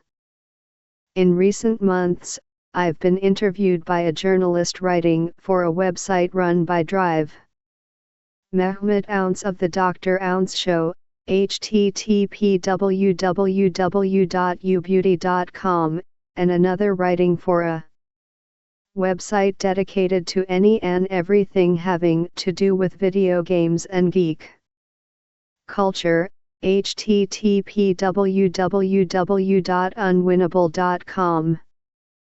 Inspired by the fall 2011 television programming lineup in the United States, in particular 2 new shows, including one featuring Playboy bunnies and the other focused on the experiences of early Pan Am Flight attendants. The ubeauty.com interview focused on how expressions of gender, workplace norms, and harassment have changed in the past few decades.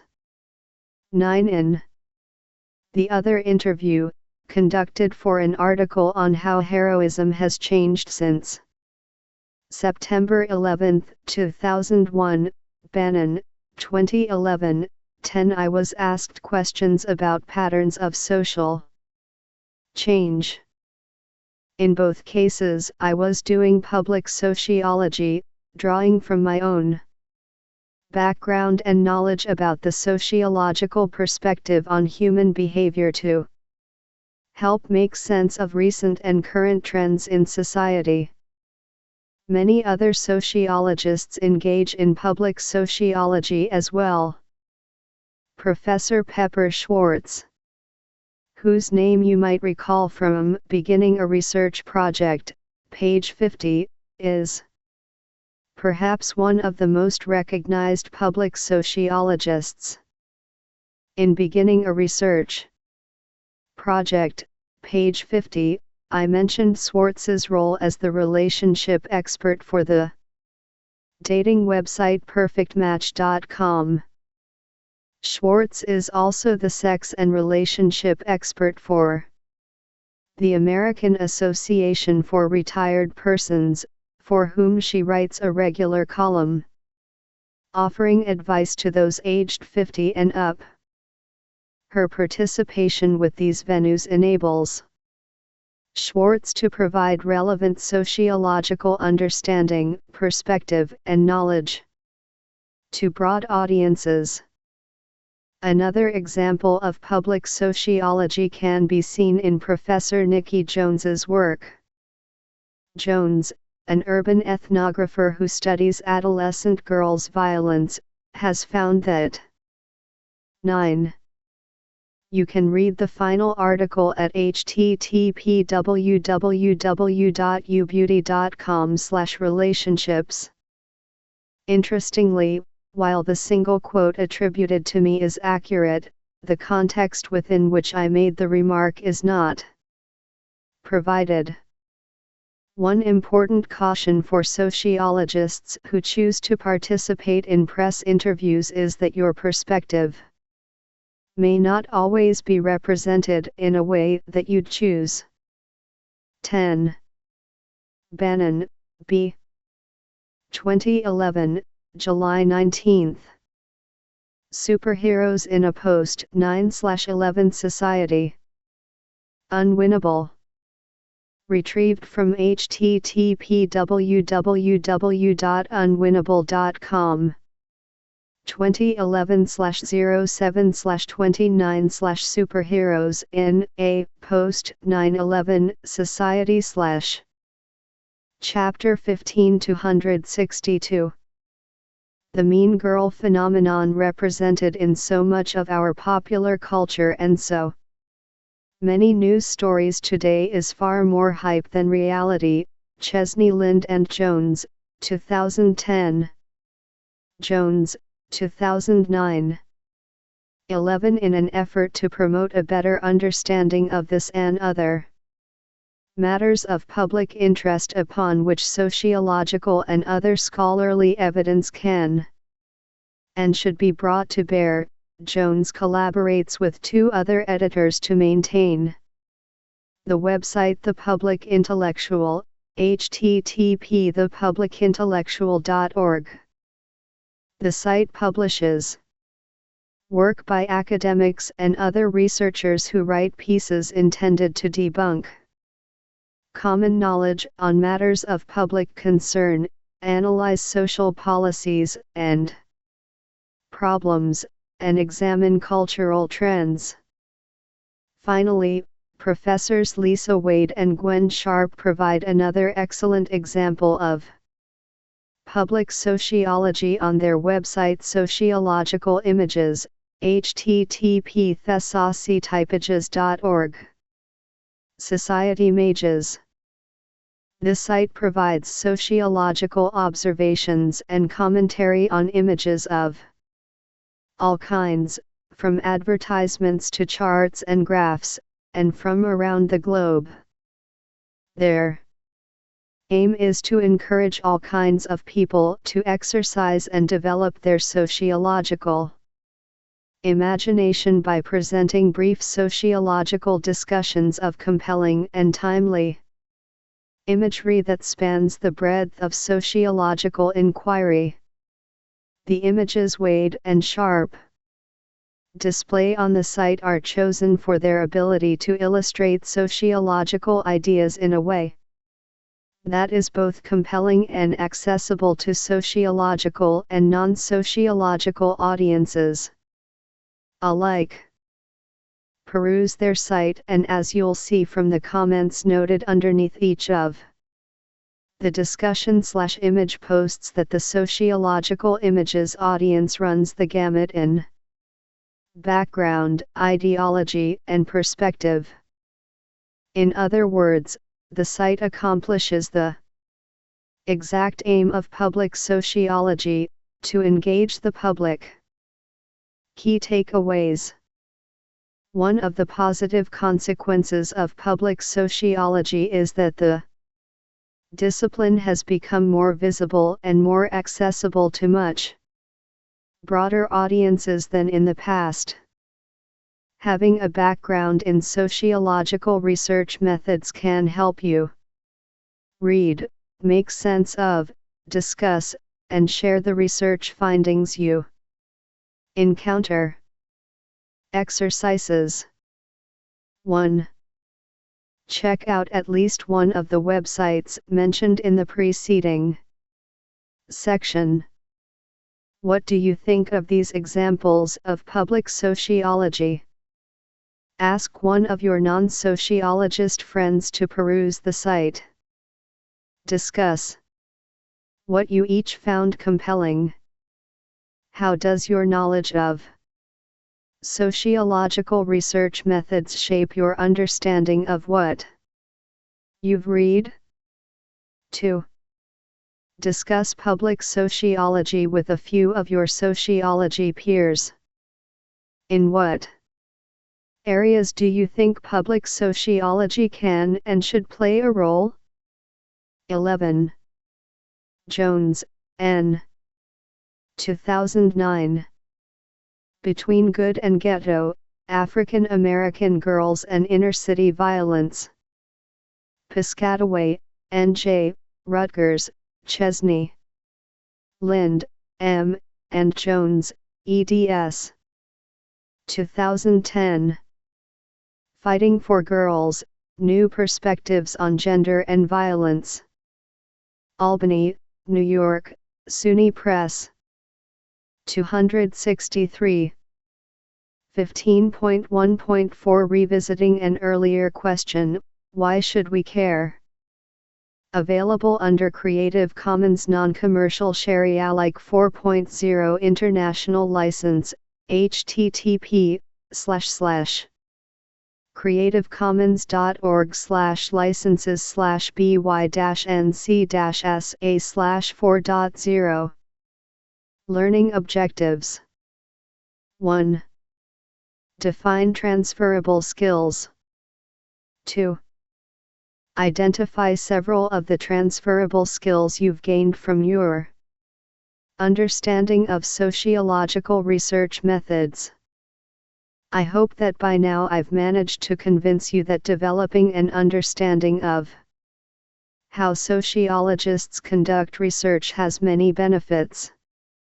On the chance that I haven't done so, or in case you simply want a refresher, let's spend this final section of the final chapter reviewing some of the reasons you might care about research methods.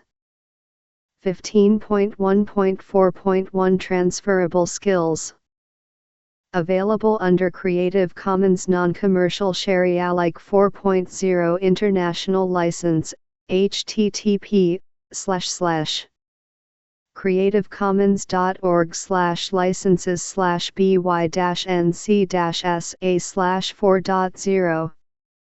In Introduction, page 3, I suggested that one reason to care about research methods is that knowing how to conduct social science research could lead to a variety of job opportunities. The skills and knowledge you've gained from this text will situate you well for a number of research-oriented positions. Moreover, your background in social science research methodology provides you with a number of transferable skills that will serve you well in any profession you choose. Transferable skills are the conglomeration of tasks that a person develops proficiency in from one realm that can be applied in another realm. Whether you realize it or not, you have gained a host of transferable skills from taking a course in social scientific research methods. Those skills can assist you in your search for employment in a variety of arenas. Perhaps the primary transferable skill you've developed by learning how to conduct social scientific research is an ability to solve problems. Not only that, you are now also better equipped to identify problems. What do social researchers do if not identify social problems and then seek to gain knowledge aimed at understanding and eradicating those problems? Having the ability to seek out problems and the requisite knowledge and tools to begin to solve those problems is crucial in many areas of employment. The investigative skills you've developed as a result of learning how to conduct social scientific research can be put to use in just about any job where taken for granted assumptions are called into question. These might include jobs such as journalism, but work in criminal justice requires investigative skills, as does just about any position that requires one to solve problems, ask questions, and learn new ways of doing things. Related to the problem identification and problem-solving skills that you've developed by learning how to conduct social scientific research is another important ability, a talent for asking good questions. Not only is the ability to ask good questions essential. Chapter 15-264. In many areas of employment, and in most areas of life as well, but also this skill is linked to another key area that comes up in research methods courses and is appreciated in many realms: critical thinking. Thinking critically does not mean that someone sits back and criticizes every idea or person that comes her way. Critical thinking is a skill that takes practice to develop. It involves the careful evaluation of assumptions, actions, values, and other factors that influence a particular way of being or doing. It requires an ability to identify both weaknesses and strengths in taken for granted ways of doing things. A person who thinks critically should be able to demonstrate some level of understanding of the varying positions one might take on any given issue, even if he or she does not agree with those positions. Understanding sociological research methods also means having some understanding of how to analyze, synthesize, and interpret information, and having a well-developed ability to carefully take in, think about, and understand the meaning of new information that you are confronted with will serve you well in all varieties of life, circumstance, and employment. In addition, the ability to communicate and clearly express oneself, both in writing and orally, is crucial in all professions. As you practice the tasks described throughout this text, you will attain and improve the oral and written communication skills that so many employers value. Finally, related to the ability to communicate effectively is the ability to effectively frame an argument or presentation. Successfully framing an argument requires not only good communication skills but also strength in the area of listening to others. In sum, the transferable skills you've gained as a result of learning how to conduct social scientific research include the following. 1. Identifying problems. 2. Identifying solutions to problems. 3. Investigative skills and techniques. 4. Asking good questions. 5. Framing an argument. 6. Listening. 7. Critical thinking. 8. Analyzing, synthesizing, and interpreting information. 9. Oral and written communication skills. Table 15.1 links each of the identified transferable skills to specific chapters in the text. Transferable skill. Chapters featuring skill, relevant focus. Within chapter. Chapter 2 Linking methods with theory. Inductive and deductive approaches. Identifying problems. Chapter 4 Beginning a research project. Starting where you are. Table 15.1 Transferable skills featured in this text. 265. Chapter 2 Linking methods with theory. How theories and paradigms shape approach. Chapter 5 Research design. Research design. Identifying solutions to problems. Chapter 7 Sampling. Sampling. Chapter 5 Research design. Searching for and reviewing the literature. Chapter 6 Defining and measuring concepts, and Chapter 7 Sampling, measurement and sampling. Chapter 8 Survey research, a quantitative technique through Chapter 12 Other methods of data collection and analysis, data collection. Investigative skills and techniques. Chapter 14 Reading and understanding. Social research, reading reports of research. Chapter 3 Research ethics, ethics, asking good questions. Chapter 4 Beginning a research project. Making questions empirical and sociological. Chapter 1 Introduction, Ontology and Epistemology. Chapter 2 Linking methods with theory. Theories. Framing an argument. Chapter 5 Research design, hypotheses. Chapter 9 Interviews, qualitative and quantitative approaches, conducting interviews.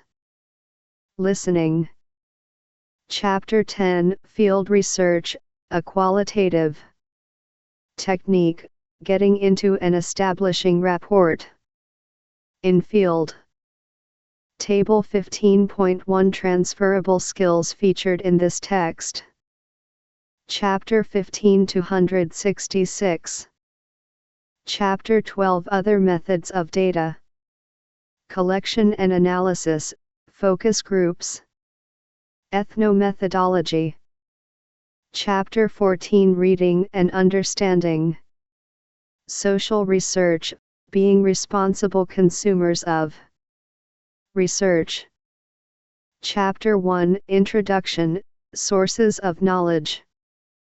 Chapter 2 Linking Methods with Theory. Theories. Chapter 3 Research Ethics, Ethics. Critical Thinking. Chapter 14 Reading and Understanding.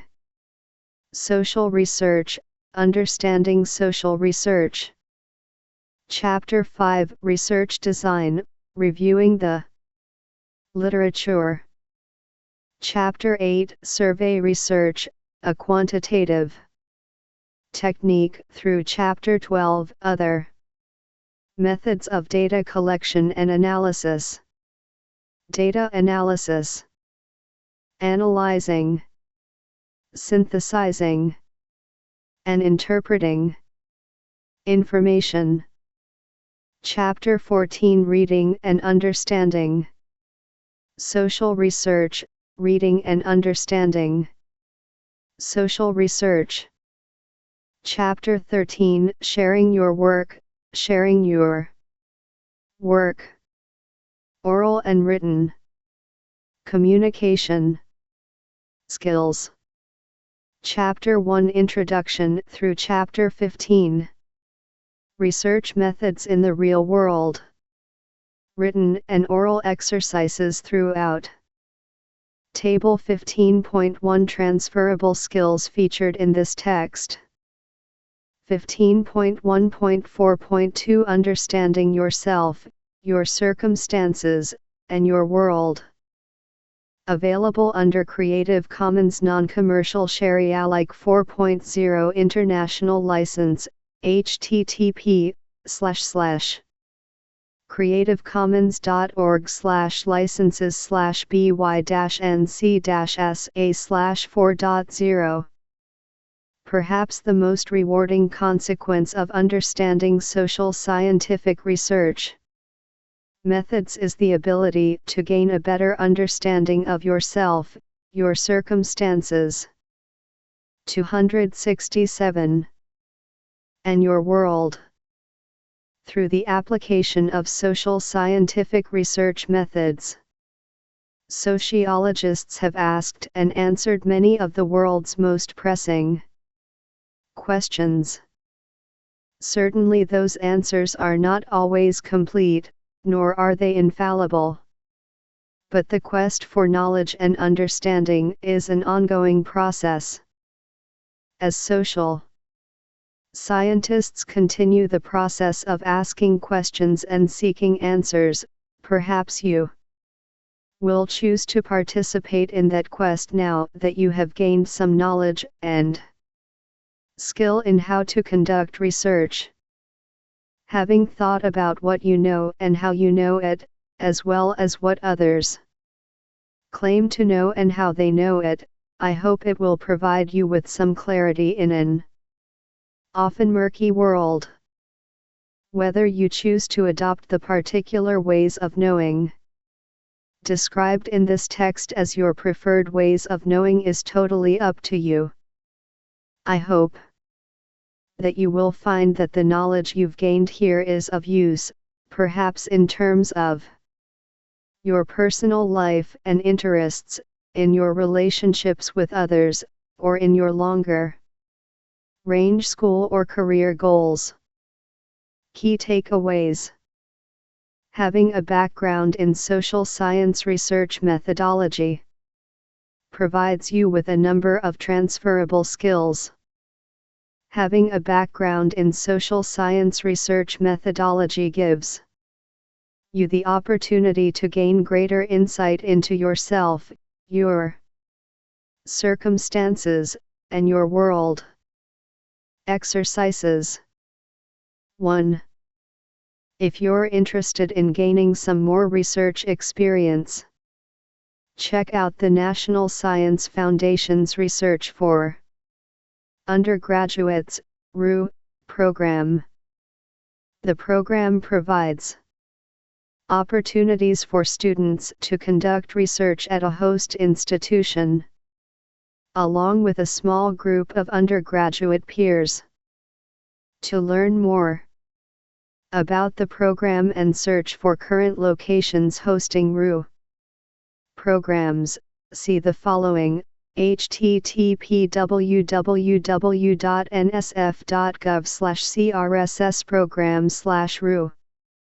2. Review Table 15.1.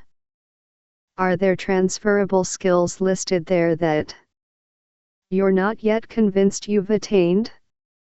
If so, take another look at the cited chapter. S. Are there transferable skills you feel you've gained that are not listed in the table? If so, what are they and in which chapter? S. Are they featured? Chapter 15-168.